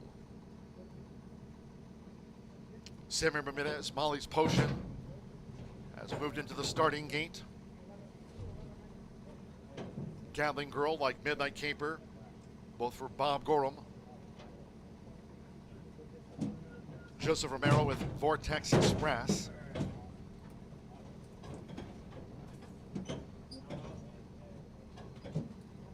See you in a bit. Manny Escobar riding for a double on the Hoosier Day card. Joe Ramos with Spooky Ridge. Just a couple of them back. Fernando de la Cruz with Sacra's Quest.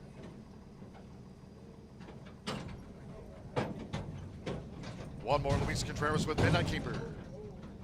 1 mile and 70 yards. They're in the gate. And they're off in the Itoba Stallion Season Fillies. Sacra's Quest out to a lightning quick start there for Fernando de la Cruz. Joined toward the inside by Gatling Girl with an early move, and Vortex Express is up with them as See You in a Bit is running a wide 4th. Molly's Potion with Goody 2 Socks in his free last. Midnight Caper and Spooky Ridge has dropped back to last at the 6.5. With Marcelino Pedrosa Jr., Gatling Girl is the pilot. So it's Gatling Girl who leads a close-up. Sacra's Quest, who's right there after breaking sharp. Vortex Express is running in 3rd. And right near the front runners as they go up the back. Then to the inside is See You in a Bit, a ground-saving 4th, 3/4 length to Molly's Potion in midfield. 2 clear from Goody 2 Socks, who's just in advance of Venice Free Lass. Midnight Caper wide, and Spooky Ridge is now picking up for Joe Ramos. Quarter 23.63 seconds. Here's the half-mile pole. And the Itoba Stallion Season Fillies just being led still by Gatling Girl. Sacra's Quest now being ridden to gain. Half mile in 48.45 seconds as they round the far turn. Vortex Express is just in 3rd from See You in a Bit, 4th against the rail. As Sacra's Quest is poked ahead in front of Gatling Girl, who tries to respond. respond. Here comes Spooky Ridge in a white cap, and Spooky Ridge is gaining traction now. Spooky Ridge is looking to pick up Sakura's Quest. It is free last. Molly's Potion is well back. Goody Socks and finally Midnight Caper. It's Spooky Ridge sweeping 3/4, 1 minute 14.02 seconds. Spooky Ridge has come from last to first to take command with 1 furlong to go, has pulled clear to a 5-length lead. Innisfree Lass is now staying on to run second. Vortex Express with See You in a Bit and Sakura's Quest with Joe Ramos. Spooky Ridge dominates them. And the Itoba Stallion Season Fillies won by 7 from Innisfree Lass. See You in a Bit was third from Vortex Express. Bulling's Potion, Goody Two Socks. Gatling Girl dropped right away, as did Sakura's Quest, and Midnight Caper was last home.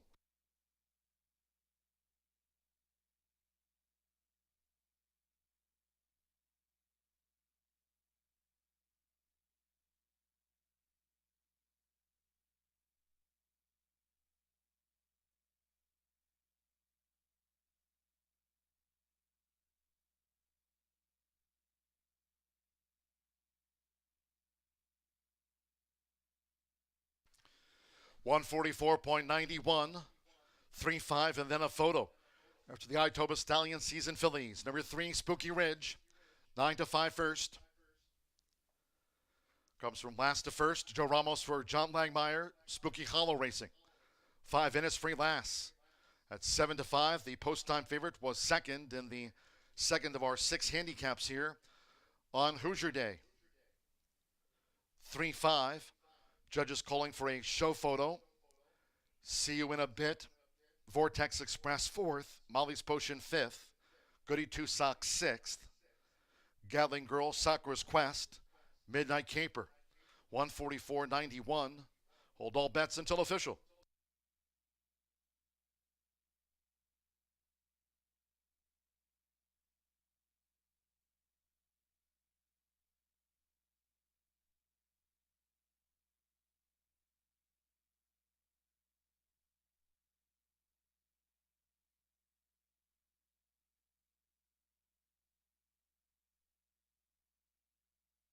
The judges have posted number 10, See You in a Bit, third. Number 8, Vortex Express, fourth. And 6, Molly's Potion, fifth. 3-5, 10-8-6.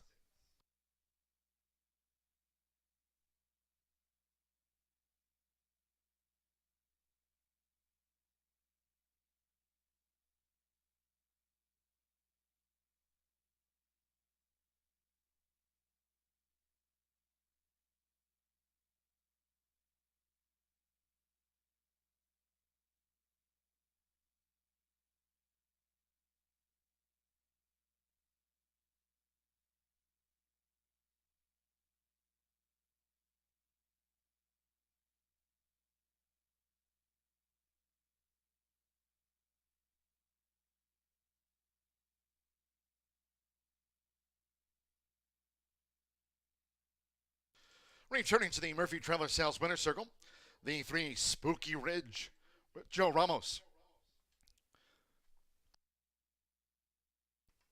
Spooky Ridge is a 3-year-old chestnut filly by Forever Doro. Out of Amberley Village by Flatter. For John Langmeyer, Spooky Hollow Racing Incorporated. She was bred here in the Hoosier State by Spooky Hollow Racing of John Langmeyer. Horseshoe Indianapolis congratulates the winning connections of Spooky Ridge, result official.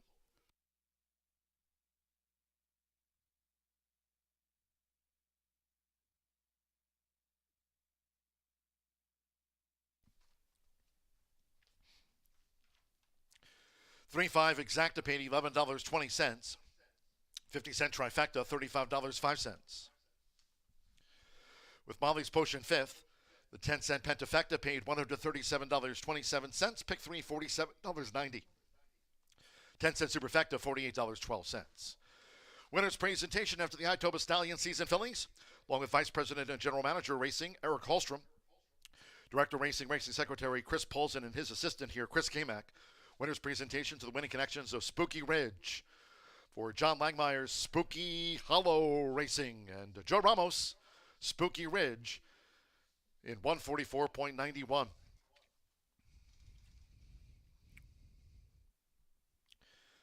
Big Hoosier Day here at Horseshoe Indianapolis. 6 premier races, purses in excess of $700,000. Right now, down below in the Murphy Trailer Sales Winner's Circle, Itoba will make a special presentation to their 2025 winner of the Herb and Darlene Lycan Scholarship. And congratulations to Mackenzie Tabor, the winner this year, $2,500, attending Anderson University. The check presentation, Mackenzie Tabor, attending Anderson University, the 2025 winner of the Herb and Darlene Lycans Scholarship. Well done, Mackenzie.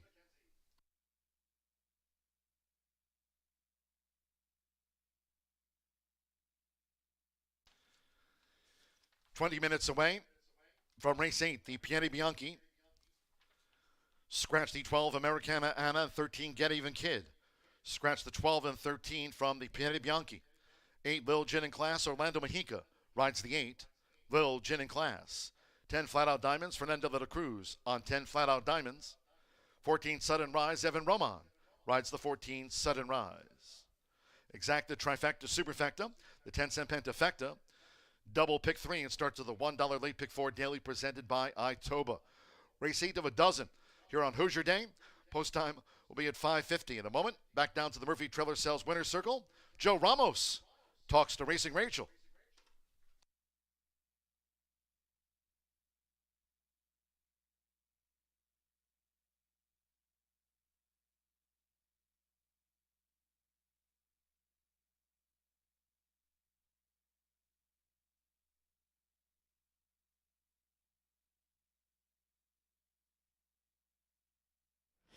What a wonderful finish in the Phillies edition of Itoba. And tell us about Spooky Ridge and your trip. You guys came from way back. I have closer written on here, but that was some kind of close there, Ramos. Yes, I mean, first of all, thanks, John, for the opportunity to keep me on this horse. And I knew she got, I just have to get a good trip, find the place to let her go, let her be, because last time I rode her, I tell him I got her beat. Sorry for that, but today I pay him back for the opportunity and all the amazing job he's been doing with his horses. An amazing guy, and I'm very thankful. I'm blessed to be riding for him. When I walked up, I just want to let you know, he did say, man, Joey just put a really good ride on her. And he got it ready for me. Well, congratulations and good luck on the rest of the races. Thank you, Rachel. John, thanks for sticking around for me. So you just told me this is a half to Crosley, and then in the 2-year-old race, who else is? It's a LT. Yeah. And I literally picked that on top, and I didn't even realize that they were all half. So you got to be tickled to death with this and looking forward to the next couple. Mare's been very good to us. Yeah. And tell us a little bit about her. Where she's Amberley Village, and that's the dam of the other two, right? That's right. Very nice. And she's a pull to Plainfield. Oh, yes.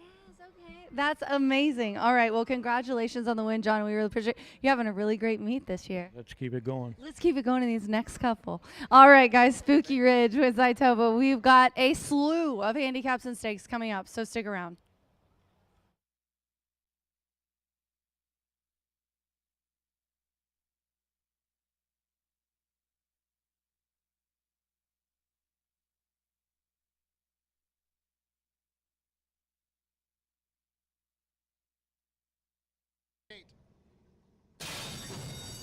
And they're off in the Itoba Stallion Season Fillies. Sakura's Quest out to a lightning quick start there for Fernando de la Cruz. Joined toward the inside by Gatling Girl with an early move, and Vortex Express is up with them as See You in a Bit is running a wide fourth.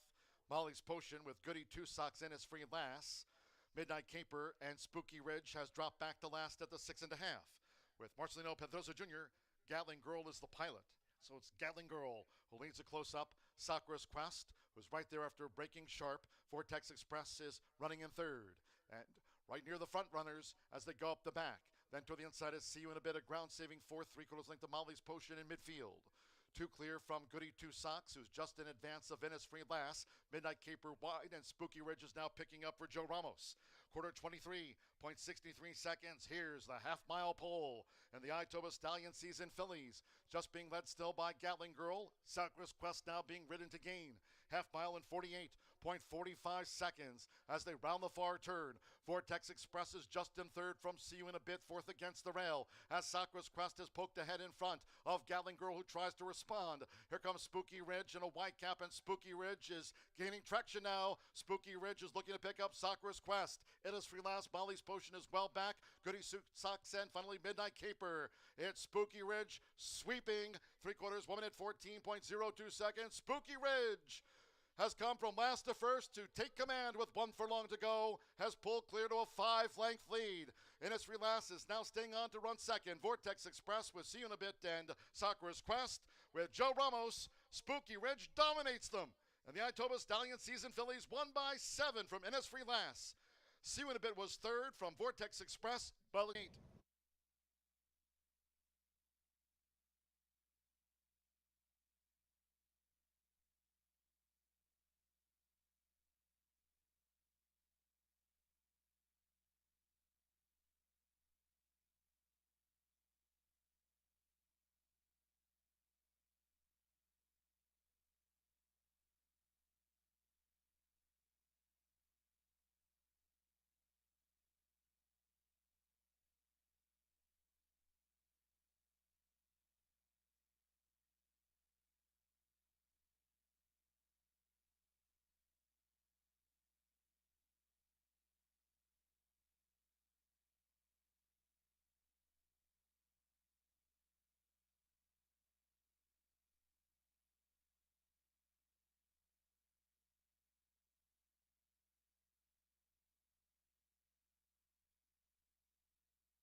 Spooky Ridge getting it done authoritatively to take the Itoba Stakes for John Langmeyer and Spooky Hollow. Now, that Spooky Ridge is out of a mare named Amberley Village. Amberley Village has a horse in this race named Crosley, also has a horse in the later on in the 2-year-old race named Elting. Now, so what a mare there to have a 2-year-old, 3-year-old, and 4-year-old participating in 3 of our handicaps here today. So appreciate the Langmeyers for their constant support of this program. Now, race number 8 to start that $1 Itoba Pick 4 starts right here. This is the filly and mare 3 and up division, mile and 16th. It's the 29th edition of the Piedi Bianchi, and what a great edition it is here.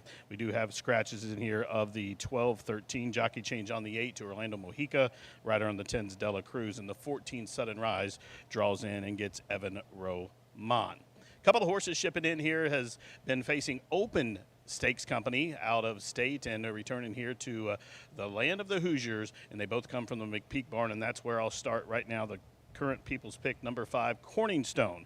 Corningstone's a winner of 8 races from 27 starts. She's made just shy of $800,000. Currently 6-5 on the board. 1 and 2 in here for Kenny. This one owned by Pace and Stud and RTA Trust. Exits the Grade 2 Locust Grove at Churchill, where she was beaten just 9 lengths in that start. She should be part of the early go. Prior to that, she ran in the Iowas. Distaff was third, beaten a couple lengths, and ran in behind Royal Spa in that Grade 3 at Churchill, the Shawnee. But she won the Pippin, an Open Stakes event at Oaklawn. Prior to that, the Mistletoe at Oaklawn, and she returns here to Hoosier with an 8-win resume and just shy of $800,000 as she goes for this $150,000 purse. She's the definite horse to beat. She could go to the front and improve her position. She will rate. She will sit off of it and relax. Joe Bielmer has the call here on Corningstone, a 5-year-old daughter of Contheros, who I think is going to be double tough in here. Another horse I like a little bit in here is number 2, 3 Coat. Certainly looked the horse in the paddock. She was on her toes and taking everything in, just really, really eager to go without getting overly hot. But she's another one, all she does is win. 6-time winner from 15 starts. She's 9 for 15 in the money, made just shy of $300,000.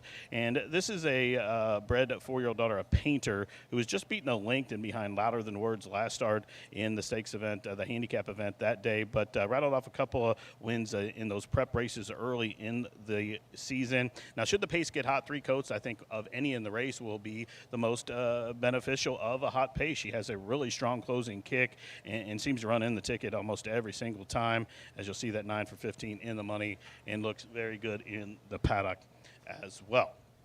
Now, I spoke of 2 McPeak horses earlier. The other one is number 7, Under the Palms. Colby Hernandez has the call on this 4-year-old daughter in Tyson. This is another one who's made a great deal of money out of the state. Now, she has one here as well, but she's made $272,000 in 2 wins now, a 2nd and 3 third-place finishes. She exits the stake where I don't know what happened that day. It was a race came off the turf, but it was a fast track. She just didn't fire. I'm hoping she just had an off day and can return to her ways, where she seems to try every time. She always puts up good buyers, good speed figures. She was 5th in a first-level allowance race at Oaklawn, 4th in a stakes event down there, beating just 7 lengths in behind a really good horse that day. And she won the Cardinal Stakes here last year at a mile and 16th, where she sat just off the pace. Now, I don't think she has the speed her stablemate does, but I do think she'll be sitting mid-flight, and she's going to offer that kick, hopefully. She normally does. She was 6-1 in the morning line. Currently right now 7-1 as that money continues to come in on Corningstone. Now, I spoke about that mare, Amberley Village. She is the dam of number 3, Crosley, in here. John Langmeyer has a bunch of horses enter today. Like I said, this mare has 3 of her offspring in today. Now, the 3-year-old just won the Itoba. This is the 4-year-old Crosley, and she's another one I think merits a big chance in here, and she should be part of the pace. Now, this is filly that I don't think wants to be the lead. I think she needs to get covered up. I think she will rate, but ultimately she needs to be covered up. She's breaking from towards the inside, so she should. I don't think she has the speed, some of them, so I think that will benefit her a little bit. And what a story it would be if Amberley Village could get another stakes winner. In fact, she does have that one later in the card as well with Elting for Spooky Hollow Racing. Well, it's all about Corningstone for me in here. I'm going to go 5-2-7. We're just about to get riders up orders as Bob alongside of me with Louder Than Words is about to give their rider the last minute instructions. So 29th edition of the Piedi Bianchi, $150,000 up for grabs. And this does kick off that $1 Itoba Pick 4 on races 8, 9, 10, 11. And it's all handicap. pick 4. You want to get involved. We do have a low takeout. As the paddock judge about to give riders up orders, the horses should be on the track momentarily. Good luck.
The horses stepping onto the track now for the 8th race, the Piedi Bianchi.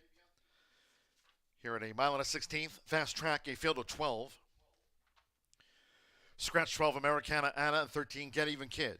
Scratch 12 and 13, rider changes. 8, Lil Gin in class to Orlando Mojica. 10, Flat Out Diamonds, jockey change to Fernando de la Cruz. 14, Sudden Rise, ridden by Evan Roman.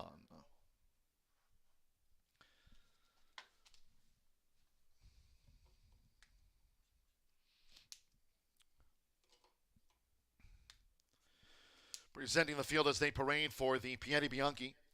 One is Louder Than Words.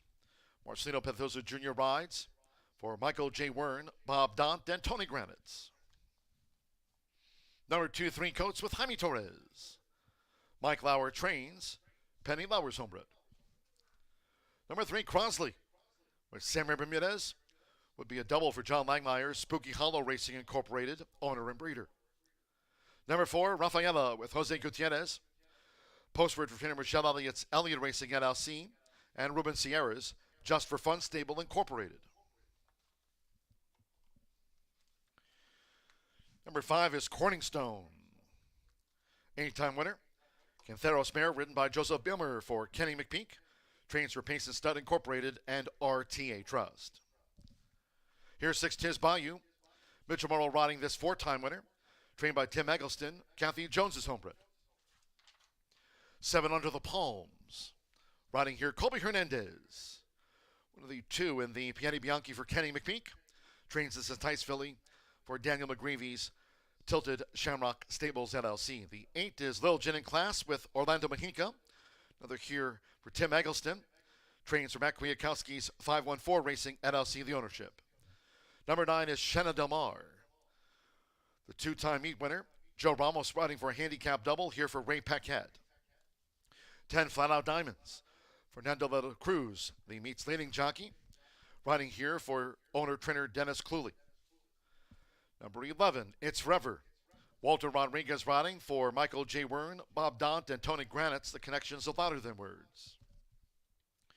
Scratch 12 and 13. 14, Sun and Rise draws in. Makes up the 12. Evan Roman riding for Michelle Elliott trains for Kerry Brogdon's Mockmer Hall Thoroughbreds. The field of 12 for this year's Piedi Bianchi. Exacta, Trifecta, Superfecta, 10-cent Pentafecta, double. Start to the $1 Itoba late pick 4. On those handicaps, nearing post time for the Piedi Bianchi.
field out on the track, $150,000 on the line, almost $50,000 already in that Itoba $1 minimum pick 4, featuring all handicap and stakes races, over $500,000 on the line for this pick 4.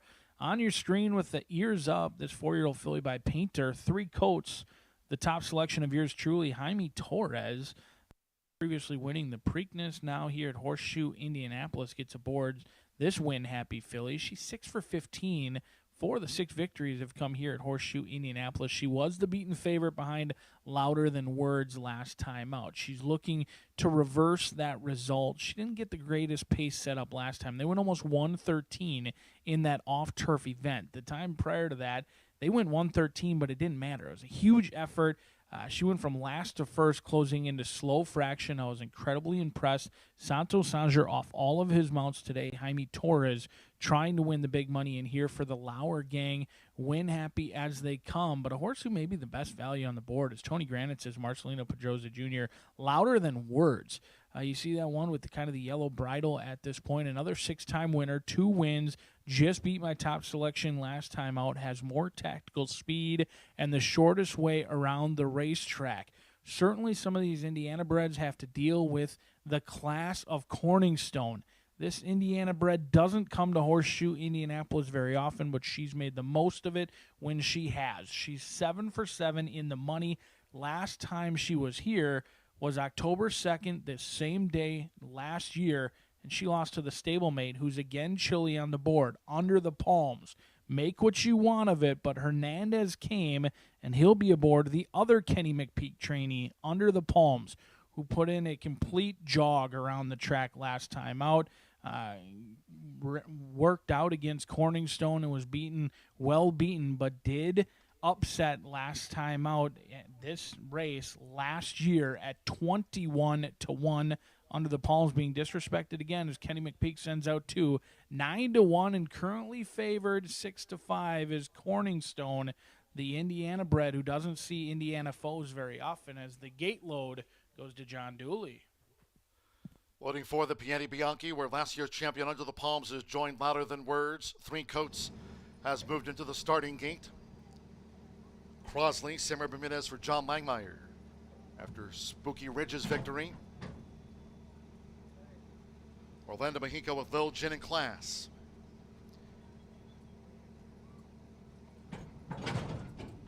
This is the 3rd of our 6 premier races here on Hoosier Day. Chanel Del Mar would be a double for Joe Ramos. Rafael and now Corningstone. Joseph Bielmer for Kenny McPeak. Corningstone went in well. Flat Out Diamonds. Mitchell Merle, Tiz Bayou. Like Lil Gin in class here in the handicap for Tim Eggleston. Tiz Bayou's in. Walter Rodriguez, It's Forever next to Flat Out Diamonds, so stand by. One more. Evan Roman with Sudden Rise, like Rafaela, both for Michelle Elliott. They're in the gate.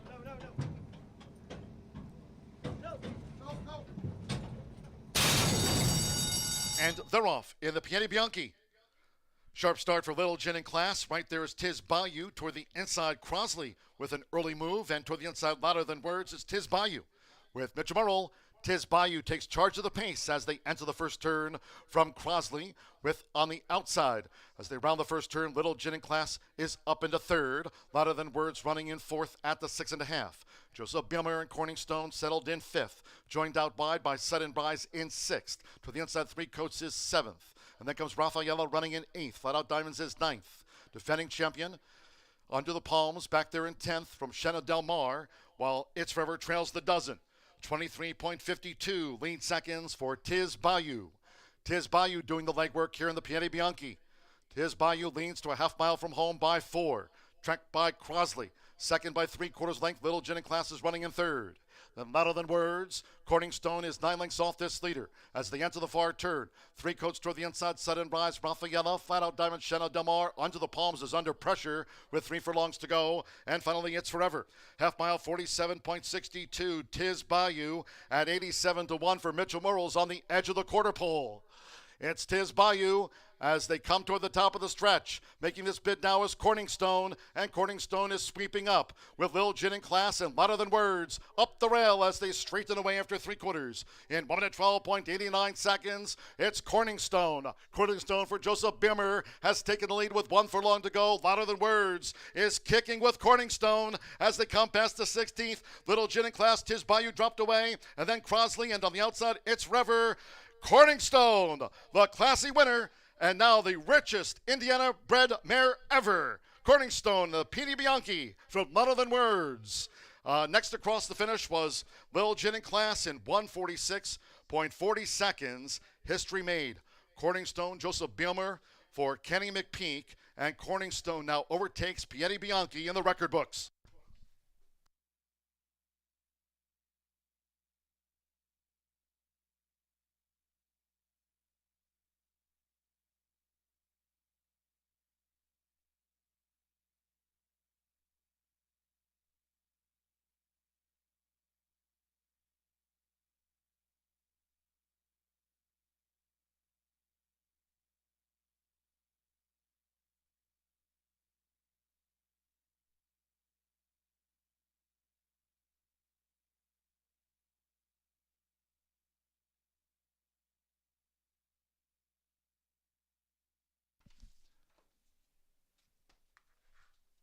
$146.40 after the Piedi Bianchi.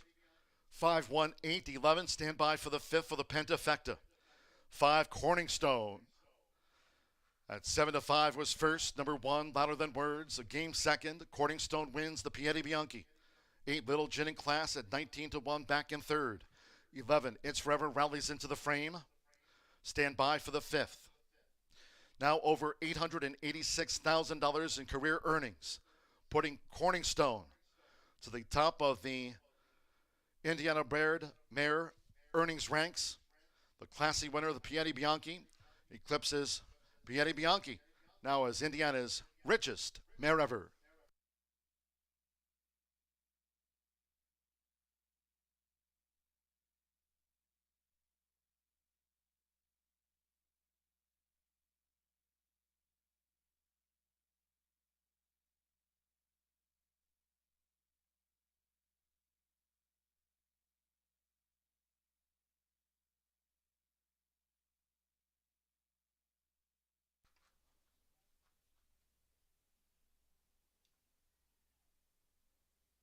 The judges have posted number 2, Three Coats 5th, 5-1, 8-11-2 after the Piedi Bianchi. Hardworking journeyman jockey Joseph Bielmer picking up one of our big premier races on the day here on Indiana's new richest mare ever, Corningstone. And the Murphy Trailer Sales Winners Circle, well done, Joseph. 5 Corningstone, a 5-year-old bay mare by Cantheros out of the Street Sense mare Icewoman. Kenny McPeak trains for Pace and Stud Incorporated and RTA Trust. Horseshoe Indianapolis congratulates the classy winner and now the richest Indiana-bred mare ever, the Connections of Corningstone, takes the Piedi Bianchi.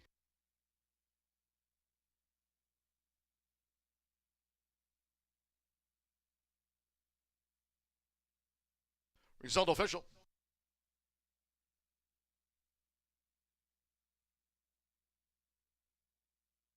Winner's presentation coming up. Post Piedi Bianchi handicap interviews from Racing Rachel. 5-1 exacta paid $26.40, 50-cent trifecta, $69.15. 3-5 handicap double, $12 even. 10-cent superfecta, $92.23. It's Forever rallied into the frame with Three Coats 5th.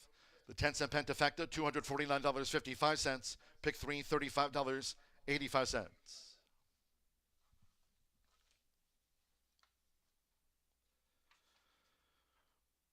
Winner's presentation after the Piedi Bianchi of 2025 as Corningstone becomes the richest Indiana-bred mare ever. Congratulations to winning jockey Joseph Bielmer picking up one of our big premier races here on Hoosier Day. Here for Kenny McPeak, Pace and Stud, and RTA Trust. Corningstone now with over $886,000 in career earnings for Corningstone. 20 minutes away for the 9th, the Too Much Coffee. Scratch the also eligibles. 13, Little Jake. 14, Ice Express. 15, Taking a Run. And 16, Just Happy to Be Here. Scratch the also eligibles. Post time, 6:23.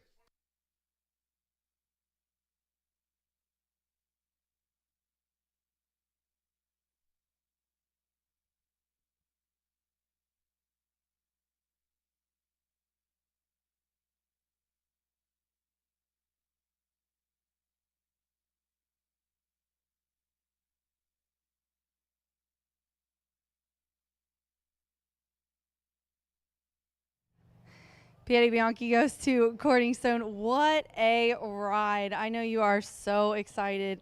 This is Joseph's very first stakes win, and she is just a classy lady. And I said, you know, this is the first time you've ridden her, obviously, but you have gotten her on her in the morning before. Yeah, when I got named on her, I went to work her one time just to get to know her. And she's a little feisty in the morning, you know, she's a little bit to handle, but it's cool and crisp. Oh yeah, but in the afternoon, she's all class, you know, all professionalism. Walk us through the race. I mean, you guys the 6 went way out quick, and you, all of a sudden, I knew what was going to happen. Coming in the final turn, here she comes around everybody, so you played that perfectly. Well, you know, she played it perfectly. She's such a professional horse. I mean, she knows exactly what she's doing. That I knew coming into the race that all I needed to do was put her in the spot she was comfortable with, and she'd do the rest on her own, and that's what she did. You know, she's an awesome horse. I've been a big fan of her for a couple of years now, and to get to ride her and win on her is just amazing. Yeah, she's a classy lady. How's it feel to get your first stakes win? Awesome, and to be able to get it to win it with such close family relations. You know, my uncle owns part of the horse, and I'm really close with Kenny McPeak. Used to work for him, so you know it's just awesome. Your mom was screaming so loud. I heard her all the way back by the building. Congratulations. Thank you so much. All right, you guys, I got a few more. Stick around, but it was a very nice effort by Corningstone and Joseph Bilmer getting his very first handicap win today. Good luck.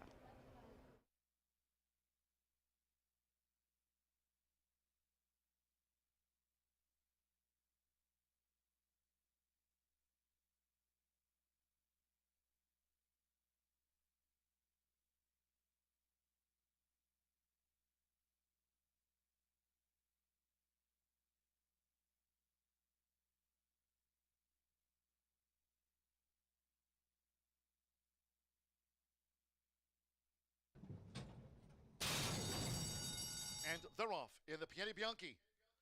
Sharp start for Little Gin in class. Right there is Tiz Bayou toward the inside. Crosley with an early move, and toward the inside, louder than words, is Tiz Bayou.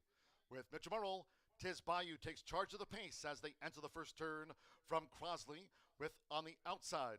As they round the first turn, Little Gin in class is up into third. Louder than words running in fourth at the 6.5. Joseph Bilmer and Corningstone settled in fifth. Joined out wide by Sudden Rise in sixth. To the inside, Three Coats is seventh. And then comes Raffaella running in eighth. Flat Out Diamonds is ninth. Defending champion Under the Palms back there in 10th from Shenna Del Mar, while It's Forever trails the dozen. 23.52 lead seconds for Tiz Bayou. Tiz Bayou doing the legwork here in the Pieri Bianchi. Tiz Bayou leads to a half mile from home by 4. Tracked by Crosley. Second by 3/4 length. Little Gin in class is running in third. Then louder than words, Corningstone is 9 lengths off this leader as they enter the far turn. Three Coats toward the inside, Sudden Rise, Raffaella, Flat Out Diamond, Shenna Del Mar. Under the Palms is under pressure with 3 furlongs to go. And finally, It's Forever. Half mile, 47.62. Tiz Bayou at 87-1 for Mitchell Murrells on the edge of the quarter pole. It's Tiz Bayou as they come toward the top of the stretch. Making this bid now is Corningstone, and Corningstone is sweeping up with Lil Gin in class and louder than words up the rail as they straighten away after 3/4. In 1 minute 12.89 seconds, it's Corningstone. Corningstone for Joseph Bimmer has taken the lead with 1 furlong to go. Louder than words is kicking with Corningstone as they come past the 16th. Little Gin in class, Tiz Bayou dropped away, and then Crosley, and on the outside, it's Rever. Corningstone, the classy winner, and now the richest Indiana-bred mare ever. Corningstone, the Pieri Bianchi from Louder Than Words. Next across the finish was Lil.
Wow, what a wonderful milestone for Joe Billmere there, getting his first stakes win, Jimmy. Yeah, and what a performance by Corningstone, going over that $1 million mark, just absolutely crushed the field. Congratulations those connections. How about 480 on that horse? Oh my gosh, I know. You pointed that out. I'm always rushing to do the interview. And when I got in here and you said that, I was like, what? And how in the world did that happen is what I want to know. Let's move on to the Too Much Coffee. I love this race. I always have since I was an intern because I kept trying to tell Tammy it was misspelled. Yeah, when I was 23, and she was like, "Oh, Rachel, that's how it's supposed to be spelled." Well, you've learned. I've learned a little bit since then, haven't I? Chicory Blaze, the 4-5 favorite here, is who Jimmy Mack and I have on top. Rob Dobbs having a bang-up meet this year. Jimmy and Rodney, our veteran rider, coming out of 3 good efforts in handicaps similar to this. Yeah, had a little bit of a rough trip through the stretch last time, diving in and out of traffic, and just got outbobbed by the horse to the outside, Runaway Rojo. But Chicory Blaze has certainly been, the 3-year-old horse that's came out this year by alternation. And what a day it'd be on Hoosier Day for a jockey from our state. Rodney Prescott from nearby Jay County, Portland, Indiana, has the call to get a victory on such a premier day like this. We could talk all day about fun facts about Rodney. He used to do chariot racing with his dad. I just think he's a true horseman through and through. Runaway Rojo, which if I had to do super, I definitely would include the 12. You and I are kind of on the same page here. West Point Thoroughbreds, Steve, Keith, I saw him as he was coming to the jockey's quarters here today. He's got a nice 2-year-old later. Right now 7-2 on the tote board. What do you think? Last time in the Bucero looked really good at a mile and a 16th. It's the same class, but some of these other horses are a little bit of a change. Beat Chicory Blaze last time. I'm not going to take all your stats, but obviously this is one that you need to include. Yeah, I like the horse. I mean, anytime you see a horse run 18 times, win 6 races, you got to use it. Made $300,000 and was a game winner last start. And the horse, has changed hand a couple times. Dallas had this horse for a little while, but loves the surface. What not to like a horse about a horse that has 6 wins over the surface out of 17 starts. And right now, with the money coming in on the 1 at 4-5, Runaway Rojo 7-2 on the board. I like those. I like those prices there on that horse. And I think the horse you have to use on your ticket if you're playing, exotics, exactas, tries. And, another horse I know you like a little bit is number 4, Who's Your Daddy Now, Marcelino Pedroza has the call on this one. Cisco Torres, his agent, who's on the man. We all send our thoughts out to him. He's tuning in, and I know he's rooting for number 4, Who's Your Daddy Now, and so are you. Yeah, you know what? I get maybe 14-1, I think is a little high for Who's Your Daddy Now. It's got really great speed figures, but I see maybe people are thinking, he probably likes the grass a little bit more. But John Langemeyer having great success. I mean, taking this one, he's got some other horses in the later in the card, 2-year-old as well in Tinge. So I just think that he's having a good meet. This one has early speed. He was a nice second last time at the distance on the dirt. This is just a versatile guy. So I thought, very much like you with the 12, can't leave it out. This would be a race where you would have to mix a whole bunch of different exotics, I think, to try to get it. But Who's Your Daddy Now, I really put him for my exacta and really like that horse. If you're mixing in, you got to use a horse like this. Like you said, the horse is versatile. The horse can win on the front end. The horse will rate. So however the pace sets up, Who's Your Daddy Now can adjust, and I think it's a horse you got to use. The horse tries every time, and I think he is probably better on the turf. But that last out, he probably made the lead a little too soon against Highest Memories, but he did show he will dirt and he will route. And what a segue, Jimmy Mack, to Highest Memories, who we both have in our trifecta. See what I did there? I see what you did there, bro. The 7, 8-1. It was 8-1 on the morning line. 514 Racing.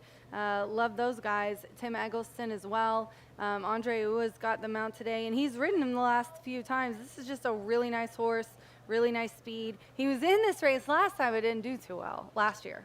Yeah, but he's coming off a race, 2 bang-up races, that starter allowance race, and then that race last start when he out-nodded Who's Your Daddy Now and Kingsbury Road, who's also in this race. But Highest Memories, I like the post position draw on this one, drawing the 7-hole with the way he's going to sit off the pace and with a little bit of speed in this race. He looks good in the paddock. He's one of the 2 best horses in the paddock. We talked about that. He's hiding from us. And you're going to get a really good value here on this one, 8-1 on a horse that just won a handicap in his most recent start, and one that has won 7 times over the surface. I will say also, Tim Eggleston, once he gets them in the groove, he's 20% when his horse is a winner last out, and that horse was 20-1 in there.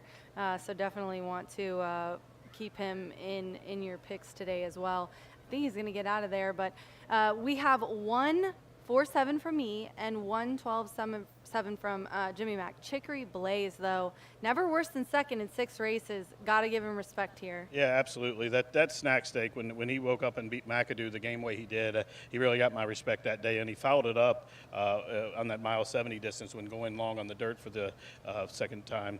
And he just ran out the screen against Sir Baji, who had a tough beat earlier today. But Chicory Blaze, I think with a little better race and luck, he's definitely the horse to beat. People's pick right now, very short price, but looks and good. we probably could just sneak over there and put the mic right between them and give them a live view of what's going on. But talking about the mount here, Rodney Prescott and Rob Dobbs, we have the Too Much Coffee. They are out here. Jockeys are probably about to get the leg up and horses head to the track. We're 3 minutes now to race 9. And don't forget, we've got 10, we've got 11, we've got a quarter, a lot of racing to go. Good luck.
Gary the Bugler bringing the horses onto the track for the 9th of a dozen here on Hoosier Day. This, the Too Much Coffee. Scratch the also eligibles, 13 Little Jake, 14 Ice Express, 15 Take It and Run, and 16 Just Happy to Be Here. All 12 in the body run, and the Too Much Coffee, scratch the also eligibles.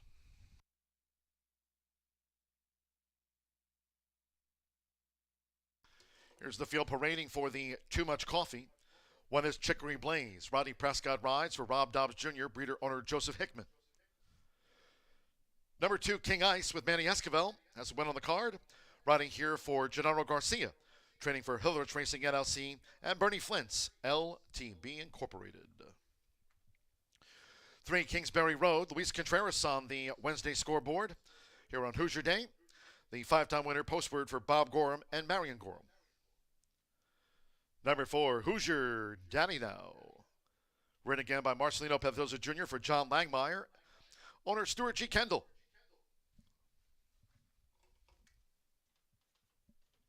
Rich Kingdom from 5. Mitchell Moore riding for Carter and Donna Riley. Number 6, Chocolate Mousse. Samuel Bermudez gets the call from Randy Klopp and the Navy of Liz Klopp here with a silver cap. 7 is Highest Memories. Andre Zaloa back on board. A 2-time meet winner for Matt Kwiatkowski's 514 Racing LLC, trained by Tim Eggleston. 8 is Commander Storm with Evan Roman. Postword from Mike Ryan's Clabar Moore Stable LLC, Heron Thoroughbreds LLC of John Heron. 9, CJ Storm. Alberto Burgos back on board, this 6-time winner for John Heron's Heron Thoroughbreds LLC. Janet and Charles Watt the ownership. Number 10, Double Dog Justice, Joe Ramos on the Hoosier Day score sheet, riding here for Ray Paquette. 11, Follow the Money. Fernando de la Cruz meets leading jockey, up for Randy Klopp. Liz Klopp, the connections of Chocolate Mousse as well. Black cap for Follow the Money. And 12 is Runaway Rojo, coming off the Bucaro handicap victory. Keith Asmussen riding for his Hall of Fame father, Steve Asmussen, and West Point Thoroughbreds and owner James Nichols. The field for the Too Much Coffee. Exacta Trifecta Superfecta, 10-cent Pentafecta, double pick 3, post time 6:24.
Field on the track for the $150,000 Too Much Coffee, a very talented and classy field assembled.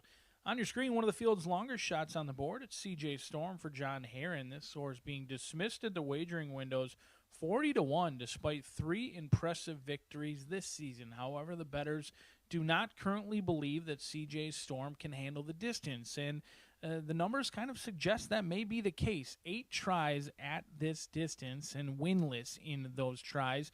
Does bring in a very good record, including a $100,000 stakes win in the William Henry Harrison handicap earlier this summer, but that was around 1 turn going 6 furlongs. You get Alberto Burgos, John Herron, but you're also going to get 40-1 on CJ Storm. On your screen is the overlay in here, in my opinion. Highest memories for 514 Racing. You just saw a huge effort from their runner in the last race, finishing 3rd at a good 20-1. Yolola going to be calling the shots for Tim Eggleston. Brings in a 2-race winning streak and has really come into his own in here. 7-time winner from 22 starts on a 2-race winning streak, and he's just in great form. He split late last time out. It was a huge effort. He really made it look rather easy. After being off form early in the summer, he's really found himself late in these fall months for highest memories. I'm with the bettors, though. Chicory Blaze is strictly the horse to beat. Not sure I can condone this horse at even money in here, but if you're looking for a long shot price, I have Chicory Blaze on top. Winless on the day, 0 for 9, cold as ice. Eat your heart out with the long shots as the field approaching the gate for the $150,000 Too Much Coffee handicap.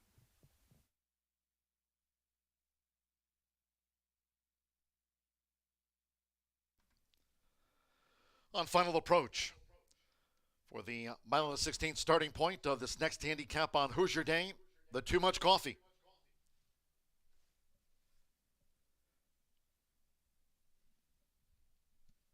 Chicory Blaze, even money favorite. 4-1 on Runaway Rojo. It's 8-1 Kingsbury Road. 10-1 Hoosier Daddy Now. The horses have reached the starting gate. It is now post time for the Too Much Coffee. Rodney Prescott with Chicory Blaze, the first of 12 to move into the starting gate here. Sponsored by B&H Electric. Manny Esquivel, King Ice, 29-1 to light up the tote. To join Chicory Blaze.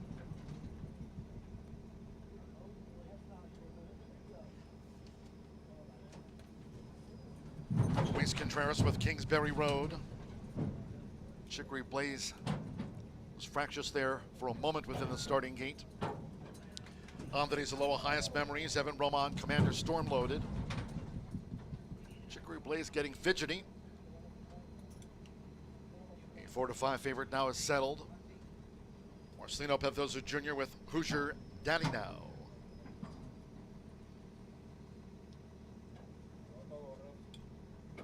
Now they're straightening out Chicory Blaze.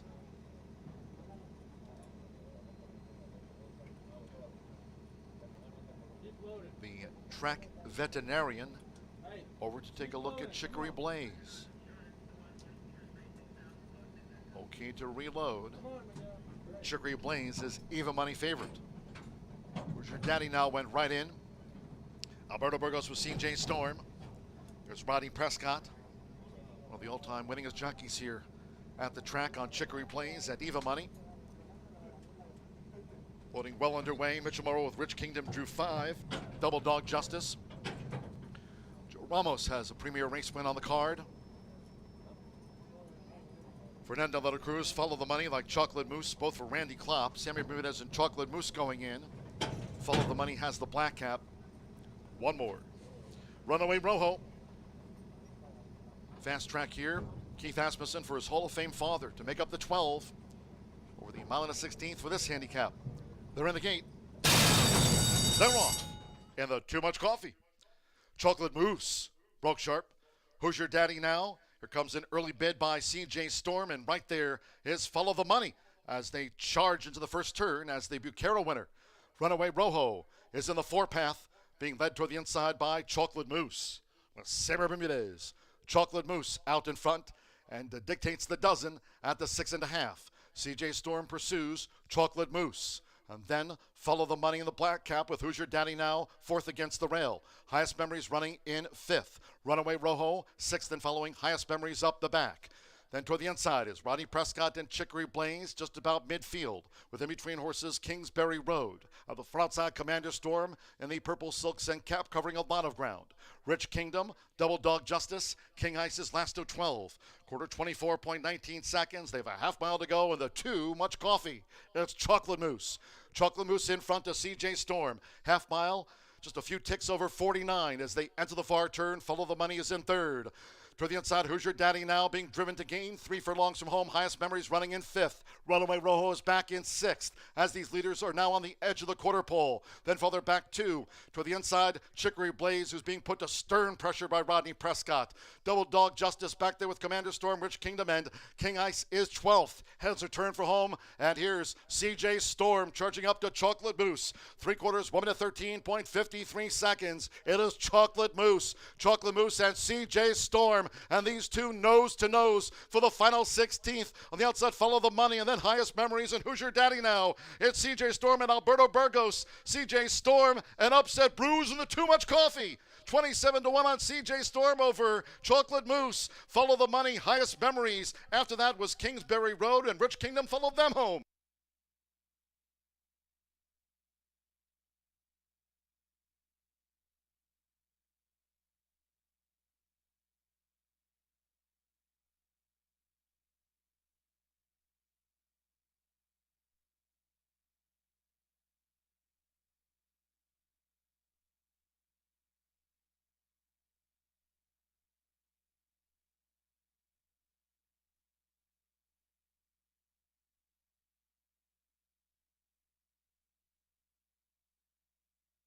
$146.09 after the Too Much Coffee. 9, 6, 11, 7, 3, 9. CJ Storm at 27-1 first. 6, Chocolate Mousse at 12-1, stayed on to run second. 11, Follow the Money third. 7, Highest Memories fourth. 3, Kingsbury Road fifth. Rich Kingdom, Chicory Blaze. Hoosier Daddy Now, Runaway Rojo. No Factor. King Ice among those next to pull up. 146.09. Alberto Burgos, having another solid meet here this season, was the 2024 riding champion. John Harron vying for the training title here this season. And they pick up the Too Much Coffee with CJ Storm.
Returning to the Murphy Trailer Sales winner's circle at those 27-1 odds, the 9.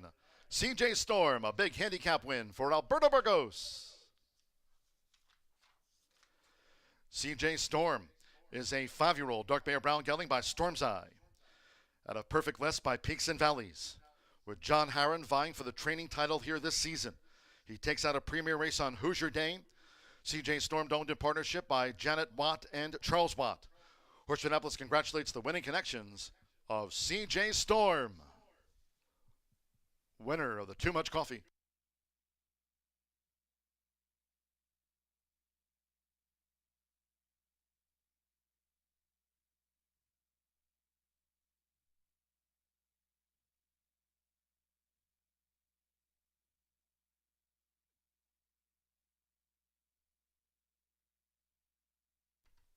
Result official.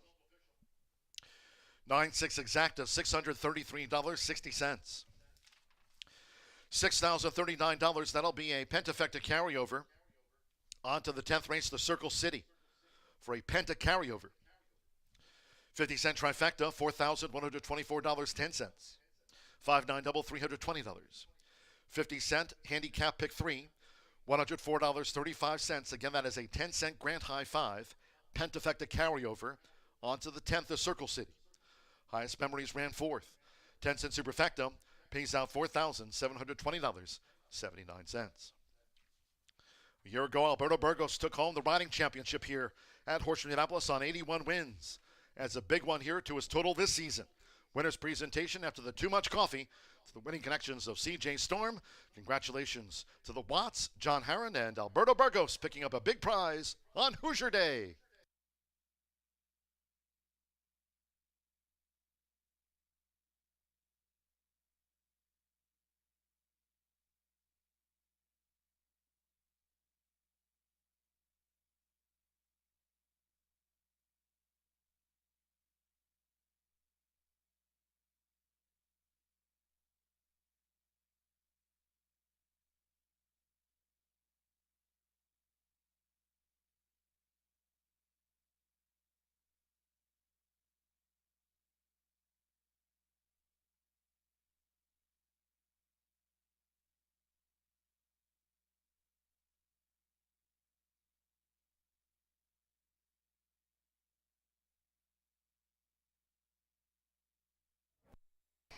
Very excited for CJ Storm and John Haran. We've got the co-owners here with John, Janet, and what was your name again?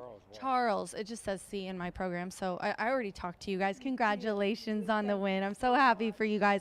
All right, Alberto Burgos winning jockey. You guys have had a good meet. I mean, you've had 3 wins, a second, but a mile and a 16th distance has eluded him. He has never won at a mile and a 16th, so I was I kind of left him out, which I'm obviously regretting. Walk us through the race. No, I mean, that last time race, he was same thing. He was a long distance. I think that helped him a lot running that distance this year. And today he was all focus. He was all business. He's a lovely horse. He always give me everything he got in every race. And the only thing I have to say to him is thank you. Yeah. Thank you, CJ. He's vast. I mean, his numbers compare, but I just thought he was a little outclassed here. But he proved me wrong, and you guys really had a patient trip there around the track. Now, every time he always improve. Yeah. When you think he got no chance, he's like all business in that day, and he shut everyone's mouth, and he started running, and that's what he does. Yep. Shut my mouth, that's for sure. Congratulations, Burgos. We have a couple other stakes. We just had the Too Much Coffee, but we do have the 2-year-olds coming up, so stick around.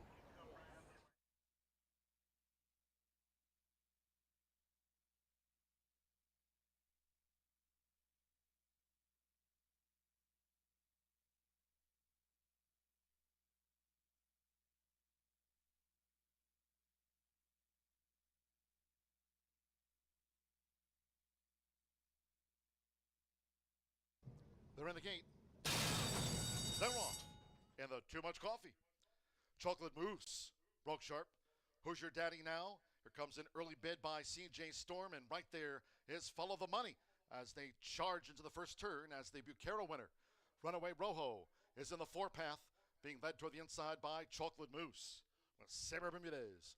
Chocolate Mousse out in front and dictates the dozen at the 6.5. CJ Storm pursues Chocolate Mousse. And then follow the money in the black cap with Who's Your Daddy Now, fourth against the rail. Highest Memories running in fifth. Runaway Rojo, sixth and following. Highest Memories up the back. Then toward the inside is Rodney Prescott and Chicory Blaze, just about midfield. With in between horses, Kingsbury Road. Of the front side, Commander Storm in the purple silks and cap covering a lot of ground. Rich Kingdom, Double Dog Justice, King Ice's last to 12. Quarter 24.19 seconds. They have a half mile to go and the too much coffee. It's Chocolate Mousse. Chocolate Mousse in front of CJ Storm. Half mile, just a few ticks over 49 as they enter the far turn. Follow the Money is in third. To the inside, Who's Your Daddy Now being driven to gain 3 furlongs from home. Highest Memories running in fifth. Runaway Rojo is back in sixth as these leaders are now on the edge of the quarter pole. Then farther back two. To the inside, Chicory Blaze, who's being put to stern pressure by Rodney Prescott. Double Dog Justice back there with Commander Storm, Rich Kingdom, and King Ice is 12th. Heads return for home, and here's CJ Storm charging up to Chocolate Mousse. 3/4, 1 minute 13.53 seconds. It is Chocolate Mousse. Chocolate Mousse and CJ Storm. And these two nose to nose for the final 16th. On the outside, Follow the Money, and then Highest Memories. And Who's Your Daddy Now? It's CJ Storm and Alberto Burgos. CJ Storm, an upset bruise in the Too Much Coffee. 27-1 on CJ Storm over Chocolate Mousse. Follow the Money. They're in the gate. They're off.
you know, I knew this was going to be an eventful day.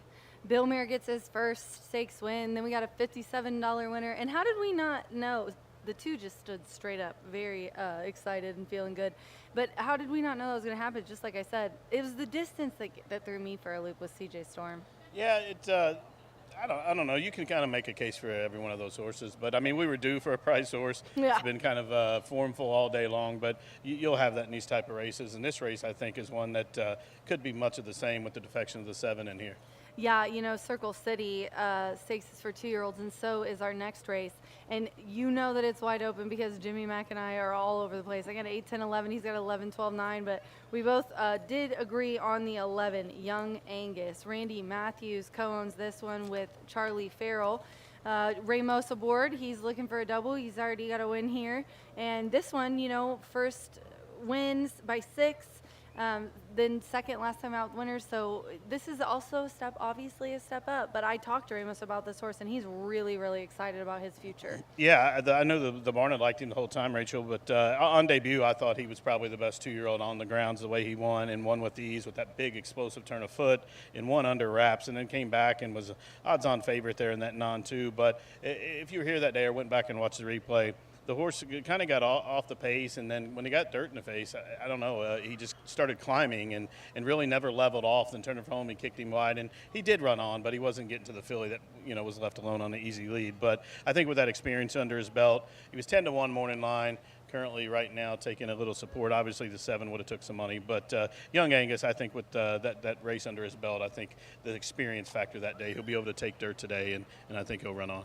Speedy Spirit, the 12, is who you have in your exacta. And this one, third, not a bad at all debut. Young Angus was in that race, a couple others in the next one, and then won nicely September 16th. But I'm trying to look at how all these guys are acting. He's been tucked in the stall. The 5's really excited. The 4, they're having a saddle on the walk. Expected with a 2-year-old race. But your 12, really, he looks like they're doing a good job of keeping him calm there. Yeah, they've always liked this horse. I remember last year Tony was telling me about, wait till you see next year, I got a 2-year-old Matoli that is going to be a really good one. And on debut, he ran okay, but it was a little speed by his track that day, ran on to be 3rd, and then came back in that subsequent start and won. And he won by 2 lengths, but it was much easier than it looks. The number came back really big that day. Rodney opted to ride the 7. Unfortunately, he's got to sit it out. Abel Cedillo comes in town, who's a world-class rider, and I think Tony's probably fortunate to have him. But Speedy Spirit, I look for another big effort. And currently right now, a good price. Yeah, and you got the 9 at 5-1, which I think is great. Q's top notch. This is the only one that I would have probably included, and I did waver back and forth through a couple. Gennaro Garcia, Bruce and Lori Murphy, amazing owners, breeders in the state. And I always watch when Gennaro and Bruce own a horse together. You know it's a good one, and this one's got early Bruce speed. isn't ponying up unless there's Bruce something there. ain't ponying up unless he's got a good one. But this horse on debut won by 7, Rachel. Now, I know it's a sired horse, but came back and won that non-2. That was an open race. That wasn't even Indiana restricted non-2, and won well. They thought enough of that effort to go to Iowa and Altoona and running that freshman stakes, and didn't fare all that well, but comes back to the track where he trains over. He gets to run out of his own stall. Maybe he didn't ship well, but he's 2 for 2 over the surface. And Gennaro and Bruce and Marcelino in a stake race here with 2-year-olds, 5-1. That's almost unheard of. I've got the 6 Gioli on top here, and you see him. He's like the most laid-back 2-year-old in the group. I don't know if he's just kind of got his 2 people there sandwiching him, but Eric's riding this one, Eric Asmussen for Steve Asmussen. This one was bred by Deanne and Greg Bayer, wonderful people. And another one that, you know, it's been on and off, and he's been beat by Young Angus before, but I think the kind of running style, it seems like when he's not on the pace that he's not involved, but that time that he did win, he was right there. Right. Well, you know, I kind of like this horse a little bit more if the last race is indicative of, you know, once the sun starts to go down and cools off here, this track speeds a little better. And you notice the last race, those 3 price horses, which forced that Pentafecta carryover, were all near the front end, and they kind of ran around there. And Gioli should be on or near the lead. The horse has got a very good pedigree. They thought enough of much of this horse to supplement into this race, so you got to like the Hall of Famers decision here. Yeah, and I've got to mention Basil for Sophie Doyle. She talked to me about this horse.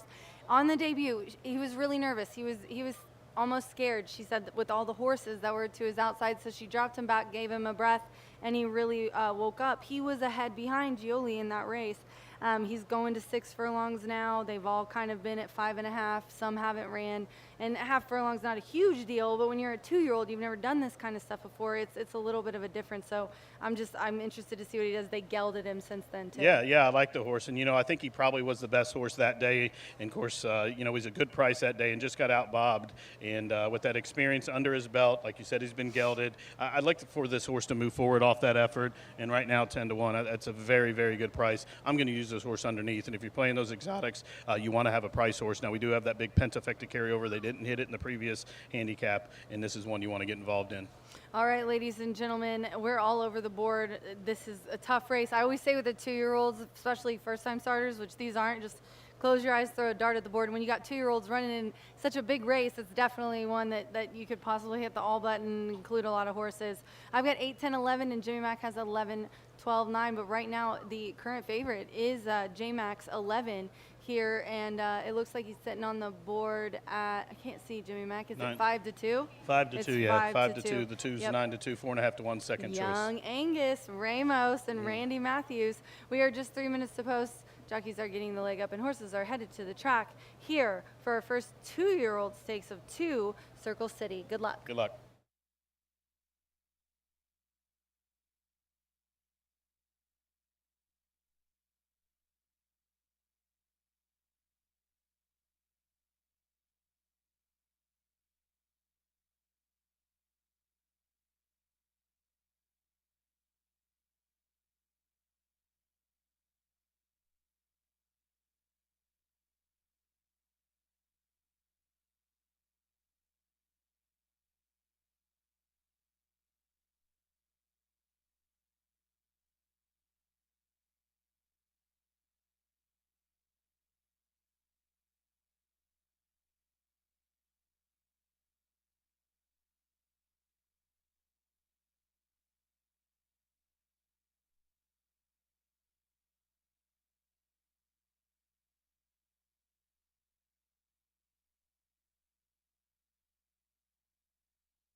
The horses coming onto the track now for the 10th race, the 10th of 12 here on Hoosier Day.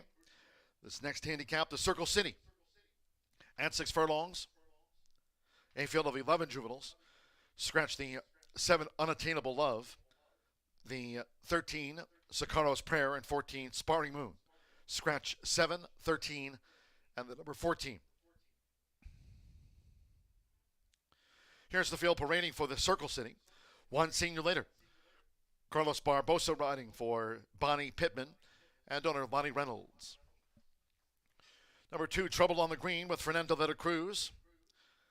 Postword for owners Michael Wern, trainer Tony Granitz co-owns, along with Jordan Wood. 3, Most Amazing with Jose Gutierrez. This maiden postword in the Circle City for Mike Lauer and breeder Penny Lauer. Number 4, Unbridled Intent with Mitchell Morrill. Last out maiden winner here for Bob Gorham, in the colors of Marion Gorham. Number 5, Mr. Sledgehammer, ridden again by Hannah Leahy. Postword for Thirsty Acres Racing LLC of Tiana Richardville. 6 is Pro Fever. Luis Contreras, riding for Tomas Medina, trains for Brenda Edgars, the estate of Jim Edgar. 7, Scratch 8, Gioli. Eric Asmussen riding for Steve Asmussen, owners William and Corinne Holligbro. Number 9, Q's Top Notch, Marcelino Pedrosa Jr. On board for Gennaro Garcia's Southwest Racing Stables Incorporated, Bruce Murphy and Lori Murphy. Number 10, Basil, Sophie Doyle riding here for owner-trainer Pablo Majetka. 11, Young Angus, Joe Ramos. Back on board for Randy Matthews, trains for Karen Matthews and Charles Farrell, the ownership. And 12 is Speedy Spirit with Abel Cedillo, riding here for Kathy and Tony Duran's Rancho Monarca LLC. The field for the Circle City, exacta trifecta superfecta. Double pick 3, there's a carryover here. And the Circle City in the 10-cent Grand I-5. That's the pentafecta carryover.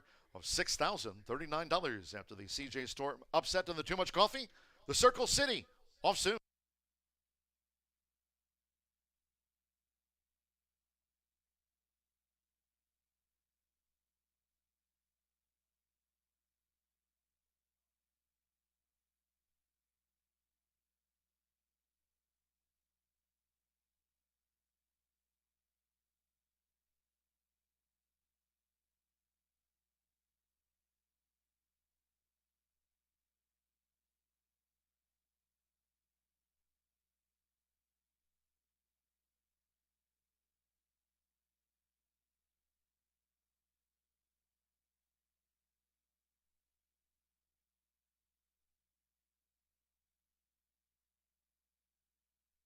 Late scratch, just in from the stewards. It's in race 11.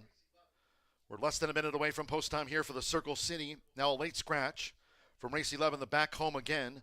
Number 4, Dreaming Bonita, has now been scratched. Just in from the stewards. Race 11, the back home again. The next handicap, scratch the 4, Dreaming Bonita. Refunding all wagers on 4, Dreaming Bonita.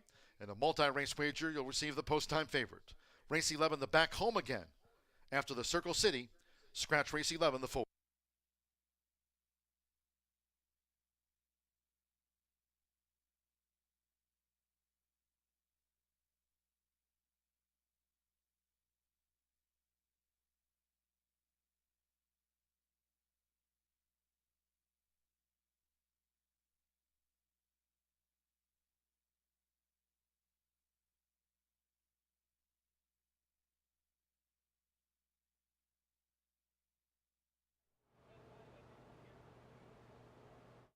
Field of 2-year-olds, all bred in the state of Indiana, take the main stage with a pentafecta carryover just over $6,000. Already double that amount in new handle right now as the field on the track getting a good warm-up in here as 11 of them set to battle it out for $100,000 on the line on your screen. The good-looking Trouble on the Green. What a way to break your maiden would be in a $100,000 stakes race for Tony Granitz. Fernando de la Cruz picking up the mount in here. Granitz does a great job. Second start of the career, winning at 19%. This horse does need to reverse the results of Pro Fever and Speedy Spirit, who beat this one last time out. But if you watch the replay, Trouble on the Green broke sharp, kind of got in tightly in between horses, then was forced to sit off the leaders, was full of run at the top of the lane, again in tightly at the quarter pole, and then ran on evenly in the lane. Speedy Spirit was 4 wide, did draw away to win rather easily. Trouble on the Green kind of lived up to his name. He found trouble every which way they went. Now he draws the eye of our leading rider, Fernando de la Cruz.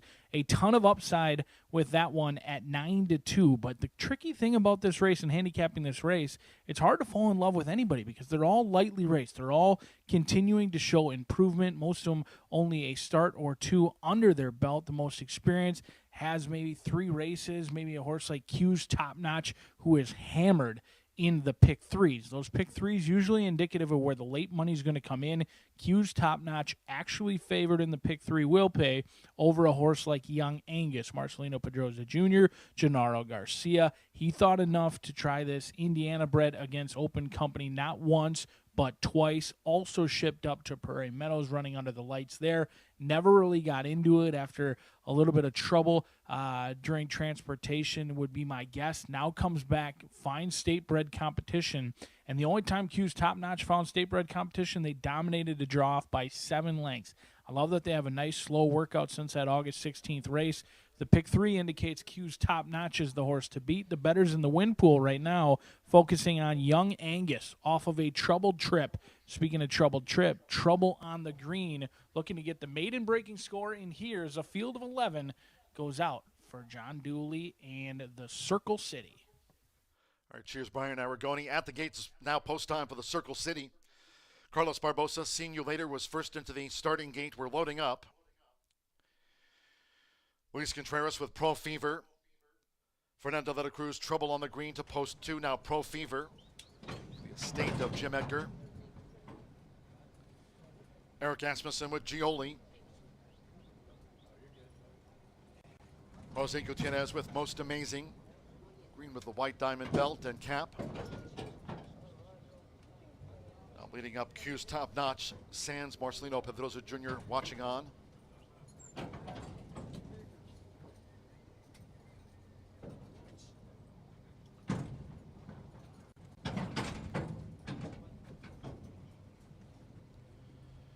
Mitchell Morrow with unbridled intent. Now Sophie Doyle with Basil. Young Angus would be another handicap win here on Hoosier Day for Joe Ramos. Hannah Leahy with Mr. Sledgehammer. Now Young Angus going in.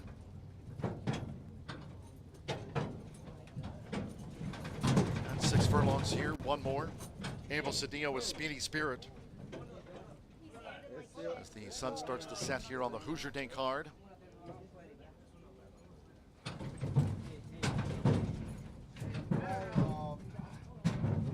Most amazing fractious there within the starting gate.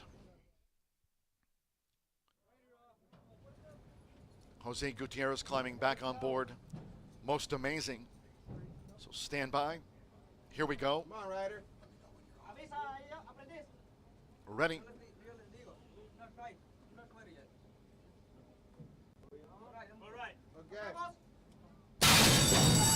They're off, racing in the Circle City.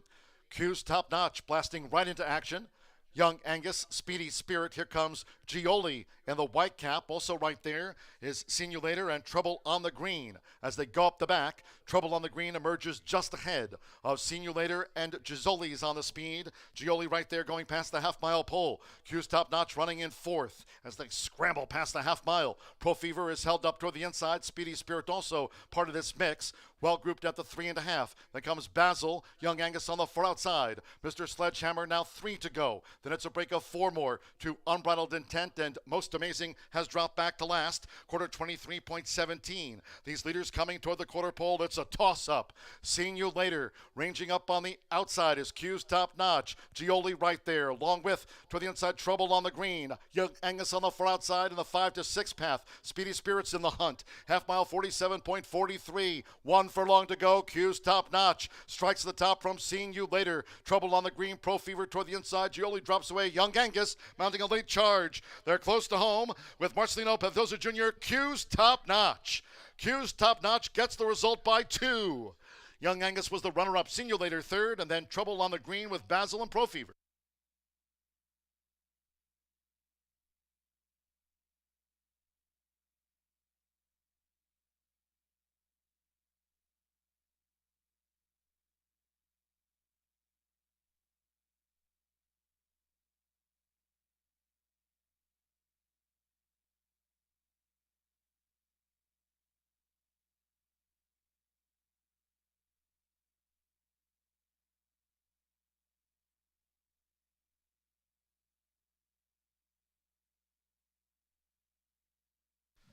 $113.30 after the Circle City.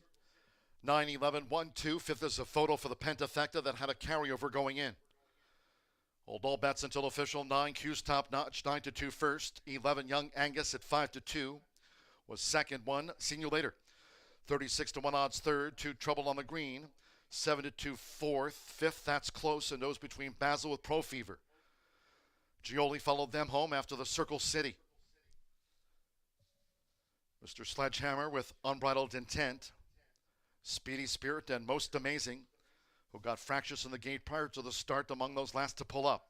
Q's top notch back in town after a trip to Des Moines. Marcelino Pedroza Jr. here on the winner for Gennaro Garcia. Southwest Racing Stables.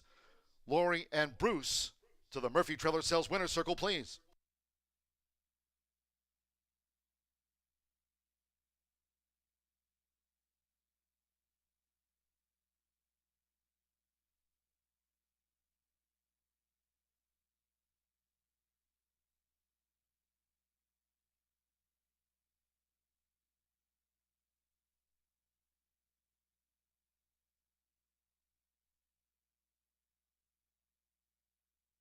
The judges have posted number 10, Basil 5th, 9-11, 1-2-10.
Returning to the Murphy Trailer Sales Winner's Circle, number 9, Q's Top Notch with Marcelino Pedrosa Jr.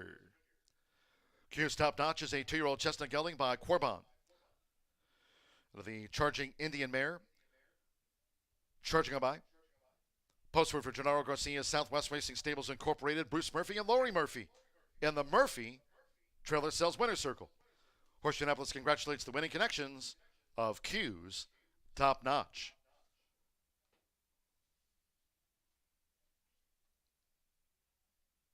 We're standing by for the official after the Circle City. Q's Top Notch, now a winner of 3 of 4 career starts. And 3 for 3 here at the shoe.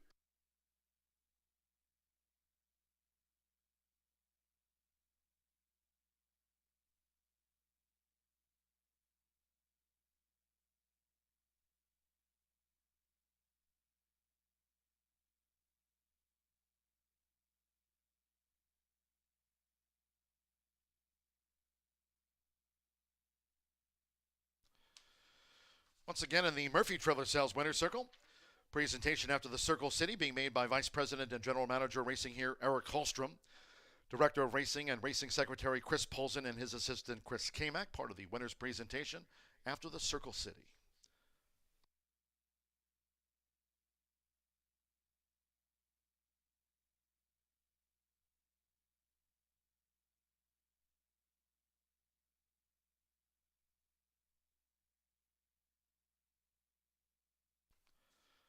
Once again, we're still standing by for the official result. Standing by for the judges' confirmation after the Circle City 9-11, 1-2-10.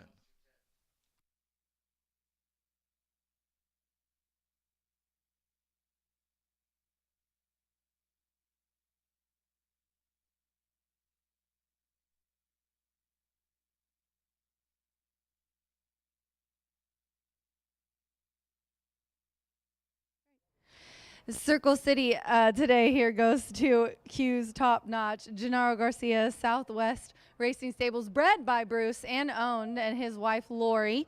Hey Lori, we have Marcelino here. Marcelino, first of all, show everybody your pants. Look at Marcelino's pants. He's got sweet pictures on there. Those are awesome, and you have had a great meet so far. And you know what? It's been a lot of front speed. Today they look like they can close, but you got up there and you held on. Well, he breaks short normally, and I got good position in the outside. That's why I was worried. I just stay in the outside, stay out of his way, and he did the rest for me. I mean, when I asked him, he responded real well in this stretch. He's a young horse, but he doesn't seem like he's too hot-headed, does he? No, he handled everything like professional. So. Kind of like you? Oh, yeah, like Mr. Bruce and Mr. Gennaro. Good luck in the next one. All right, Bruce, tell us a little. I mean, you bred him, so tell us a little bit about this guy. There were some feisty, 2-year-olds. These are 2-year-olds. They've not done this before, but he looked classy. Our Indiana-bred 2-year-olds, here, are getting better and better every year, and I just want to tell everybody that I think that we're doing a great job breeding. We just got to continue on, and this colt's been very nice. Gennaro and his team, they are fantastic, taking care of the horses. Marcelino did a great job, okay? He's ran against the open horses. He's ran against the Indiana horses. We've just been very, very fortunate. I'd like to thank the track, okay? Horseshoe Indianapolis for a great day. And even Rachel, I want to thank her. Oh, yeah, he just knows he could get free tables and stuff out of me. Don't get too excited. Circle City goes to Q's Top Notch. We've got one more 2-year-old stakes race coming up, so stick around. Congratulations.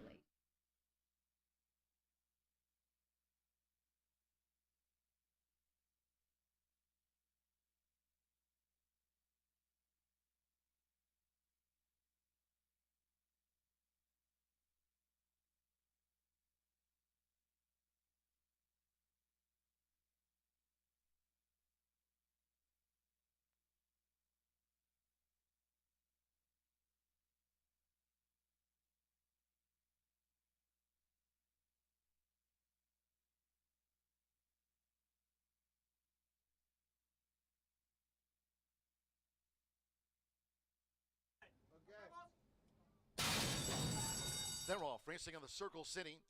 Q's Top Notch blasting right into action. Young Angus, Speedy Spirit. Here comes Gioli in the white cap. Also right there is Sinulator and Trouble on the Green. As they go up the back, Trouble on the Green emerges just ahead of Sinulator and Gioli's on the speed. Gioli right there going past the half-mile pole. Q's Top Notch running in fourth as they scramble past the half-mile. Pro Fever is held up toward the inside. Speedy Spirit also part of this mix. Well grouped at the 3.5. Then comes Basil. Young Angus on the far outside. Mr. Sledgehammer now 3 to go. Then it's a break of 4 more to Unbridled Intent, and Most Amazing has dropped back to last. Quarter 23.17. These leaders coming toward the quarter pole. It's a toss-up. Seeing You Later. Ranging up on the outside is Q's Top Notch. Gioli right there, along with toward the inside Trouble on the Green. Young Angus on the far outside in the 5 to 6 path. Speedy Spirits in the hunt. Half mile 47.43. 1 furlong to go. Q's Top Notch strikes the top from Seeing You Later. Trouble on the Green. Pro Fever toward the inside. Gioli drops away. Young Angus mounting a late charge. They're close to home with Marcelino Panthosa Jr. Q's Top Notch. Q's Top Notch gets the result by 2. Young Angus was the runner-up. Seeing You Later third, and then Trouble on the Green with Basil and Pro Fever.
10 minutes to race 11, the back home again, 6 furlongs for 2-year-old fillies.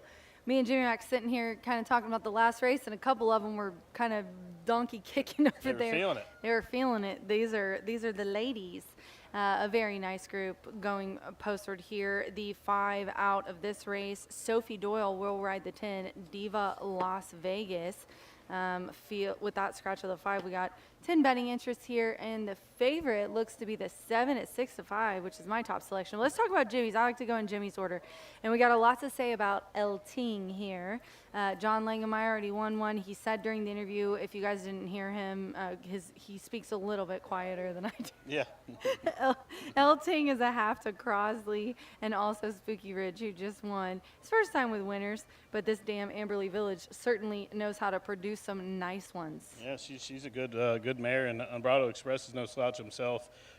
This filly was second on debut, and I know she was highly touted that day, and just kind of lost it at the break and then rushed up and closed and didn't have the best trip. And the other day she drew the inside, was up against it, and still fought on well. Marcelino tipped her out, just held off that late charge of Party in the Club for Double D down the inside. But I know they've always thought a lot about this filly, and she certainly looks the paddock in here. Looks the part in the paddock. Really good looking gray filly here that I don't think will mind the extra half furlong. No, not at all. And 8-1 is a lot better than what we're getting on the 7, 6-5, which is who Jimmy Mac puts in his exacta. I've got as my top selection the 7, Thomas Medina. Mr. Medina looking to get another one here today. This is a Justice bred. Louis Contreras, very classy guy riding here. And this horse, you know, the debut only getting second by a length and winning by daylight. Breaking the maiden, and then first time with winners. Is it just a huge thing for these young horses? So I just could not go against the 7. Yeah, you got to like her. There's nothing not to like about her. She won off well, had tough luck on debut, and won off well in her second start. Then coming back, beating up on the boys in her last start. And the horse that just ran second in the previous race, Young Angus, she beat him, and she beat him quite well on the lead. And I really don't know many in here that could really go soften her up, but there's a lot to like about her. Other than the price, little short price, but she's certainly a good one. And like you said, Tomas already has a handicap win on the program. And you can see how she's moving. I mean, she's really like just wanting to go. There's absolutely nothing slow about her. She's on her toes. I used to call it when Nancy was here, Prancy Fancy Nancy is what she's looking like here in the paddock. And then I like the 9, and I was just looking at it as it went around when you were talking about the 7, Party in the Club.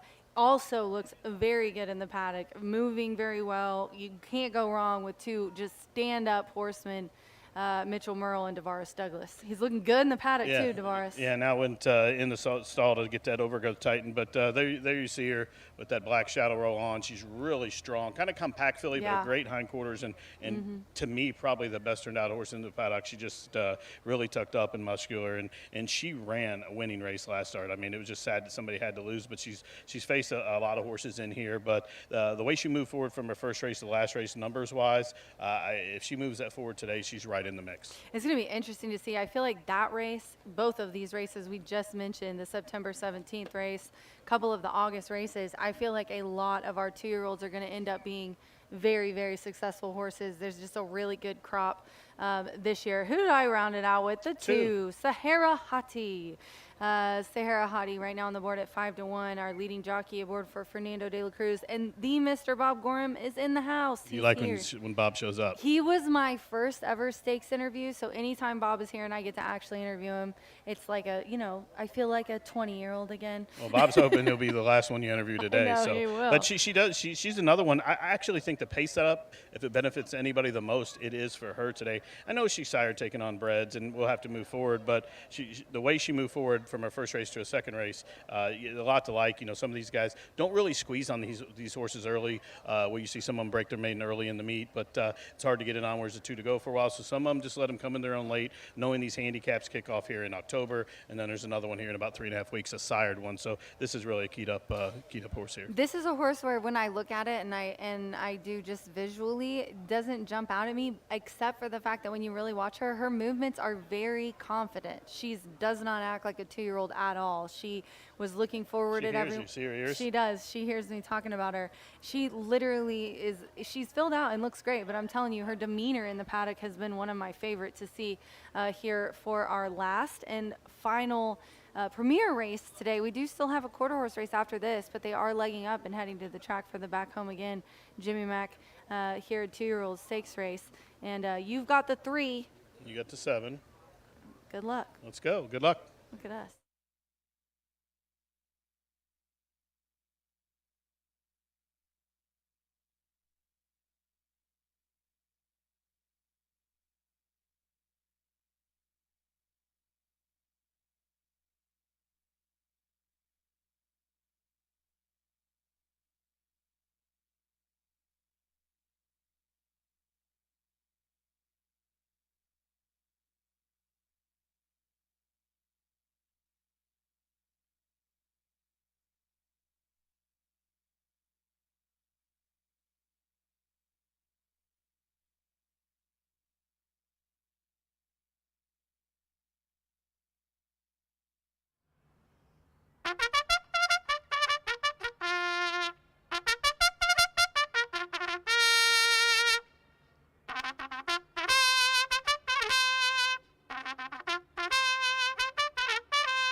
Gary, the bugler, bringing the horses onto the track for race 11 of 12. You're on Hoosier Day. Last of our premier races. This handicap, the back home again. A field of 9 2-year-old fillies. Scratch the 4 Dreaming Bonita and 5 Prayer Unbridled. 10 Diva Las Vegas, the jockey Sophie Doyle rides the 10 Diva Las Vegas.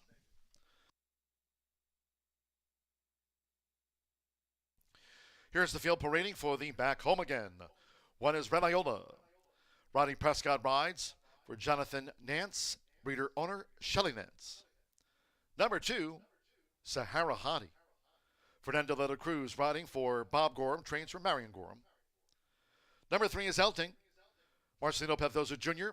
going for a premier race double. Riding here for John Langmeyer's Spooky Hollow Racing Incorporated with a handicap victory on the day. Scratch the 4. 5's a non-runner. Here's the 6, Spirited Ann. Walter Rodriguez riding for Larry Ravelli. Trains for Spencer Crucera on her debut on the south side. The 7 is Spirited Justice. Luis Contreras riding here. Back up on board this Lantana Mob filly for Thomas Medina and owner Killy Shea Justice. 8 is Kaboom. Jaime Torres riding for Mike Lauer in the green-white diamond belt. Green cap here on the back home again for Penny Lauer. Number 9, Party in the Club with Mitchell Murrell. Trained by Devaris Douglas. Postword for KP Thoroughbreds LLC, Devaris Douglas, Terry Quinkert, Janet Lissanby, and Lucianne Hinger-Hubiak, the ownership. After Party in the Club, here's Diva Las Vegas. Won her bow at Fairmount Park. Number 10, Diva Las Vegas, Sophie Doyle riding for Terry Burgess and Proverbs Stable LLC. And number 11 is Starry-Eyed Justice. Joe Ramos riding for Speed Stable LLC, Charles Turner, Grant Turner, and Brandy Klopp. The field for the back home again. Exacta Trifecta Superfecta. The 10-cent Pentafecta starts at a late double. 12th race, that quarter horse maiden juvenile dash to wrap up the day. Scratch 4, Cruisin' the Seas. Take out 11, A Political Elmo. This is in the 12th. Take out 12, Don't Ya See. And 14, Esprit Destinado.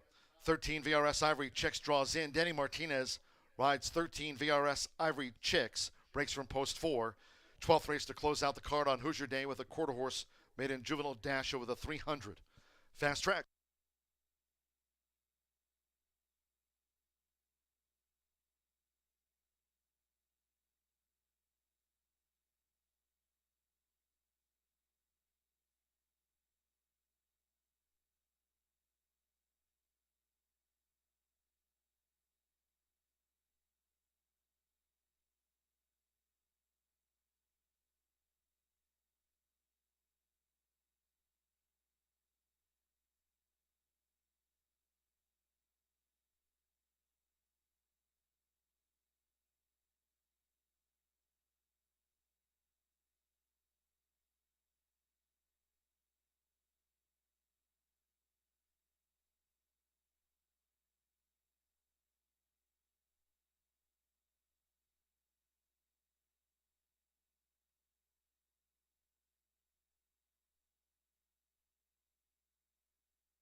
With the boys settled, the Phillies take the main stage in here for the back home again handicap, the final handicap of the day before Martha takes you through the quarter horse event. Scratch numbers 4 and 5. Dreaming Bonito was a late scratch out of this event. 9 of them set to battle it out for $100,000. You heard Jimmy and Rachel talk about some of the key contenders in here between the 2, 3, and 7. But let me draw your attention to maybe a horse that's being overlooked, Starry Eye Justice. For Speed Stables, Charles Turner, Randy Klopp both owns and trains and partially owns this 2-year-old filly by Harry's Holiday. Only one career start. Came on June 10th, and they have been very, very patient. Now, I'm not overlooking that Luis Contreras hops off the 11 to ride your current favorite at 3-2. However, you're getting 13-1 versus 3-2 between Starry Eyed Justice and Spirited Justice, a couple of Justice horses with very different win pools at this point. Starry Eyed Justice debuted early on in the summer, broke sharp, cleared off, but what I was really impressed with is when Dreaming Bonita came right up to her flank and right up to the neck of Starry Eyed Justice. This one fought on, win-headed, kicked away, really rallied nicely, and I was impressed with Starry Eyed Justice. I do like that Randy Klopp, our leading trainer, has been patient with this 2-year-old filly. He's given her time off. She may be the freshest of the group. Many of these coming in on less than a month's rest in here. I like that not many people are willing to keep a 2-year-old filly into the barn and continue training in the morning. That's exactly what they've done. They have some workouts in the morning that show some talent. A really slow workout July 15th, then 48 and 4 August 6th. Most recently, a 5-furlong workout to ensure that the endurance is there. You've got Joe Ramos, already a couple winners on the day. Randy Klopp, there's a lot to like, especially at 13-1. But there's no doubt about it. Spirited Justice, absolutely the horse to beat. Speaking of winner, all Thomas Medina has done all summer long is win. Spirited Justice is a filly who took on the boys last time out and absolutely dominated September 10th. Broke sharp, was dueling 3 wide, opened up in hand without even being asked. Luis Contreras sat like a statue. Spirited Justice is the horse to beat. Maybe the value who I expect some money to come in on late is El Tinge for Spooky Hollow Racing. What a day it would be for John Langmeyer and Spooky Hollow Racing if El Tinge can give them the second winner with the beautiful-looking gray filly by Unbridled Express as the field loads the gate for the $100,000 back home again. Post time for the back home again. They're going in. Rodney Prescott with Red Iola. Luis Contreras and Spirited Justice joins Red Iola. Fernando de la Cruz with Sahara Hadi. Jaime Torres, Kaboom. Elting coming up. Be a double here on Hoosier Day for Marcelino Pedrosa Jr. after Q's top-notch victory in the Circle City in 1:13.30 seconds. These 2-year-old fillies moving into the starting gate. Mitchell Morrill with Party in the Club. Walter Rodriguez with Spirited Ann. Sophie Doyle with Diva Las Vegas.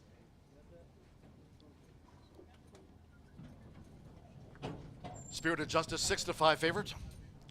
One more, Joe Ramos with Starry Eye Justice. It's the last of our 6 premier races here on Hoosier Day. They're in the gate.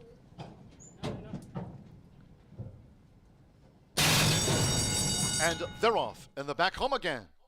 Fast start for Starry Eye Justice, Spirited Justice, and Diva Las Vegas. Toward the inside, even Sahara Hadi with early interest. It's Spirited Justice. Spirited Justice has emerged in front here for Luis Contreras in front of the dash. After the first furlong and a half, pursued in earnest by Diva Las Vegas. And toward the inside is Spirited Ann, who's now through into third. Starry Eye Justice fourth now at the 3.5. Then comes Elting, who's next in fifth, followed out wide by Kaboom, and farther out as they round the far turn is Party in the Club. We trail back to Red Iola, and Sahara Hadi is last now.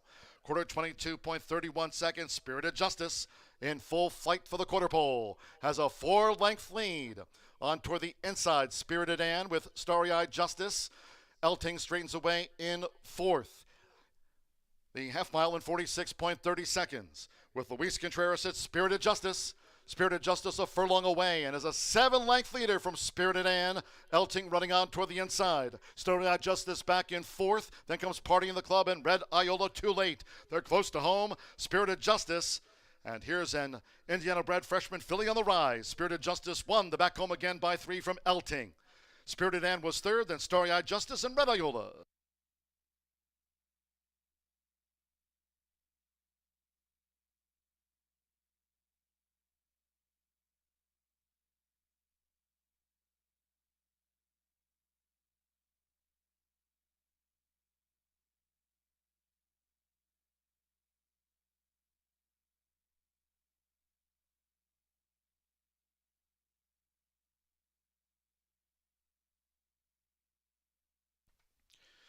$112.93. The Circle City went in 113.30 a race ago. Phillies here fast in 112.93 after the back home again. Running order, unofficial. 7-3, 6-11, 1. First number 7, Spirited Justice at 2-1. 3 Elting, 5-2 second. Good effort. 6 Spirited Ann, 23-1 third. 11. Starry-Eyed Justice, 16-1 fourth. And Red Iola gets into the pentafecta. Spirited Justice, Luis Contreras, another win on the card. Tomas Medina doubles on the day for Kelsey Shea Justice. Starry-Eyed Justice fourth, Red Iola fifth. Party in the Club was sixth. Sahara Hadi seventh. There's Kaboom. The back home again in 112.93. Then we trailed back. Spirited Justice takes it out at 2-1.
Result of the back home again, official.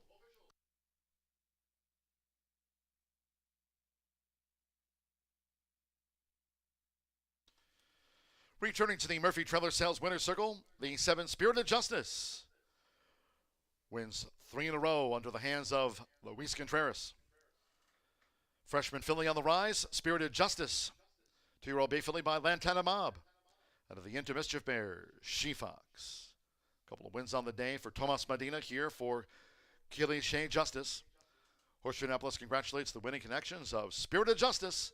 Takes out the back home again in 112.93.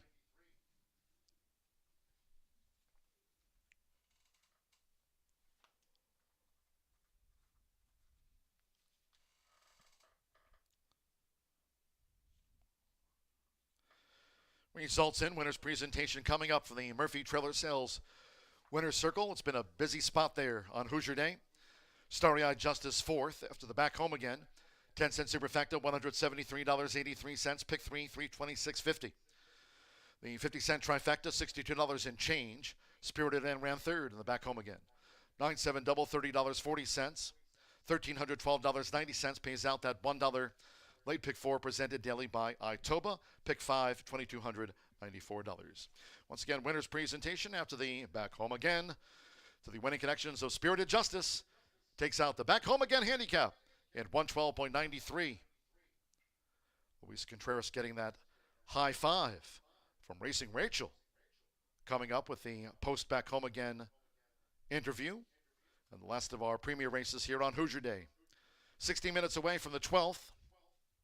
Quarter horse maiden juvenile to wrap up the day over the 300 yards. Fast track, scratch the 4 Cruising the Seas.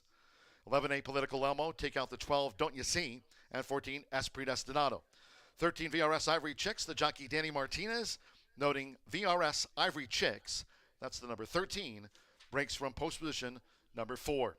Finale, the last of a dozen here on Hoosier Day. Exacta, trifecta, superfecta. There's a 10-cent quarter horse pentafecta.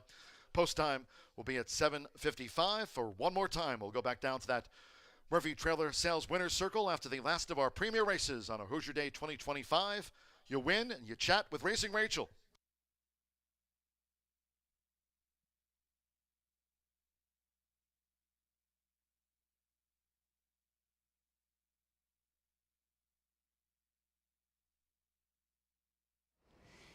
Back home again. We've had so many stakes races today. I always have to look back. It's been a wonderful day, and 2 of them went to Tomas Medina here. But we'll talk to Luis Contreras, who he's had a great meet, moved his tack here. Veteran rider, won the Queen's Plate in Canada many times, but this is your first stakes win this meet. I've been waiting to talk to you. So tell us about her. You guys just looked really good out there. She is a very talented filly. Yeah, definitely. She's amazing. I'm very happy to be on her all the time. What can I say? She just broke running, and I just tried to keep in hold and wait for the end.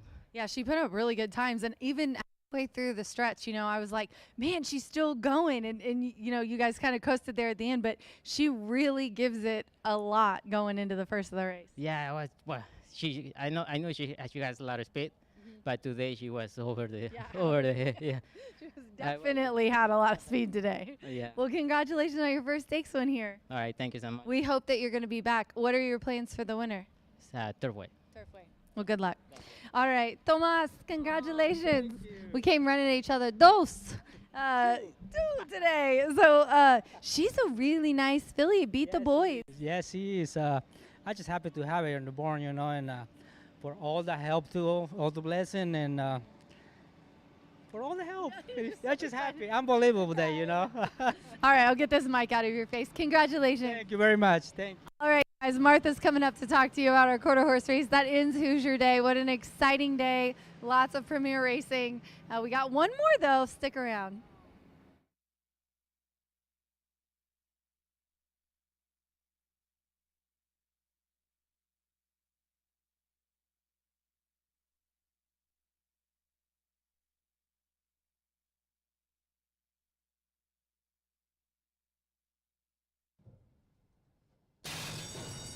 And they're off, and they're back home again. Fast start for Starry Eye Justice, Spirited Justice, and Diva Las Vegas. Toward the inside, even Sahara Hadi with early interest. It's Spirited Justice. Spirited Justice has emerged in front here for Luis Contreras in front of the dash. After the first furlong and a half, pursued in earnest by Diva Las Vegas, and toward the inside is Spirited Anne, who's now through into third. Starry Eye Justice fourth now at the 3.5. Then comes Elting, who's next in fifth, followed out wide by Kaboom, and farther out as they round the far turn is Party in the Club. We trail back to Red Iola, and Sahara Hadi is last now. Quarter 22.31 seconds. Spirited Justice in full flight for the quarter pole has a 4-length lead. On toward the inside, Spirited Anne with Starry Eye Justice. Elting straightens away in fourth. The half mile in 46.30 seconds with Luis Contreras at Spirited Justice. Spirited Justice a furlong away and is a 7-length leader from Spirited Anne. Elting running on toward the inside. Starry Eye Justice back in fourth. Then comes Party in the Club and Red Iola too late. They're close to home. Spirited Justice. And here's an Indiana-bred freshman filly on the rise. Spirited Justice won the back home again by 3 from Elting. Spirited Anne was third, then Starry Eye Justice and Red Iola.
Some exciting thoroughbred action today on this very special Wednesday, Hoosier Day at Horseshoe Indianapolis. Now we're going to close out the card with the other breed that races here on a daily basis, and that's the American Quarter Horse.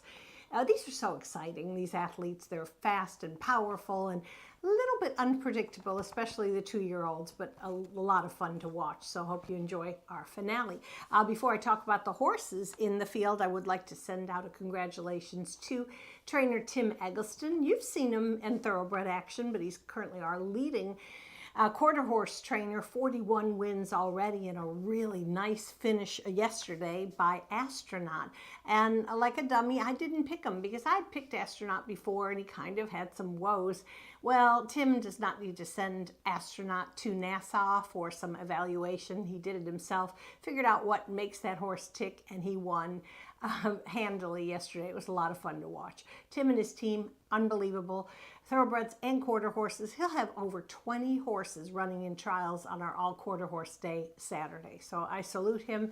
Class act. Great team, fantastic family. What more can you ask for?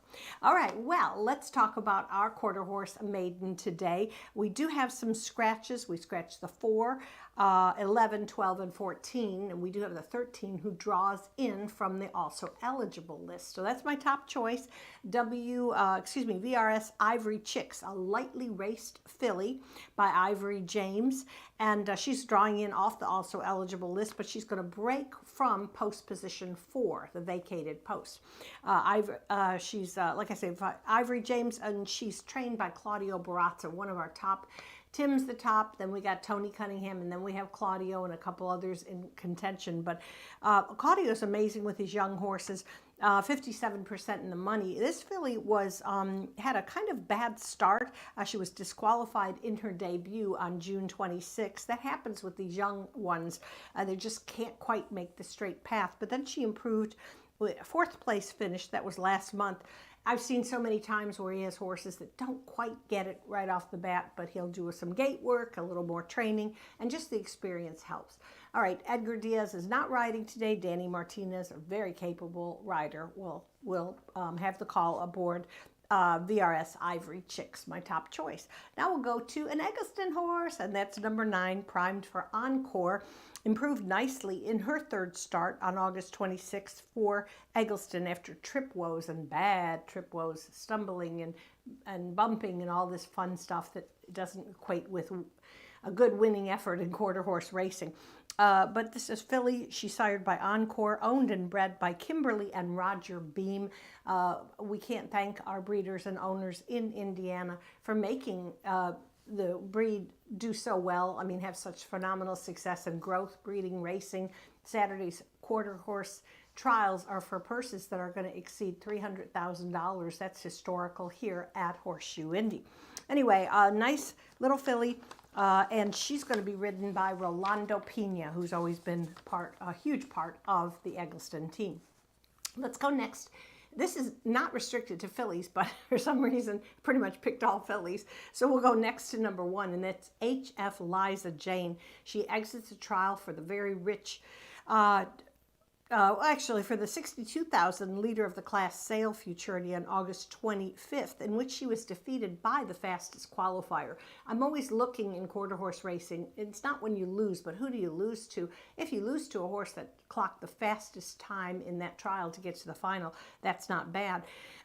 This is a filly by Just Being Valiant. I love her breeding. I love her connections. Trainer Natasha Perez, who was a former jockey and now just doing incredibly well as a hands-on trainer. And her go-to rider, Diego Bocanegra, is just exceptional in the saddle. And I'll round out my top 4 with number 6.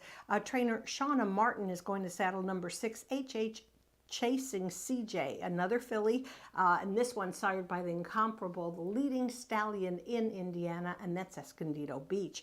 Now, this filly ran greenly in her first 2 starts of the season, but is progressing nicely, which is what you want to see with these young horses. And she's going to be in the mix, I think, strongly in the mix under her rider, Aaron Hunt. So 13,916 if you want to play our quarter horse 10-cent pentafecta. It's kind of juicy, $1,200 yesterday, I believe. Crazy. Throw in number 3, and that's Haley's Good. Would be a nice addition. She exits a quarter horse trial for trainer Ricardo Martinez, and he's another one of our top quarter horse conditioners. So that's it for today. Good luck to all. And we would like to make sure you join us tomorrow. We'll have 3 trials for the QHRAI Derby. And of course, Saturday we get going at 10:45 for our 6th all quarter horse day.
For final time today, Horseshoe Indianapolis paddock judge Brandy Bell says riders up.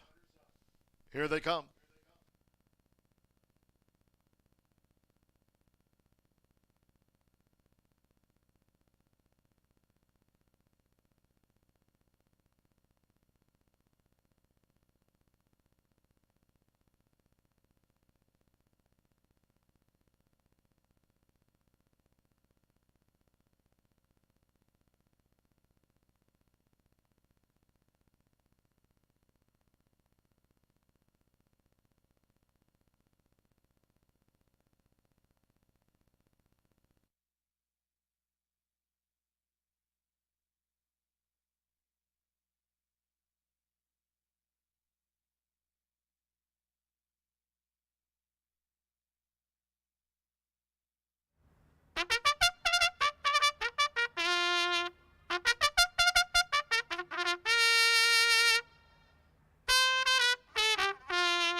For final time today, for the Murphy Trailer Sales Winter Circle bugler Gary Lozier, bringing them onto the track for the 12th race to close out Hoosier Day. Here are quarter horse maiden juvenile dash over the 300 yards. Fast track and there's no wind here at night. Scratch the 4, Cruising the Seas. Take out 11, Apolitical Elmo. Scratch 12, Don't You See, and 14, Es Predestinado. 13, VRS Ivory Chicks. Danny Martinez rides. 13, VRS Ivory Chicks, and she breaks from post position number 4.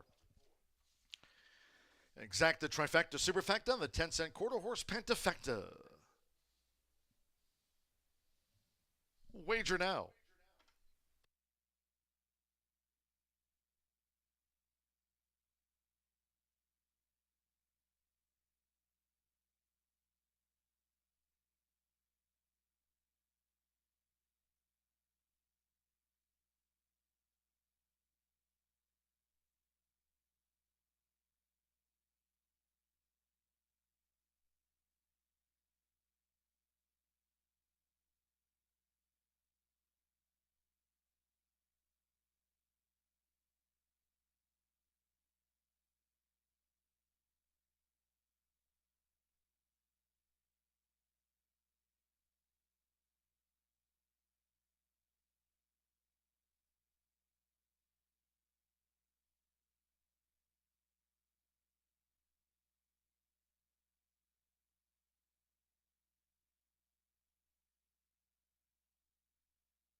Well, we have just a moment as the horses are in their final warm-ups for that quarter horse maiden juvenile dash.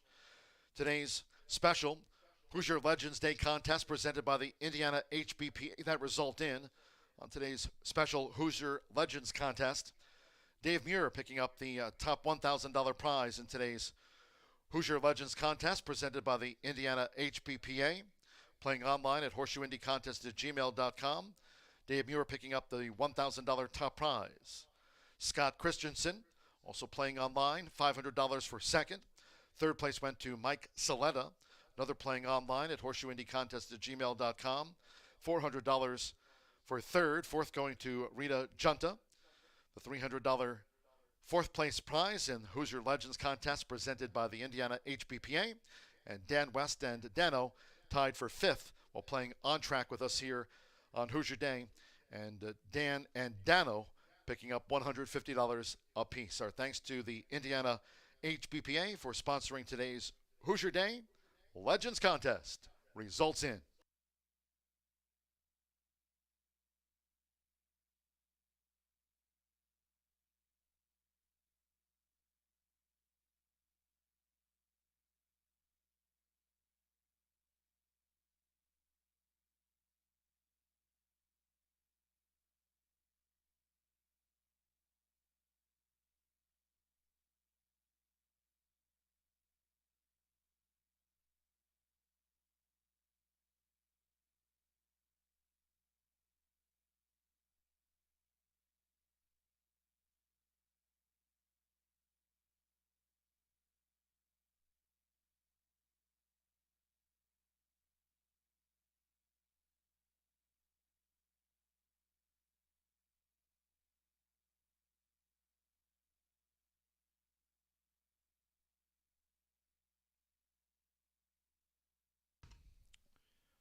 The horses have reached the starting gate.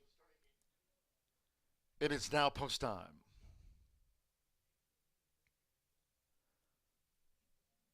With Diego Bocanegra, HF Liza Jane. The first into the starting gate, HH chasing CJ.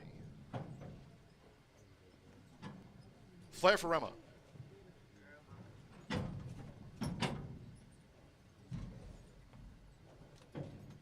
Mr. Rose for the quarter horse speed leaders here this season.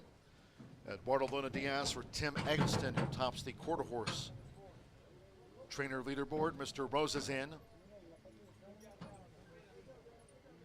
Haley's good. Drawing in with Danny Martinez.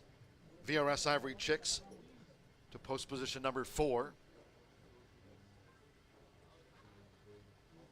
They've loaded Zuman Cartel.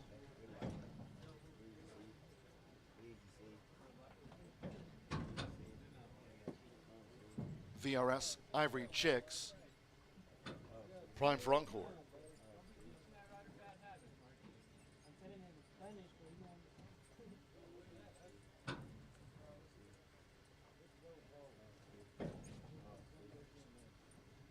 The last of our dozen here on Hoosier Day over the 300 yards, fast track, and there's no wind. We're at the top of the 8 o'clock hour.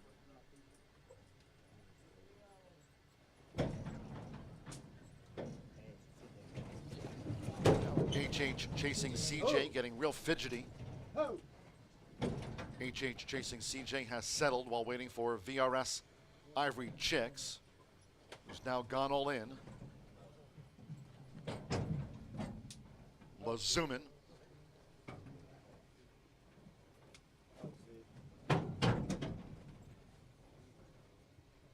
Now prime for Encore. The second to last maiden juvenile to move in at the 300. One more. The Louisiana Ruby. Thursday post time 2:10. Saturday an all quarter horse card here. Saturday kicks off at 10:45 a.m. Here's the last, all in. Off in the Hoosier Day finale. Fast start for Zuman Cartel toward the inside past the 220 as HF Liza Jane along with Flair for Emma. Now mid-pack. Zuman making a bid. It's a mad scramble just being led by Prime for Encore who takes out the maiden. Prime for Encore in front.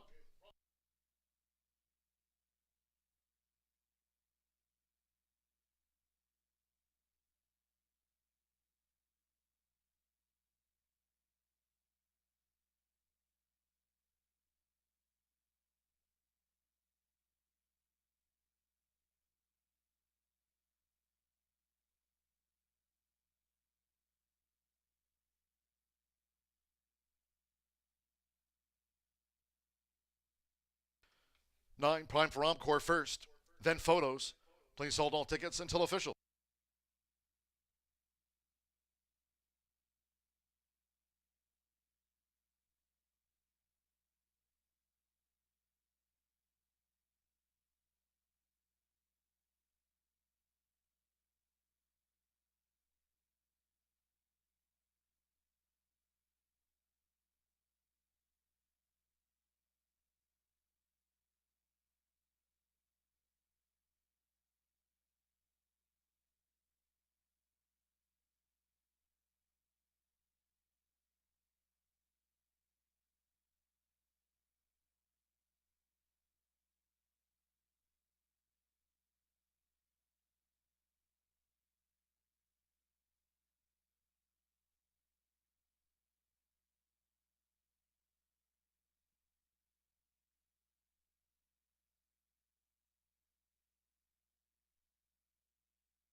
Result of the Photos.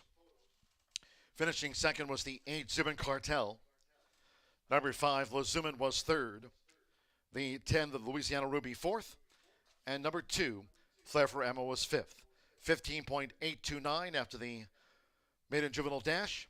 No win fast track. 15.829, 9.8, 5.10.2. Stepping into the Murphy Trailer Sales winner's circle, the 9 Prime for Encore with Rolanda Pena. For the quarter horse meet leader, Tim Eggleston. Trains for Kimberly and Roger D. Beam. Prime for Encore is a 2-year-old sorrel filly by Encore out of the first Dynasty mare, Dynasty's Prime Rose.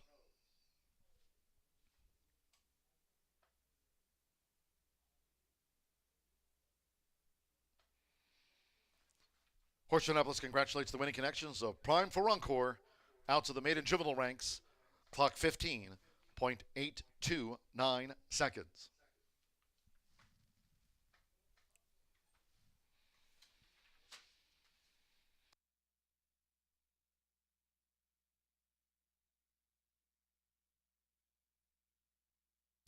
Result official.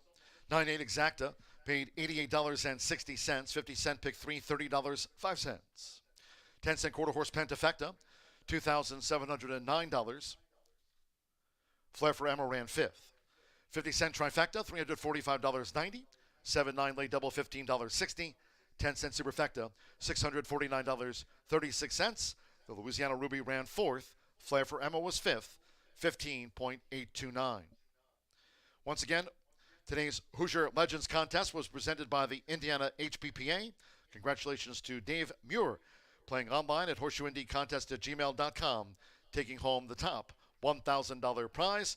They're the winners in today's Hoosier Legends contest on Hoosier Day that was presented by the Indiana HBPA.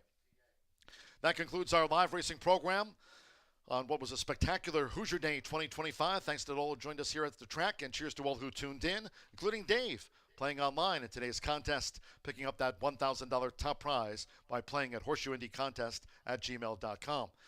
Live racing back here tomorrow with 11 of them, including trials for the QH-REI Derby. 11 on tap tomorrow, kicking off at 2:10 p.m. Eastern. No live racing this week on Friday, and Saturday's an all-quarter horse card. A lot of racing action here on Saturday morning, starting at 10:45 a.m. Until next time, for all of us here, it's been my pleasure today on Hoosier Day from the broadcast booth. Track announcer John G. Dooley saying good night from Horseshoe, Indianapolis.